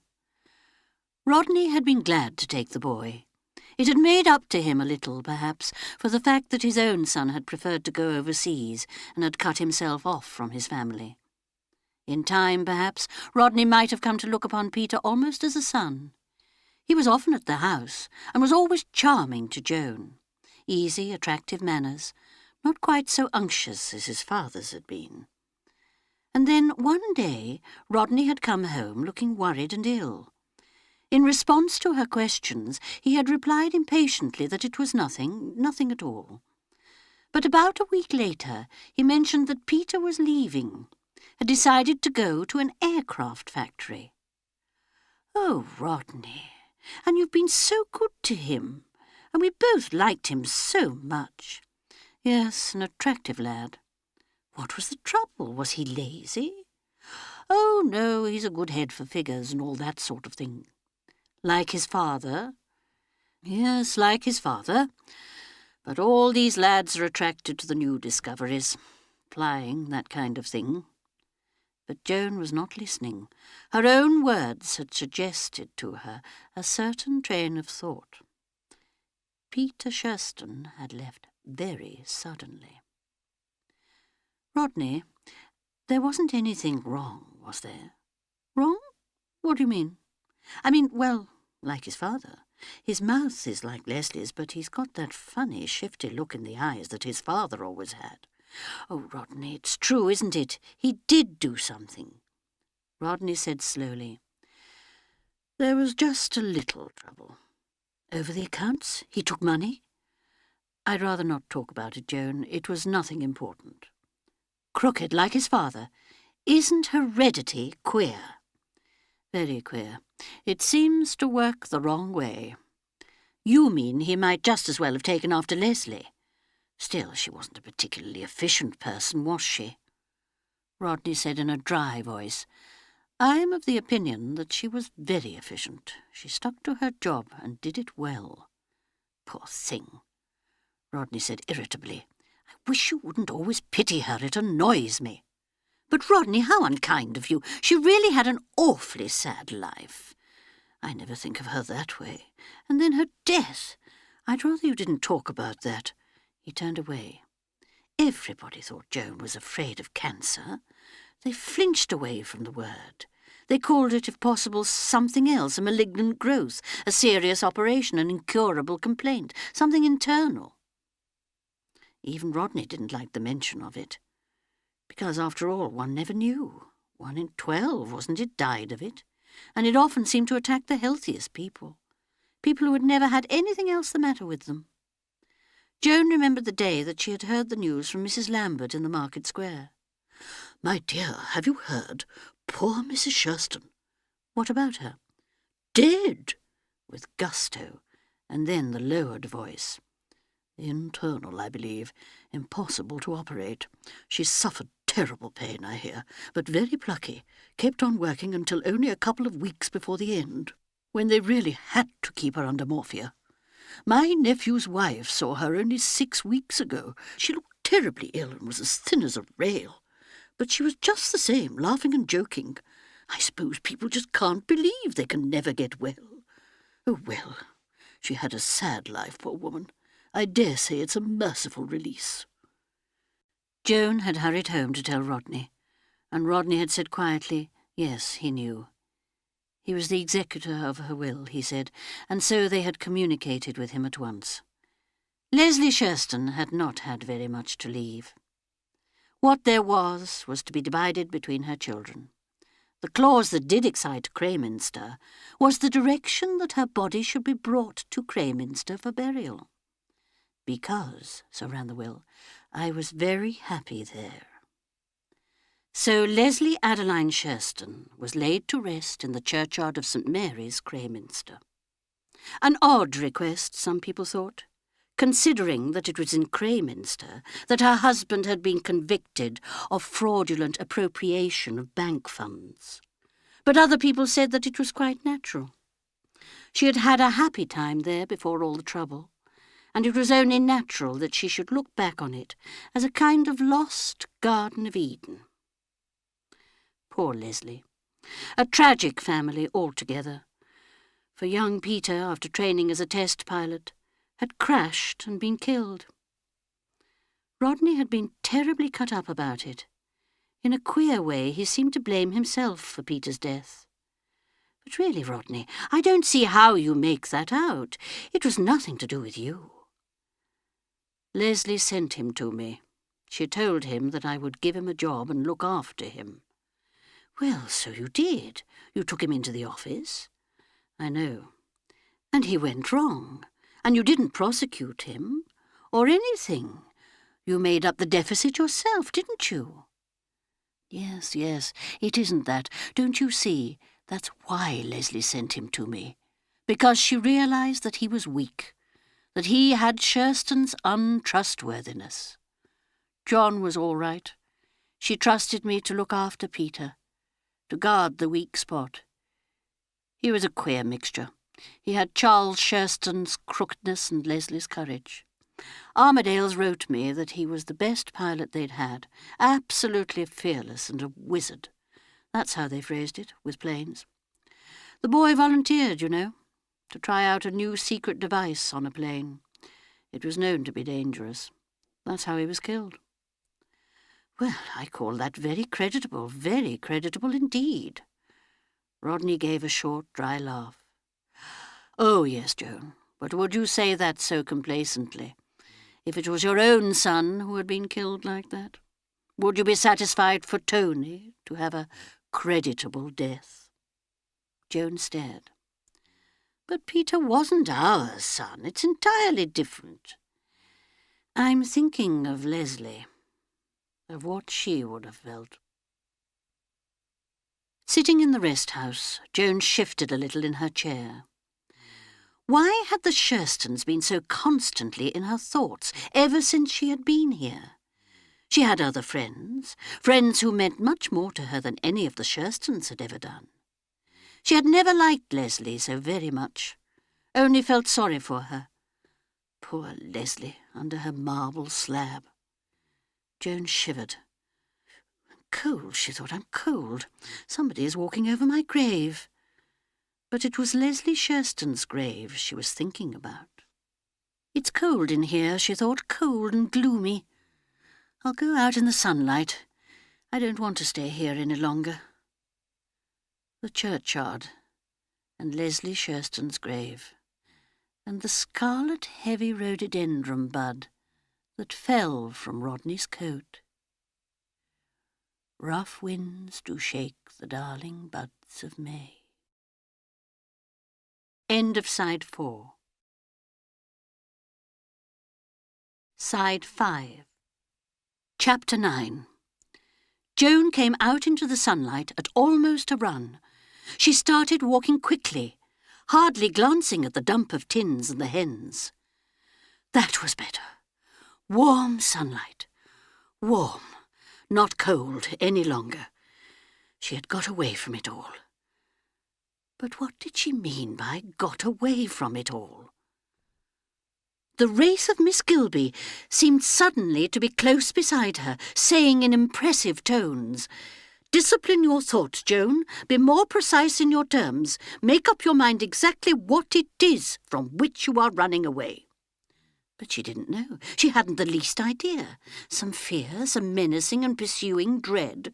Something that had been always there, waiting, and all she could do was to dodge and twist and turn. "Really, Joan Scudamore," she said to herself, "you are behaving in a very peculiar manner." But saying so didn't help matters. There must be something badly wrong with her. It couldn't exactly be agoraphobia. Had she got that name right or not?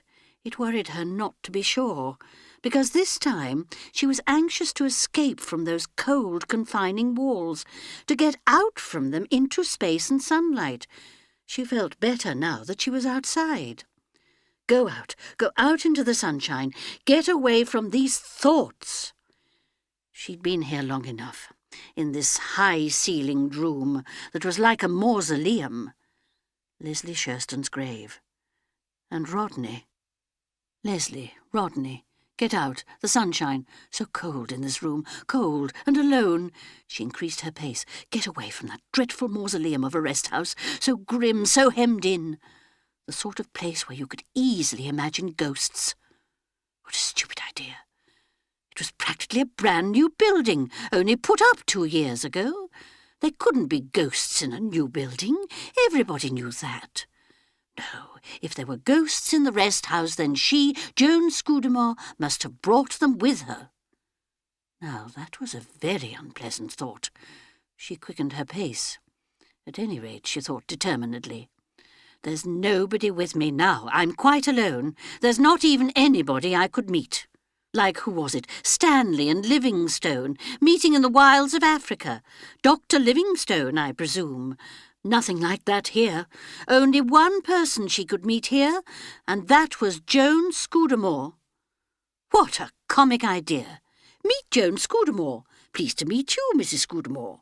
Really, quite an interesting idea. Meet yourself. Meet yourself. Oh, God, she was frightened. She was horribly frightened. Her steps quickened into a run. She ran forward, stumbling a little. Her thoughts stumbled just like her feet did. I'm frightened. Oh, God, I'm so frightened. If only there was someone here, someone to be with. Blanche, she thought. I wish Blanche were here. Yes, Blanche was just the person she wanted. Nobody near and dear to her, none of her friends, just Blanche. Blanche, with her easy, warm-hearted kindness. Blanche was kind. You couldn't surprise Blanche or shock her. And anyway, Blanche thought she was nice. Blanche thought she had made a success of life. Blanche was fond of her. Nobody else was. That was it. That was the thought that had been with her all along. That was what the real Joan Scudamore knew, had always known. Lizards popping out of holes, truth, little bits of truth, popping out like lizards, saying, "Here I am, you know me quite well, don't pretend you don't." And she did know them. That was the awful part of it. She could recognise each of them, grinning at her, laughing at her, all the little bits and pieces of truth. They'd been showing themselves to her ever since she'd arrived here. All she needed to do was to piece them together. The whole story of her life, the real story of Joan Scudamore. It was here waiting for her. She had never needed to think about it before. It had been quite easy to fill her life with unimportant trivialities that left her no time for self-knowledge. What was it Blanche had said? If you'd nothing to think about but yourself for days on end, I wonder what you'd find out about yourself. And how superior, how smug, how stupid had been her answer. Would one find out anything one didn't know before? Sometimes, Mother, I don't think you know anything about anybody. That had been Tony. How right Tony had been. She hadn't known anything about her children, anything about Rodney. She had loved them, but she hadn't known. She should have known. If you loved people, you should know about them. You didn't know because it was so much easier to believe the pleasant, easy things that you would like to be true, and not distress yourself with the things that really were true. Like Avril and the pain that Avril had suffered. She hadn't wanted to recognise that Avril had suffered. Avril, who had always despised her. Avril, who had seen through her at a very early age. Avril, who had been broken and hurt by life and who, even now perhaps, was still a maimed creature. But a creature with courage. That was what she, Joan, had lacked. Courage. Courage isn't everything, she had said. And Rodney had said, isn't it? Rodney had been right. Tony, Avril, Rodney, all of them her accusers. And Barbara? What had been wrong with Barbara? Why had the doctor been so reticent? What was it they had all been hiding from her? What had the child done? That passionate, undisciplined child who had married the first man who asked her so as to get away from home. Yes, it was true.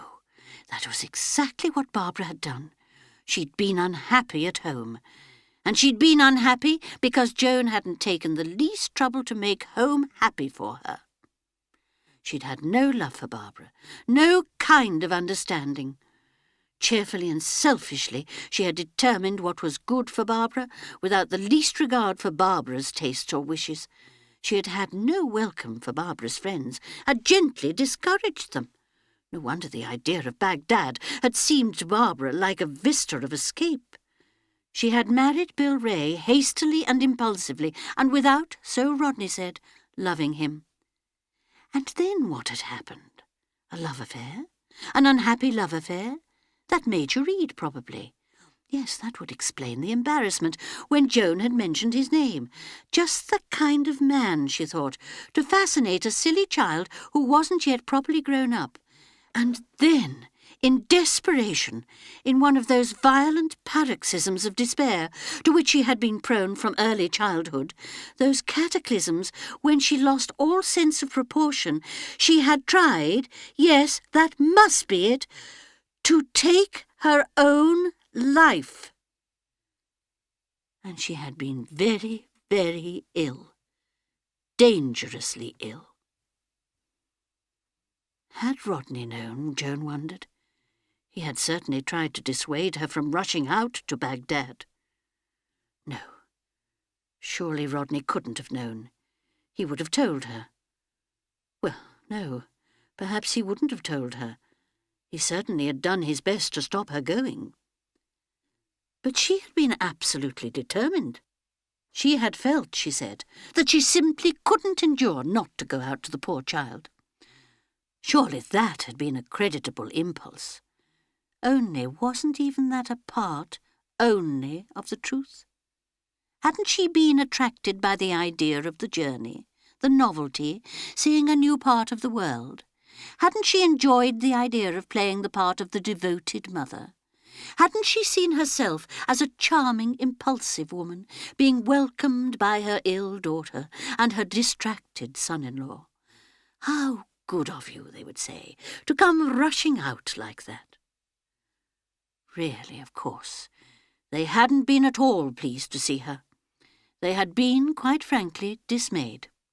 They had warned the doctor, guarded their tongues, done everything imaginable to prevent her from learning the truth. They didn't want her to know, because they didn't trust her. Barbara hadn't trusted her. Keep it from Mother. That had probably been her one idea. How relieved they had been when she had announced that she must go back. They had hidden it quite well, making polite protestations, suggesting that she might stay on for a while. But when she had just for a moment actually thought of doing so, how quick William had been to discourage her. In fact, the only possible good that she had done by her hurried rush eastwards was the somewhat curious one of drawing Barbara and William together in their united effort to get rid of her and keep their secret. Odd if, after all, some positive good might come from her visit. Often Joan remembered Barbara, still weak, had looked appealingly at William, and William, responding, had hurried into speech, had explained some doubtful point, had fended off one of Joan's tactless questions, and Barbara had looked at him gratefully, affectionately. They had stood there on the platform, seeing her off, and Joan remembered how William had held Barbara's hand, and Barbara had leaned a little towards him. Courage, darling. That was what he had been meaning. It's nearly over. She's going. And after the train had gone, they would go back to their bungalow at Alwire and play with Mopsy. For they both loved Mopsy, that adorable baby who was such a ridiculous caricature of William. And Barbara would say, "Thank goodness she's gone, and we've got the house to ourselves." Poor William, who loved Barbara so much, and who must have been so unhappy, and yet who had never faltered in his love and tenderness. "Don't worry about her," Blanche had said. "She'll be all right. There's the kid and everything." Kind Blanche, reassuring an anxiety that simply hadn't existed. All she, Joan, had had in her mind was a superior, disdainful pity for her old friend. "I thank thee, Lord, that I am not as this woman." Yes, she had even dared to pray. And now, at this moment, she would have given anything to have had Blanche with her. Blanche with her kindly, easy charity, her complete lack of condemnation of any living creature. She had prayed that night at the railway rest house, wrapped in that spurious mantle of superiority. Could she pray now, when it seemed to her that she had no longer a rag to cover her? Joan stumbled forward and fell on her knees. "God," she prayed, "help me. I'm going mad, God. Don't let me go mad. Don't let me go on thinking." Silence. Silence and sunlight, and the pounding of her own heart. God, she thought, has forsaken me. God won't help me. I am alone, quite alone. A terrible silence, that awful loneliness. Little Joan Scudamore, silly, futile, pretentious little Joan Scudamore, all alone in the desert. Christ, she thought, was alone in the desert? For 40 days and 40 nights. No, Nobody could do that. Nobody could bear it. The silence, the sun, the loneliness. Fear came upon her again. The fear of the vast empty spaces where man is alone except for God. She stumbled to her feet. She must get back to the rest house. Back to the rest house. The Indian, the Arab boy, the hens, the empty tins. Humanity. She stared round her wildly. There was no sign of the rest house, no sign of the tiny cairn that was the station, no sign even of distant hills.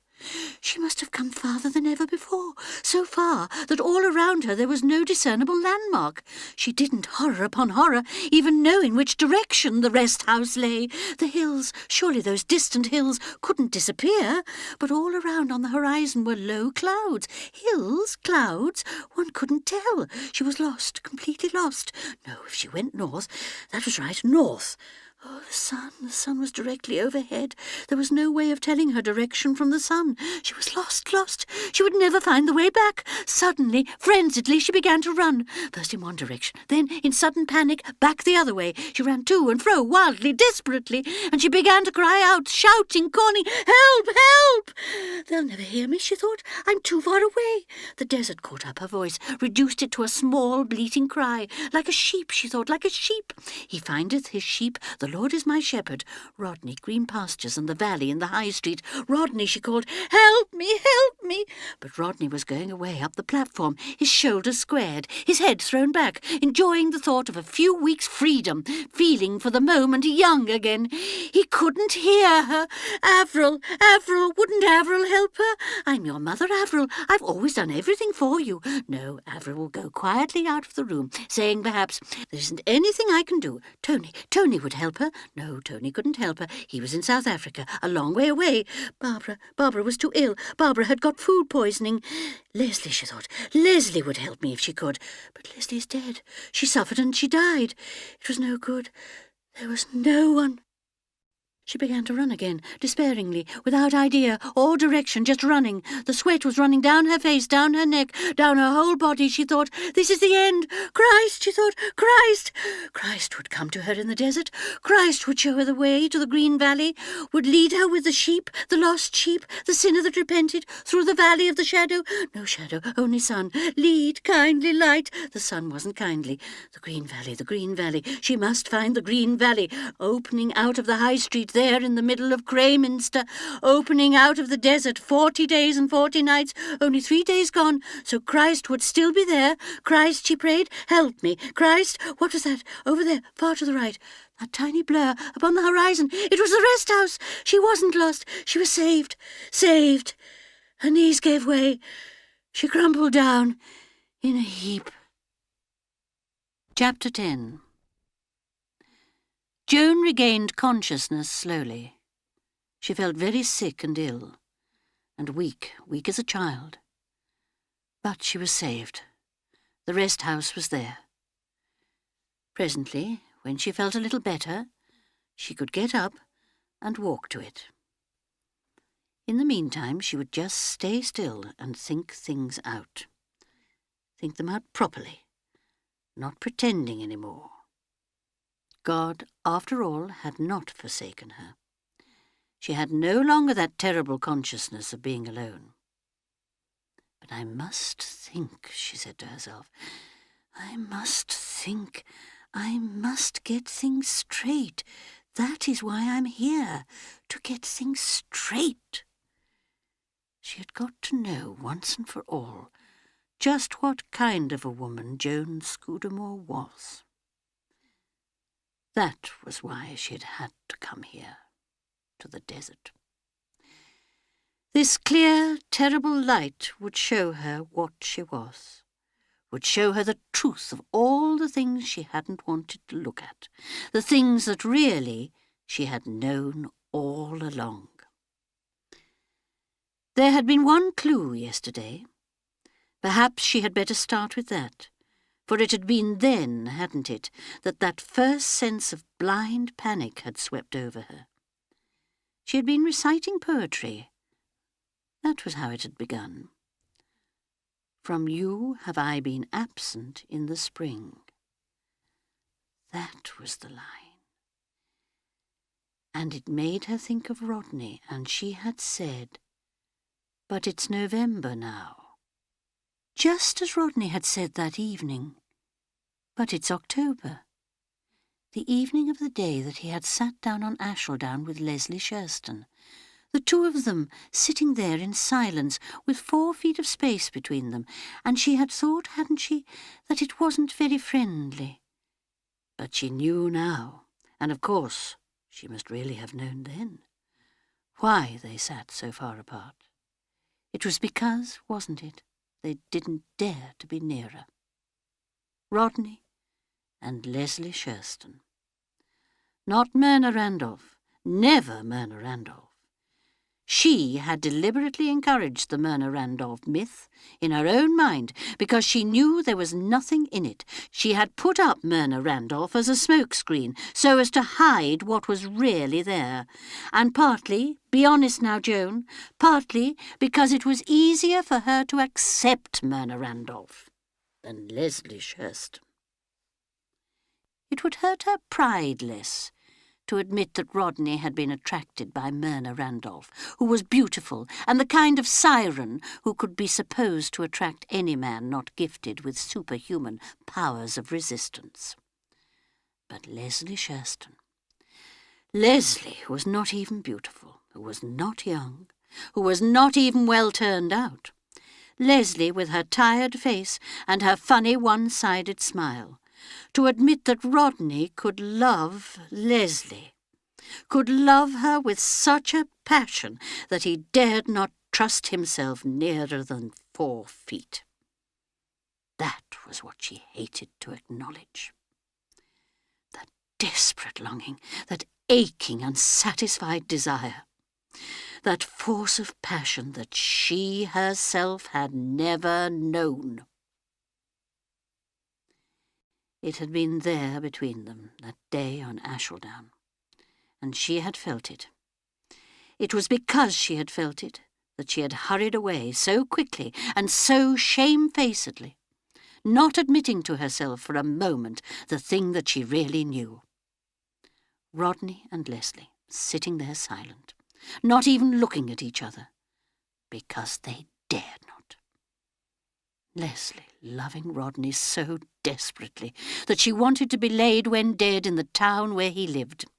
Rodney looking down at the marble slab and saying, "It seems damn silly to think of Leslie Shurston under a cold slab of marble like that, and the rhododendron bud falling a scarlet splash. Heart's blood," he had said, "heart's blood." And then afterwards how he had said, "I'm tired, Joan, I'm tired."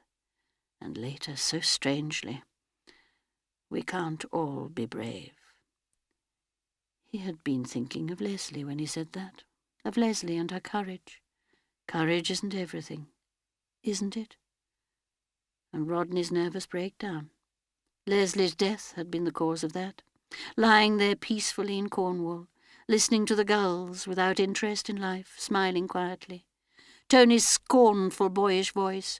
"Don't you know anything about father?" She hadn't. She hadn't known a thing, because quite determinedly she hadn't wanted to know. Leslie looking out of the window, explaining why she was going to have Shurston's child. Rodney saying as he too looked out of the window, "Leslie doesn't do things by halves." What had they seen, these two, as they stood there? Did Leslie see the apple trees and the anemones in her garden? Did Rodney see the tennis court and the gold fish pond? Or did both of them see the pale, smiling countryside and the blur of woods on the farther hill that you saw from the summit of Ashledown? Poor Rodney, poor tired Rodney. Rodney with his kind, teasing smile. Rodney saying, "Poor little Joan," always kind, always affectionate, never failing her. Well, she'd been a good wife to him, hadn't she? She'd always put his interests first. Wait, had she? Rodney, his eyes pleading with her, sad eyes, always sad eyes. Rodney saying, "How was I to know I'd hate the office so?" Looking at her gravely, asking, How do you know that I'll be happy? Rodney pleading for the life he wanted, the life of a farmer. Rodney standing at the window of his office watching the cattle on market day. Rodney talking to Leslie Shurston about dairy herds. Rodney saying to Avril, if a man doesn't do the work he wants to do, he's only half a man. That was what she, Joan, had done to Rodney. Anxiously, feverishly, she tried to defend herself against the judgment of her new knowledge. She had meant it for the best. One had to be practical. There were the children to think of. She hadn't done it from selfish motives. But the clamour of protestation died down. Hadn't she been selfish? Hadn't it been she didn't want to live on a farm herself? She'd wanted her children to have the best things, but what was the best? Hadn't Rodney as much right to decide what his children should have as she had? Hadn't he really the prior right? Wasn't it for a father to choose the life his children should live? The mother to care for their well-being and to follow out loyally the father's idea of life?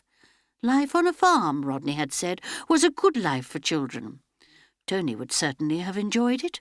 Rodney had seen to it that Tony should not be balked of the kind of life that he wanted. I'm not very good, Rodney had said, at forcing people to do things. But she, Joan, hadn't scrupled to force Rodney. With a sudden agonising pang, Joan thought, but I love Rodney. I love Rodney. It wasn't that I didn't love him. And that, she saw, with a sudden revealing vision, was just what made it so unforgivable. She loved Rodney, and yet she had done this thing to him. If she had hated him, it could be excused. If she had been indifferent to him, it wouldn't have mattered so much. But she had loved him, and yet loving him, she had taken from him his birthright, the right to choose his manner and his way of life. And because of that, because she had used unscrupulously her woman's weapons, the child in the cradle, the child that her body was bearing within it, she had taken something from him that he had never recovered. She had taken from him a portion of his manhood. Because in his gentleness he had not fought with her and conquered her. He was so much the less, for all his days on earth, a man. She thought, Rodney, she thought, and I can't give it back to him. I can't make it up to him. I can't do anything.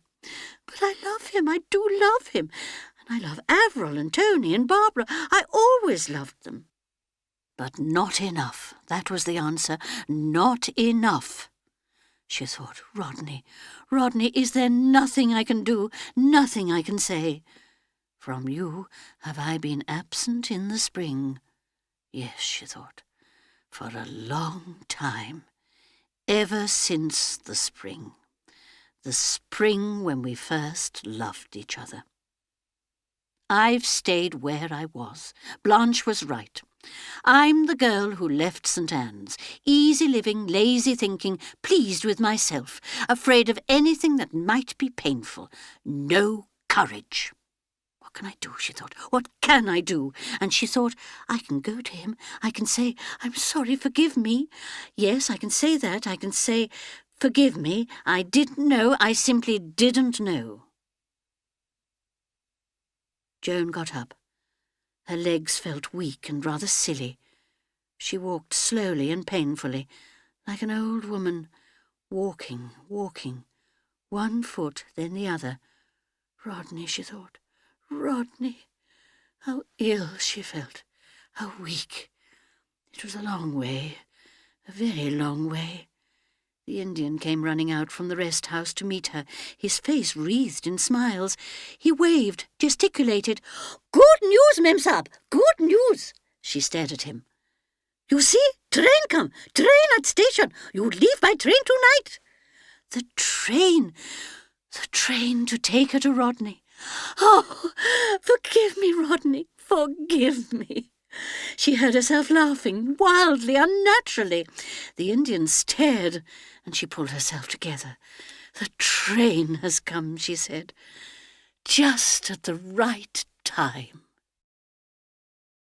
End of Side 5.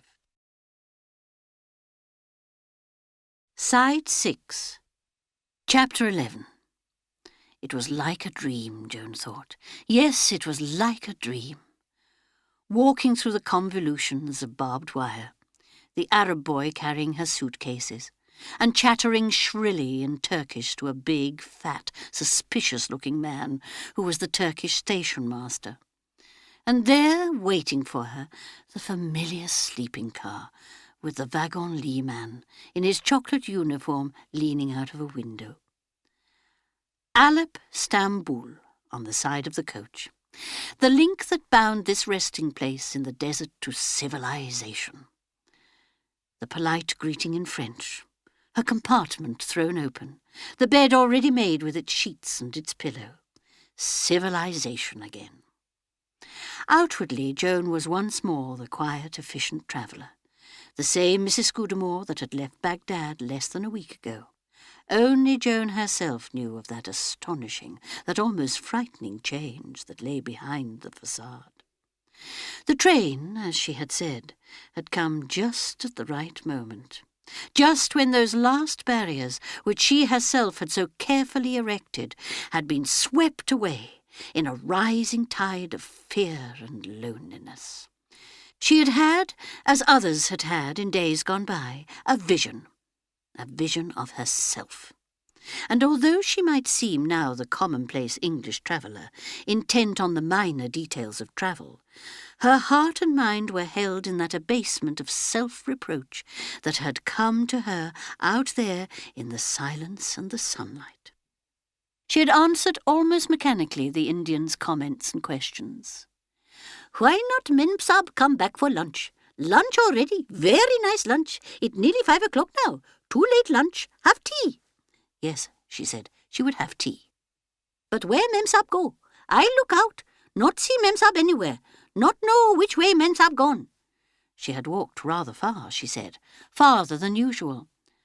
"That not safe at all. Mem Sahib get lost. Not know which way to go. Perhaps walk wrong way." Yes, she said, she had lost her way for a time, but luckily she had walked in the right direction. She would have tea now and then rest. What time did the train go? "Train go 8:30. Sometimes wait for convoy to come in, but no convoy come today. Wadi very bad, lot of water. Rush through like that. Whoosh!" Joan nodded. "Mem Sahib look very tired. Mem Sahib got fever, perhaps?" No, Joan said, she hadn't got fever now. "Mem Sahib look different." Well, she thought, Mem Sahib was different. Perhaps the difference showed in her face. She went to her room and stared into the fly-stained mirror. Was there any difference? She looked definitely older. There were circles under her eyes. Her face was streaked with yellow dust and sweat. She washed her face, ran a comb through her hair, applied powder and lipstick, and looked again. Yes, there was definitely a difference. Something had gone from that face that stared so earnestly back at her. Something? Could it be smugness? What a horribly smug creature she had been.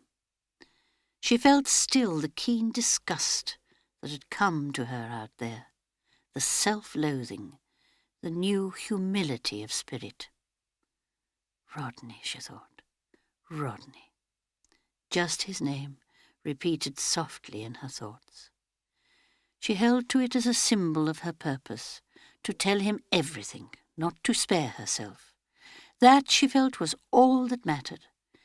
They would make together, so far as was possible at this late date, a new life. She would say, "I'm a fool and a failure. Teach me, out of your wisdom, out of your gentleness, the way to live." That and forgiveness. For Rodney had a lot to forgive. And the wonderful thing about Rodney, she realized now, was that he had never hated her. No wonder that Rodney was loved so much, that his children adored him. Even Avril, she thought, behind her antagonism, had never stopped loving him. That the servants would do anything to please him, that he had friends everywhere. Rodney, she thought, has never been unkind to anyone in his life. She sighed. She was very tired, and her body ached all over. She drank her tea and then lay down on her bed until it was time to have dinner and start for the train. She felt no restlessness now. no fear, no longing for occupation or distraction. There were no more lizards to pop out of holes and frighten her. She had met herself and recognized herself.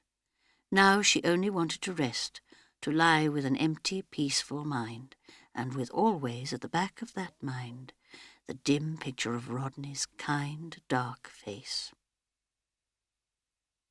And now she was in the train, had listened to the conductor's voluble account of the accident on the line, had handed over to him her passport and her tickets, and had received his assurance that he would wire to Stamboul for fresh reservations on the Simplon Orient Express. She also entrusted him with a wire to be sent from Alep to Rodney. Journey delayed, all well, love Joan. Rodney would receive it before her original schedule had expired. So that was all arranged, and she had nothing more to do or to think about. She could relax like a tired child. 5 days' peace and quiet, whilst the Taurus and Orient Express rushed westwards, bringing her each day nearer to Rodney and forgiveness. They arrived at Alep early the following morning. Until then, Joan had been the only passenger, since communications with Iraq were interrupted.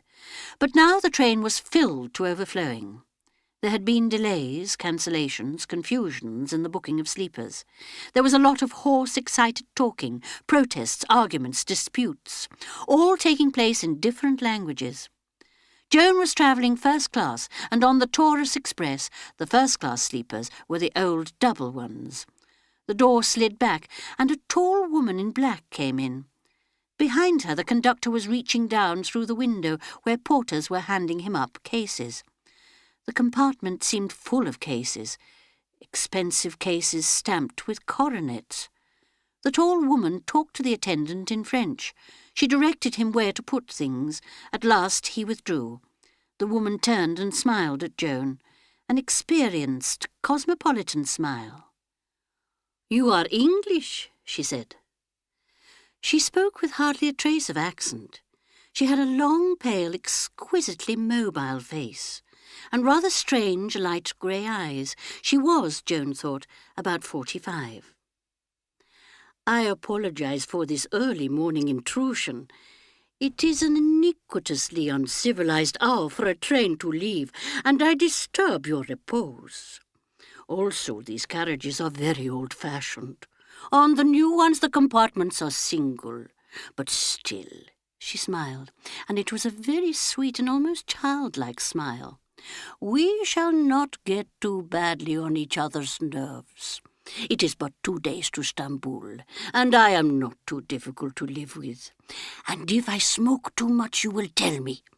But now I leave you to sleep. I go to the restaurant car that they put on at this moment." She swayed slightly as a bump indicated the truth of her words.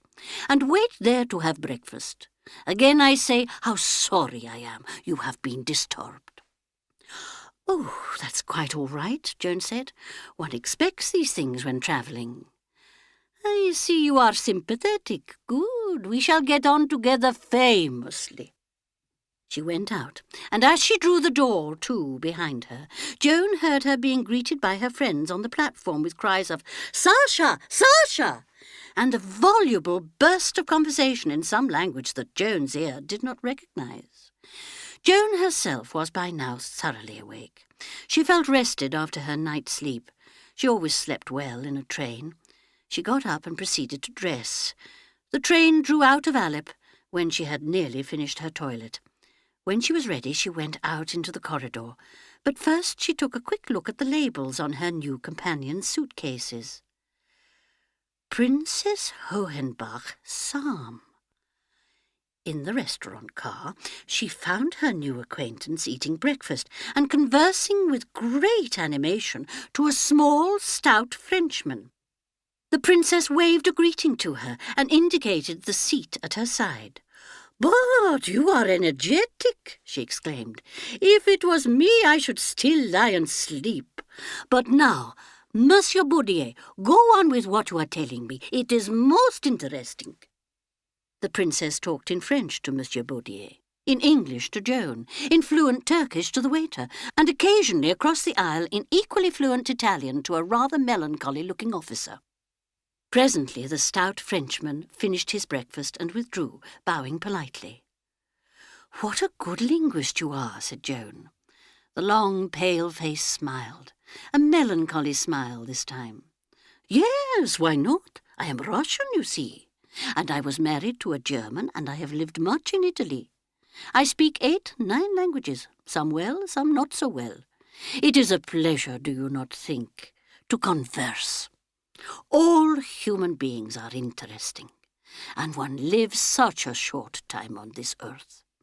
One should exchange ideas, experiences.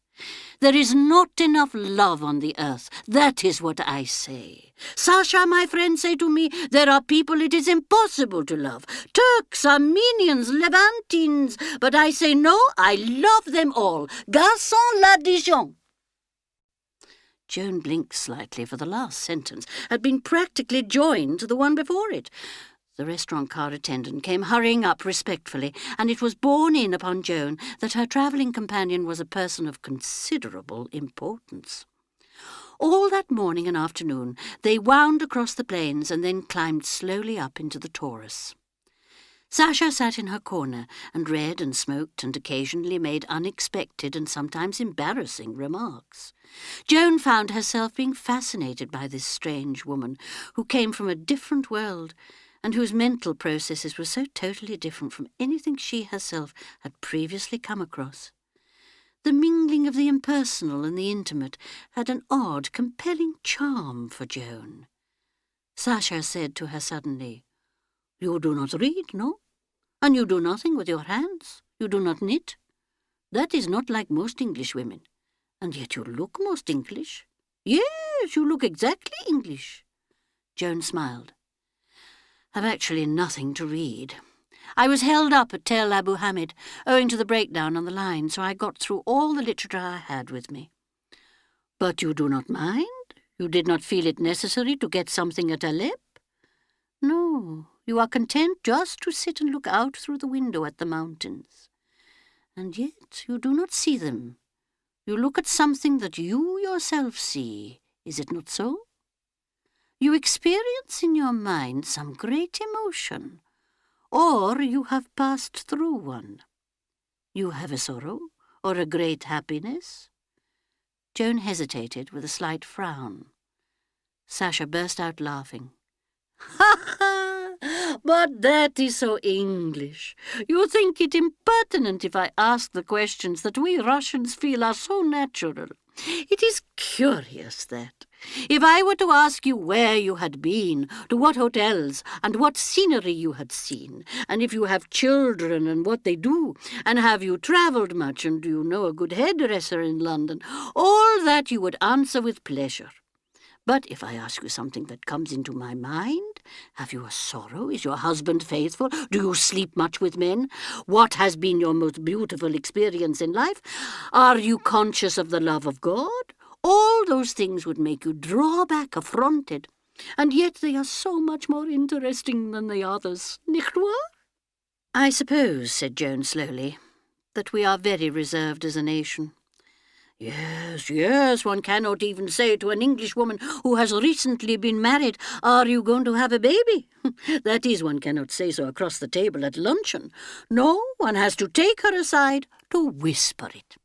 And yet, if the baby is there in its cradle, you can say, 'How is your baby?' Well, it is rather intimate, isn't it?" "No, I do not see it. I met the other day a friend I have not seen for many years, a Hungarian. 'Mitzi,' I say to her, 'you are married.' 'Yes, several years now.' 'You have not a baby?' 'Why not?' She answers me she cannot think why not. For 5 years, she says, she and her husband have tried hard, but oh, how hard they have tried. What, she asks, can she do about it? And since we are at a luncheon party, everyone there makes a suggestion. Yes, and some of them very practical. Who knows? Something may come of it." Joan looked stolidly unconvinced. Yet she felt, suddenly welling up in her, a strong impulse to open her own heart to this friendly, peculiar foreign creature. She wanted badly to share with someone the experience that she had been through. She needed, as it were, to assure herself of its reality. She said slowly, "It is true. I have been through rather an upsetting experience." "Ah, yes. What was it? A man?" "No, no, certainly not." "I am glad. It is so often a man, and really in the end it becomes a little boring." "I was all alone, at the rest house in Tel Abu Hamid. A horrible place, all flies and tins and rolls of barbed wire, and very gloomy and dark inside. That is necessary because of the heat in summer. But I know what you mean. I had no one to talk to, and I soon finished my books, and I got into a very peculiar state." Yes, that might well be so. It is interesting what you tell me. Go on."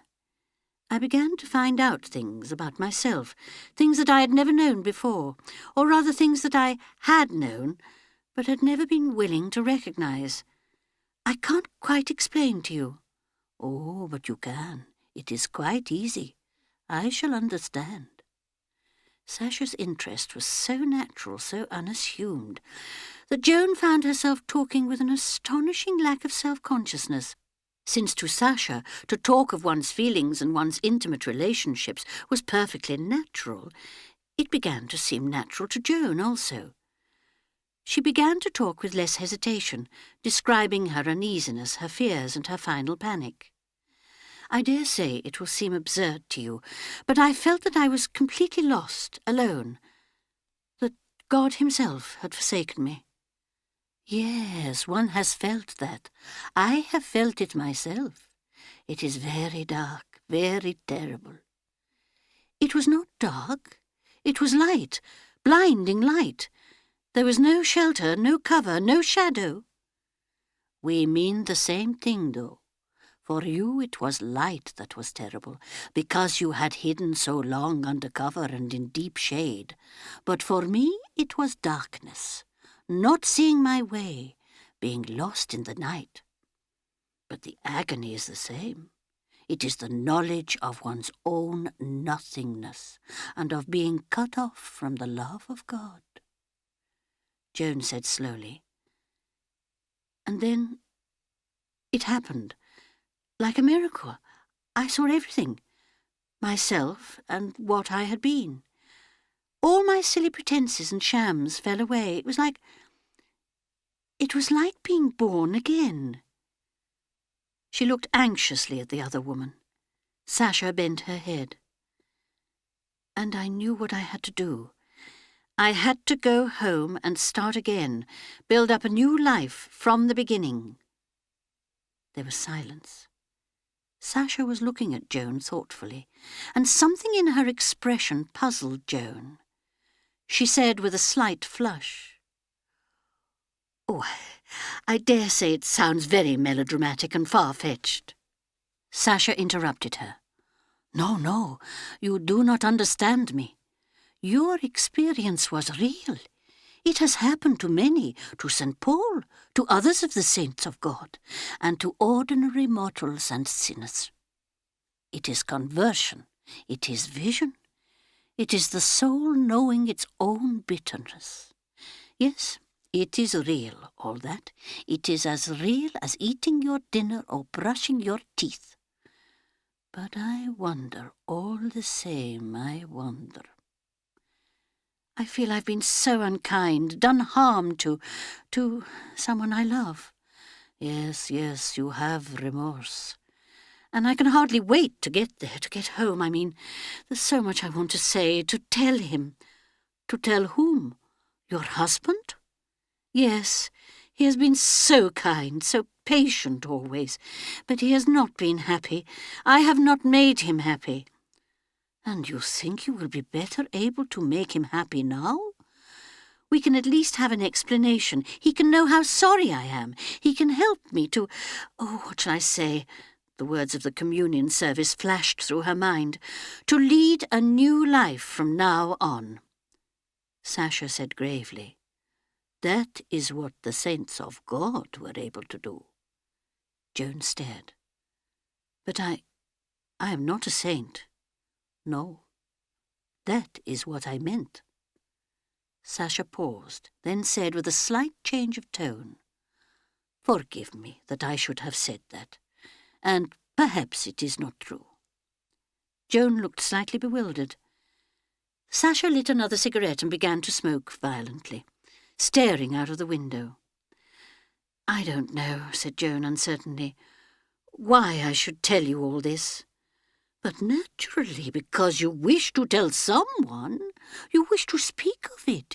It is in your mind and you want to talk of it. That is natural enough. I'm usually very reserved." Sasha looked amused. "And so proud of it, like all English people. Oh, you are a very curious race, but very curious. So shamefaced, so embarrassed by your virtues, so ready to admit, to boast of your deficiencies." "I think you are exaggerating slightly," said Joan stiffly.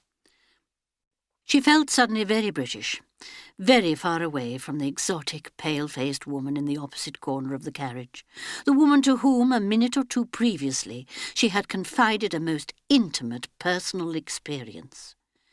Joan said in a conventional voice, "Are you going through on the Simplon Orient?" "No, I stay a night in Istanbul, and then I go to Vienna," she added carelessly. "It is possible that I shall die there, but perhaps not." "Do you mean," Joan hesitated, bewildered, "that you've had a premonition?" "Oh, no," Sasha burst out laughing. "No, it is not like that. It is an operation I'm going to have there, a very serious operation. Not very often is it that it succeeds, but they are good surgeons in Vienna. This one to whom I am going, he is very clever, a Jew. I have always said it would be stupid to annihilate all the Jews in Europe. They are clever doctors and surgeons, yes, and they are very clever artistically too." "Oh dear," said Joan, "I'm so sorry." "Because I may be going to die? But what does it matter? One has to die sometime, and I may not die. I have the idea, if I live, that I would enter a convent I know of, a very strict order. One never speaks. It is perpetual meditation and prayer." Joan's imagination failed to conceive of a Sasha perpetually silent and meditating. Sasha went on gravely. "There will be much prayer needed soon, when the war comes." "War?" Joan stared. Sasha nodded her head. "But yes, certainly war is coming, next year or the year after." "Really," said Joan, "I think you are mistaken." No, I have friends who are very well informed, and they have told me so. It is all decided." "But war where? Against whom?" "War everywhere. Every nation will be drawn in. My friends think that Germany will win quite soon. But I do not agree, unless they can win very, very quickly indeed. You see, I know many English and Americans, and I know what they are like." "Surely," said Joan, "nobody really wants war." She spoke incredulously. "For what else does the Hitler Youth Movement exist?" Joan said earnestly, "But I have friends who have been in Germany a good deal, and they think there is a lot to be said for the Nazi movement." "Oh, la la!" cried Sasha. "See if they say that in 3 years' time." Then she leaned forward as the train drew slowly to a standstill. "See, we have come to the Sicilian gates. It is beautiful, is it not? Let us get out." They got out of the train and stood looking down through the great gap in the mountain chain to the blue, hazy plains beneath. It was close on sunset, and the air was exquisitely cool and still. Joan thought, how beautiful. She wished Rodney was here to see it with her. Chapter 12. Victoria. Joan felt her heart beating with sudden excitement. It was good to be home. She felt, just for a moment, as though she had never been away. England, her own country. Nice English porters. A not-so-nice but very English foggy day. Not romantic, not beautiful, just dear old Victoria Station, just the same as ever. Looking just the same, smelling just the same. Oh, thought Joan, I'm glad to be back. Such a long, weary journey across Turkey and Bulgaria and Yugoslavia and Italy and France, customs officers and passport examinations, all the different uniforms, all the different languages. She was tired, yes, definitely tired of foreigners. Even that extraordinary Russian woman who had travelled with her from Aleppo to Stamboul had got rather tiresome in the end. She had been interesting, indeed quite exciting, to begin with, simply because she was so different. But by the time they had been running down beside the Sea of Marmora to Haida Pasha, Joan had been definitely looking forward to their parting. For one thing, it was embarrassing to remember how freely she, Joan, had talked about her own private affairs to a complete stranger. And for another, well, it was difficult to put it into words, but something about her had made Joan feel definitely provincial. Not a very pleasant feeling. It had been no good to say to herself that she hoped she, Joan, was as good as anybody. She didn't really think so. She felt uneasily conscious that Sasha, for all her friendliness, was an aristocrat, while she herself was middle class, the unimportant wife of a country solicitor. Very stupid, of course, to feel like that. But anyway, all that was over now. She was home again, back on her native soil. There was no one to meet her, for she had sent no further wire to Rodney to tell him when she was arriving. She had had a strong feeling that she wanted to meet Rodney in their own house. She wanted to be able to start straight away on her confession without pause or delay. It would be easier so, she thought. You couldn't very well ask a surprised husband for forgiveness on the platform at Victoria. Certainly not on the arrival platform, with its hurrying mob of people and the customs sheds at the end. No, she would spend the night quietly at the Grosvenor, and go down to Crayminster tomorrow. Should she wondered, try and see Averil first? She could ring Averil up from the hotel. Yes, she decided, she might do that. She had only hand luggage with her, and as it had already been examined at Dover, she was able to go with her porter straight to the hotel. She had a bath and dressed, and then rang up Averil. Fortunately, Averil was at home. "Mother, I'd no idea you were back. I arrived this afternoon. Is father up in London?" "No, I didn't tell him when I was arriving. He might have come up to meet me, and that would be a pity if he's busy. Tiring for him." She thought that she heard a faint note of surprise in Averil's voice as she said, "Yes, I think you were right. He's been very busy lately. Have you seen much of him?" "No, he was up in London for the day about 3 weeks ago, and we had lunch together. What about this evening, Mother? Would you like to come out and have dinner somewhere?" "I'd rather you came here, darling, if you don't mind. I'm a little tired with travelling." "I expect you must be. All right, I'll come round. Won't Edward come with you? He's got a business dinner tonight." Joan put down the receiver. Her heart was beating a little faster than usual. She thought, Averil. My Averil. How cool and liquid Averil's voice was. Calm, detached, impersonal. Half an hour later, they telephoned up that Mrs. Harrison Wilmot was there, and Joan went down. Mother and daughter greeted each other with English reserve.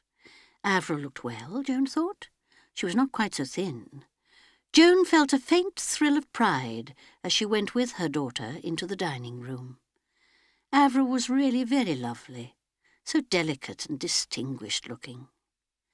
They sat down at a table, and Joan got a momentary shock as she met her daughter's eyes.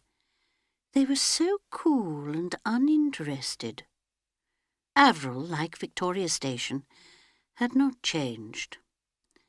It's I who have changed, thought Joan. But Avril doesn't know that. Avril asked about Barbara and about Baghdad. Joan recounted various incidents of her journey home. Somehow or other their talk was rather difficult. It did not seem to flow. Avril's inquiries after Barbara were almost perfunctory. It really seemed as though she had an inkling that more pertinent questions might be indiscreet. But Avril couldn't know anything of the truth. It was just her usual delicate, incurious attitude. The truth, Joan thought suddenly. How do I know it is the truth? Mightn't it, just possibly, be all imagination on her part? After all, there was no concrete evidence. She rejected the idea, but the mere passing of it through her head had given her a shock. Supposing she was one of those people who imagined things? Avril was saying in her cool voice, Edward has got it into his head that there's bound to be war with Germany one day. Joan roused herself. That's what a woman on the train said. She seemed quite certain about it. She was rather an important person, and she really seemed to know what she was talking about. I can't believe it. Hitler would never dare to go to war. Avril said thoughtfully, Oh, I don't know. Nobody wants war, darling.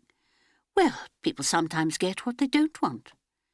Joan said decidedly, I think all this talk of it is very dangerous. It puts ideas into people's heads. Avril smiled. They continued to talk in rather a desultory fashion. After dinner, Joan yawned, and Avril said she wouldn't stay and keep her up. She must be tired. Joan said yes, she was rather tired. On the following day, Joan did a little shopping in the morning and caught the 2:30 train to Crayminster. That would get her there just after 4 o'clock. She would be waiting for Rodney when he came home at tea-time from the office. She looked out of the carriage window with appreciation.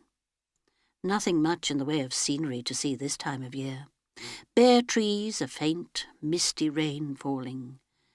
But how natural, how homelike. Baghdad with its crowded bazaars, its brilliant blue-domed and golden mosques, was far away. Unreal. It might never have happened. That long, fantastic journey. The plains of Anatolia, the snows and mountain scenery of the Taurus, the high, bare plains, the long descent through mountain gorges to the Bosphorus, Stamboul with its minarets, the funny ox wagons of the Balkans, Italy with the blue Adriatic Sea glistening as they left Trieste, Switzerland and the Alps in the darkening light, a panorama of different sights and scenes, and all ending in this journey home, through the quiet winter countryside. I might never have been away, thought Joan. I might never have been away. She felt confused, unable to coordinate her thoughts clearly. Seeing Avril last night had upset her. Avril's cool eyes looking at her, calm, incurious. Avril, she thought, hadn't seen any difference in her. Well, after all, why should Avril see a difference? It wasn't her physical appearance that had changed. She said very softly to herself, Rodney. The glow came back, the sorrow, the yearning for love and forgiveness. She thought, it's all true. I am beginning a new life. She took a taxi up from the station. Agnes opened the door and displayed a flattering surprise and pleasure. The master, Agnes said, would be pleased. Joan went up to her bedroom, took off her hat, and came down again. The room looked a little bare, but that was because it had no flowers in it. I must cut some laurel tomorrow, she thought, and get some carnations from the shop at the corner. She walked about the room feeling nervous and excited. Should she tell Rodney what she had guessed about Barbara? Supposing that, after all, course it wasn't true. She had imagined the whole thing. Imagined it all because of what that stupid woman Blanche Donovan, had said. Really, Blanche had looked too terrible, so old and coarse. Joan put her hand to her head. She felt as though within her brain was a kaleidoscope. She had had a kaleidoscope as a child and loved it, had held her breath as all the coloured pieces whirled and revolved before settling down into a pattern. What had been the matter with her? That horrible rest house place, and that very odd experience she had had in the desert. She had imagined all sorts of unpleasant things. That her children didn't like her, that Rodney had loved Leslie Shurston. Of course he hadn't. What an idea! Poor Leslie. And she had even been regretful because she had persuaded Rodney out of that extraordinary fancy of his to take up farming. Really, she had been very sensible and far-seeing. Oh, dear. Why was she so confused? All those things she had been thinking and believing, such unpleasant things. Were they actually true? Or weren't they? She didn't want them to be true. She'd got to decide. She'd got to decide. What had she got to decide? The sun, thought Joan. The sun was very hot. The sun does give you hallucinations. Running in the desert, falling on her hands and knees, praying. Was that real? Or was this? Madness, absolute madness, the things she had been believing. How comfortable, how pleasant to come home to England and feel you had never been away, that everything was just the same as you had always thought it was. And of course everything was just the same. A kaleidoscope, whirling, whirling, settling presently into one pattern or the other. Rodney, forgive me, I didn't know. Rodney, here I am. I've come home. Which pattern? Which?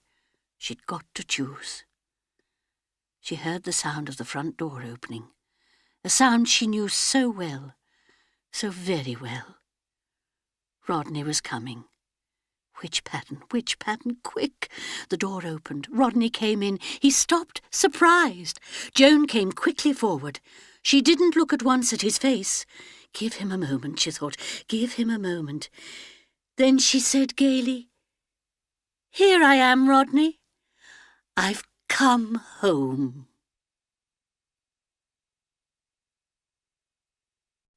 Epilogue.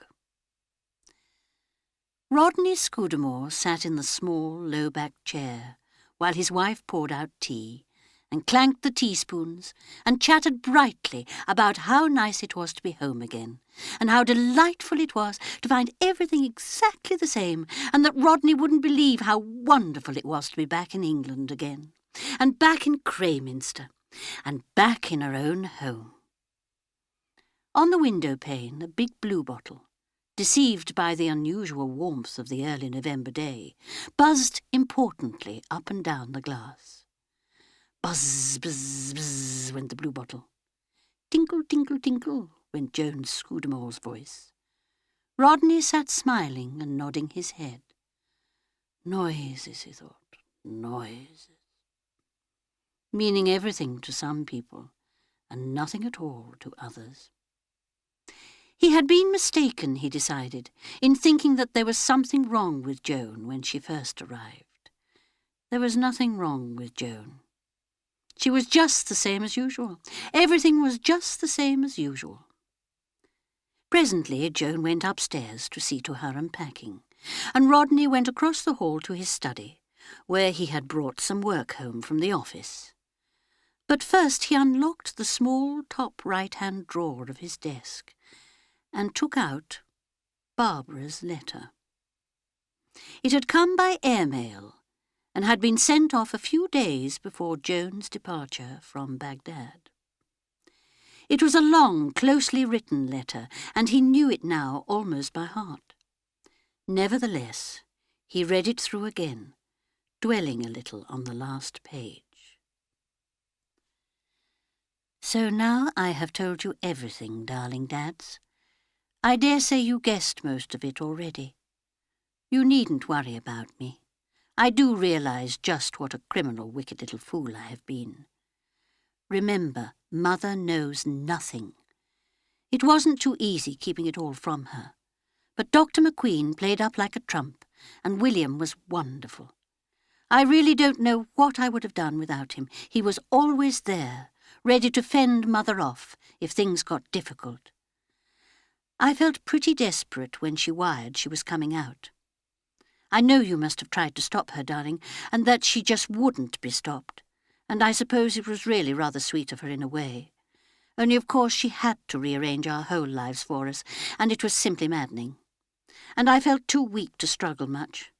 I'm only just beginning to feel that Mopsy is my own again. She is sweet. I wish you could see her.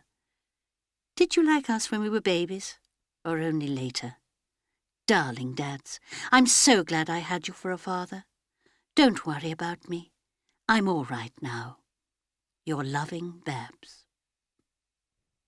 Rodney hesitated a moment, holding the letter. He would have liked to have kept it. It meant a great deal to him, that written declaration of his daughter's faith and trust in him. But in the exercise of his profession he had seen, only too often, the dangers of kept letters. If he were to die suddenly, Joan would go through his papers and come across it, and it would cause her needless pain. No need for her to be hurt and dismayed. Let her remain happy and secure in the bright, confident world that she had made for herself. He went across the room and dropped Barbara's letter into the fire. Yes, he thought, she would be all right now. They would all be all right. It was for Barbara he had feared most, with her unbalanced, deeply emotional temperament. Well, the crisis had come, and she had escaped, not unscathed, but alive, and already she was realising that Mopsy and Bill were truly her world. A good fellow, Bill Ray. Rodney hoped that he hadn't suffered too much. Yes, Barbara would be all right, and Tony was all right in his orange groves in Rhodesia, a long way away, but all right. And that young wife of his sounded the right kind of girl. Nothing had ever hurt Tony much. Perhaps it never would. He had that sunny type of mind.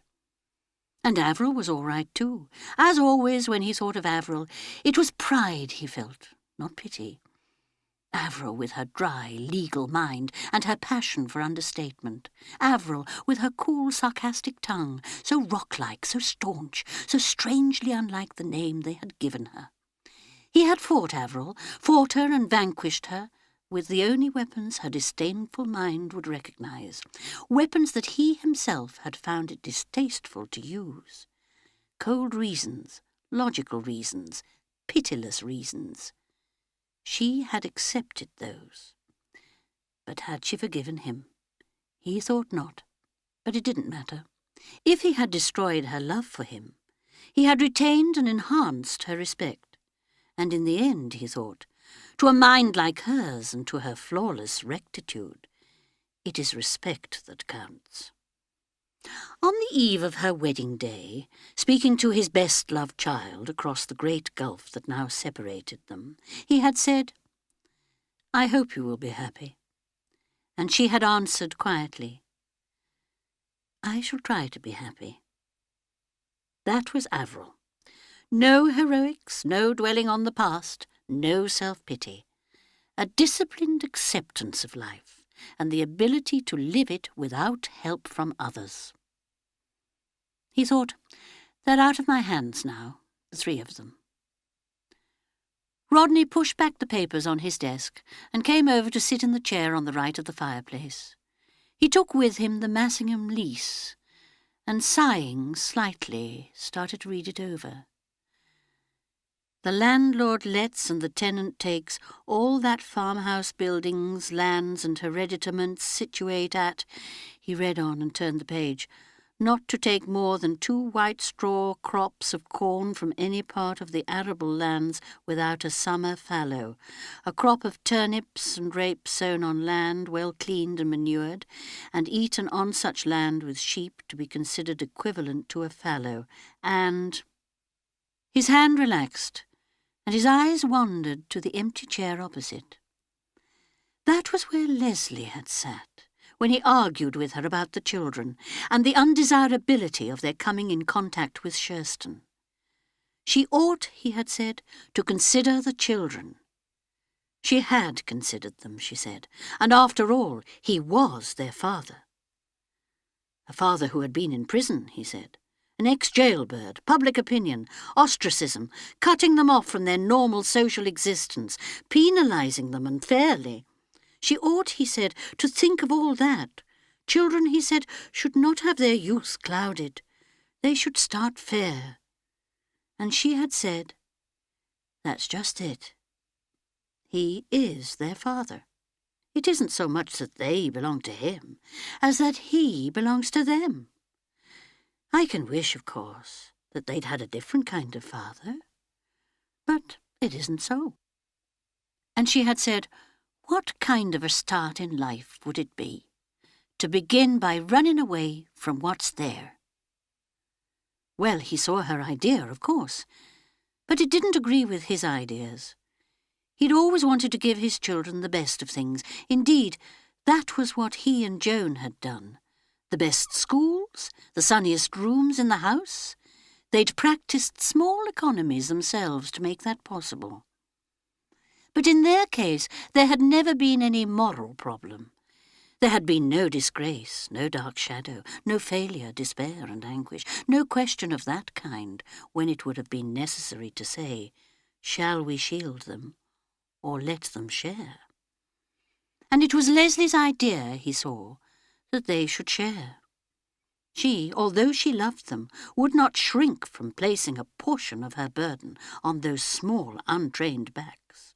Not selfishly, not to ease her own load, but because she did not want to deny them even the smallest, most unendurable part of reality.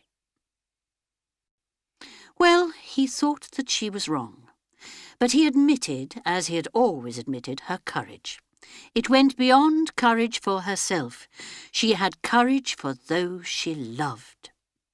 He remembered Joan saying that autumn day as he went to the office. Courage? Oh, yes, but courage isn't everything. And he had said, isn't it?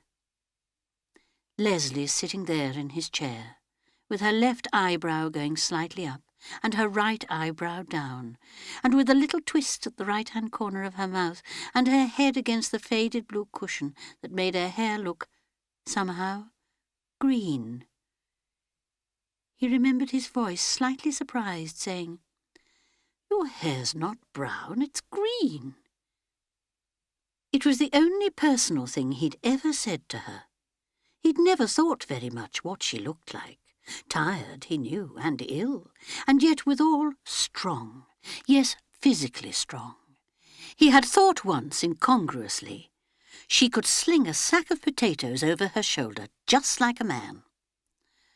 Not a very romantic thought, and there wasn't really anything very romantic that he could remember about her.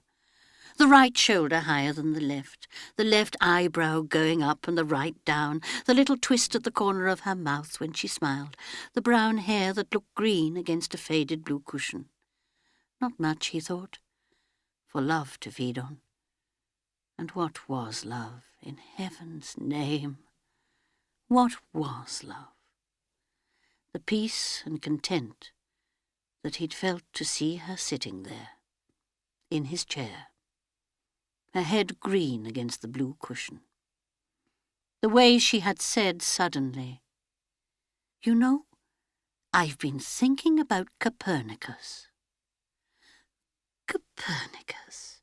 Why in heaven's name Copernicus? A monk with an idea, with a vision of a differently shaped world, and who was cunning and adroit enough to compromise with the powers of the world and to write his faith in such a form as would pass muster. Why should Leslie, with her husband in prison and her living to earn and her children to worry about, sit there running a hand through her hair and say, "I've been thinking about Copernicus"? Yet because of that, for always, at the mention of Copernicus, his own heart would miss a beat. And up there on the wall, he had hung an old engraving of the monk to say to him, "Leslie." He thought, I should at least have told her that I loved her. I might have said so, once. But had there been any need?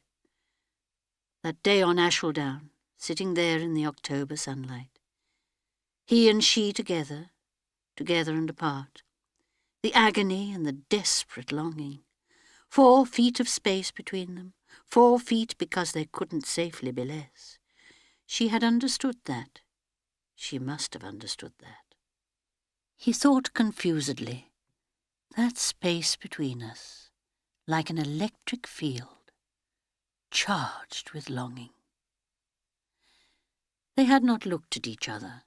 He had looked down over the ploughland and the farm, with the distant faint sound of the tractor and the pale purple of the upturned earth, and Leslie had looked beyond the farmland to the woods. Like 2 people gazing at a promised land to which they could not enter in, he thought, I should have told her that I loved her then. But neither of them had said anything, except just that once when Leslie had murmured, "And thy eternal summer shall not fade." Just that. One hackneyed line of quotation, and he didn't even know what she had meant by it. Or perhaps he did. Yes, perhaps he did. The chair cushion had faded, and Leslie's face. He couldn't remember her face clearly, only that queer twist of the mouth. And yet for the last 6 weeks she had sat there every day and talked to him.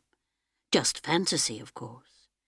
He had invented a pseudo-Leslie and put her there in the chair and put words into her mouth. He had made her say what he wanted her to say, and she had been obedient.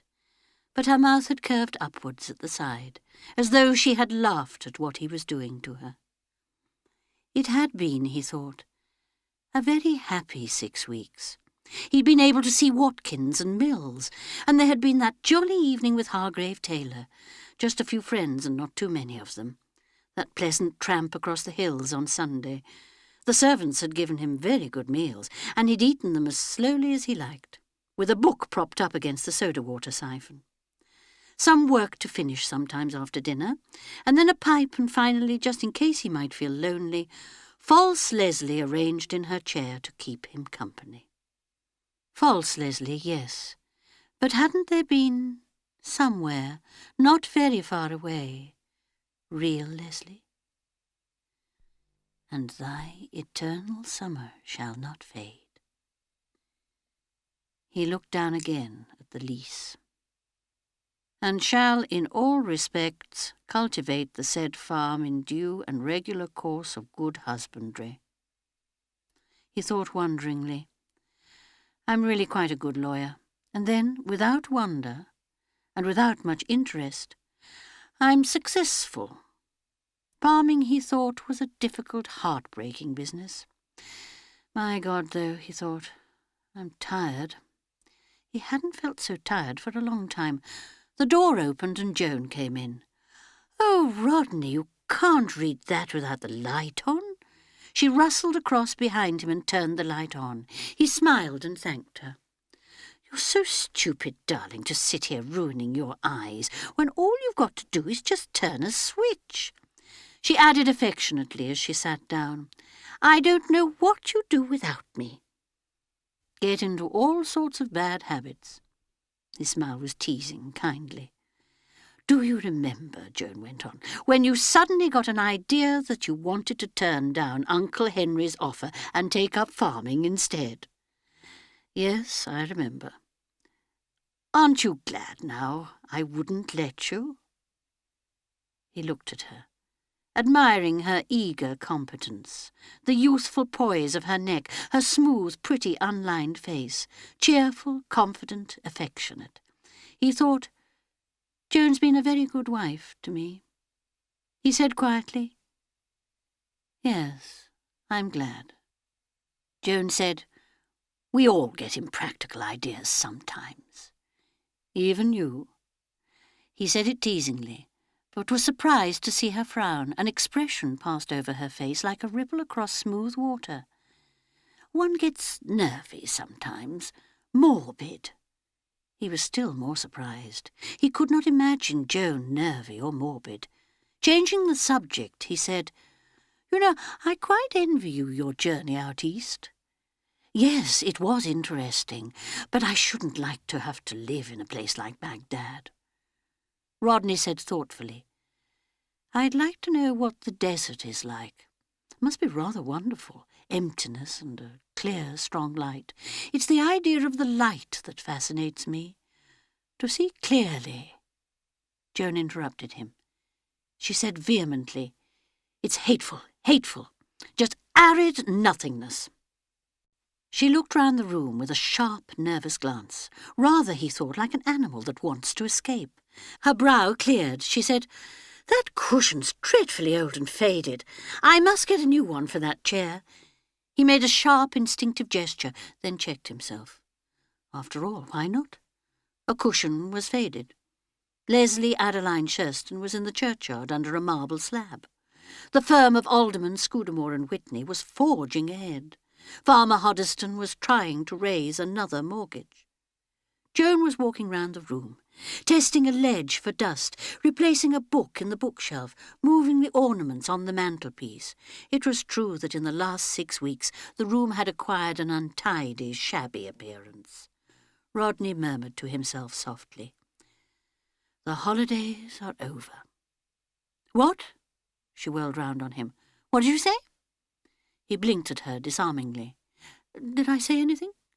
I thought you said the holidays are over. You must have dropped off and been dreaming about the children going back to school. Yes, said Rodney, I must have been dreaming. She stood looking at him doubtfully. Then she straightened a picture on the wall. What's this? It's new, isn't it? Yes, I picked it up at Hartley's sale. Oh, Joan eyed it doubtfully. Copernicus? Is it valuable? I've no idea, said Rodney. He repeated thoughtfully, I've no idea at all. What was valuable, what was not? Was there such a thing as remembrance? You know, I've been thinking about Copernicus. Leslie with her shifty jailbird of a husband. Drunkenness, poverty, illness, death. Poor Mrs. Shurston, such a sad life. But, he thought, Leslie wasn't sad. She walked through disillusionment and poverty and illness like a man walks through bogs and over plough and across rivers, cheerfully and impatiently, to get to wherever it is he is going. He looked thoughtfully at his wife out of tired but kindly eyes. So bright and efficient and busy, so pleased and successful. He thought, she doesn't look a day over 28. And suddenly a vast upwelling rush of pity swept over him. He said with intense feeling, Poor little Joan. She stared at him. She said, Why poor? And I'm not little. He said in his old teasing voice, Here am I, little jumping Joan. If nobody's with me, I'm all alone. She came to him with a sudden rush. Almost breathlessly she said, I'm not alone. I'm not alone. I've got you. Yes, said Rodney, you've got me.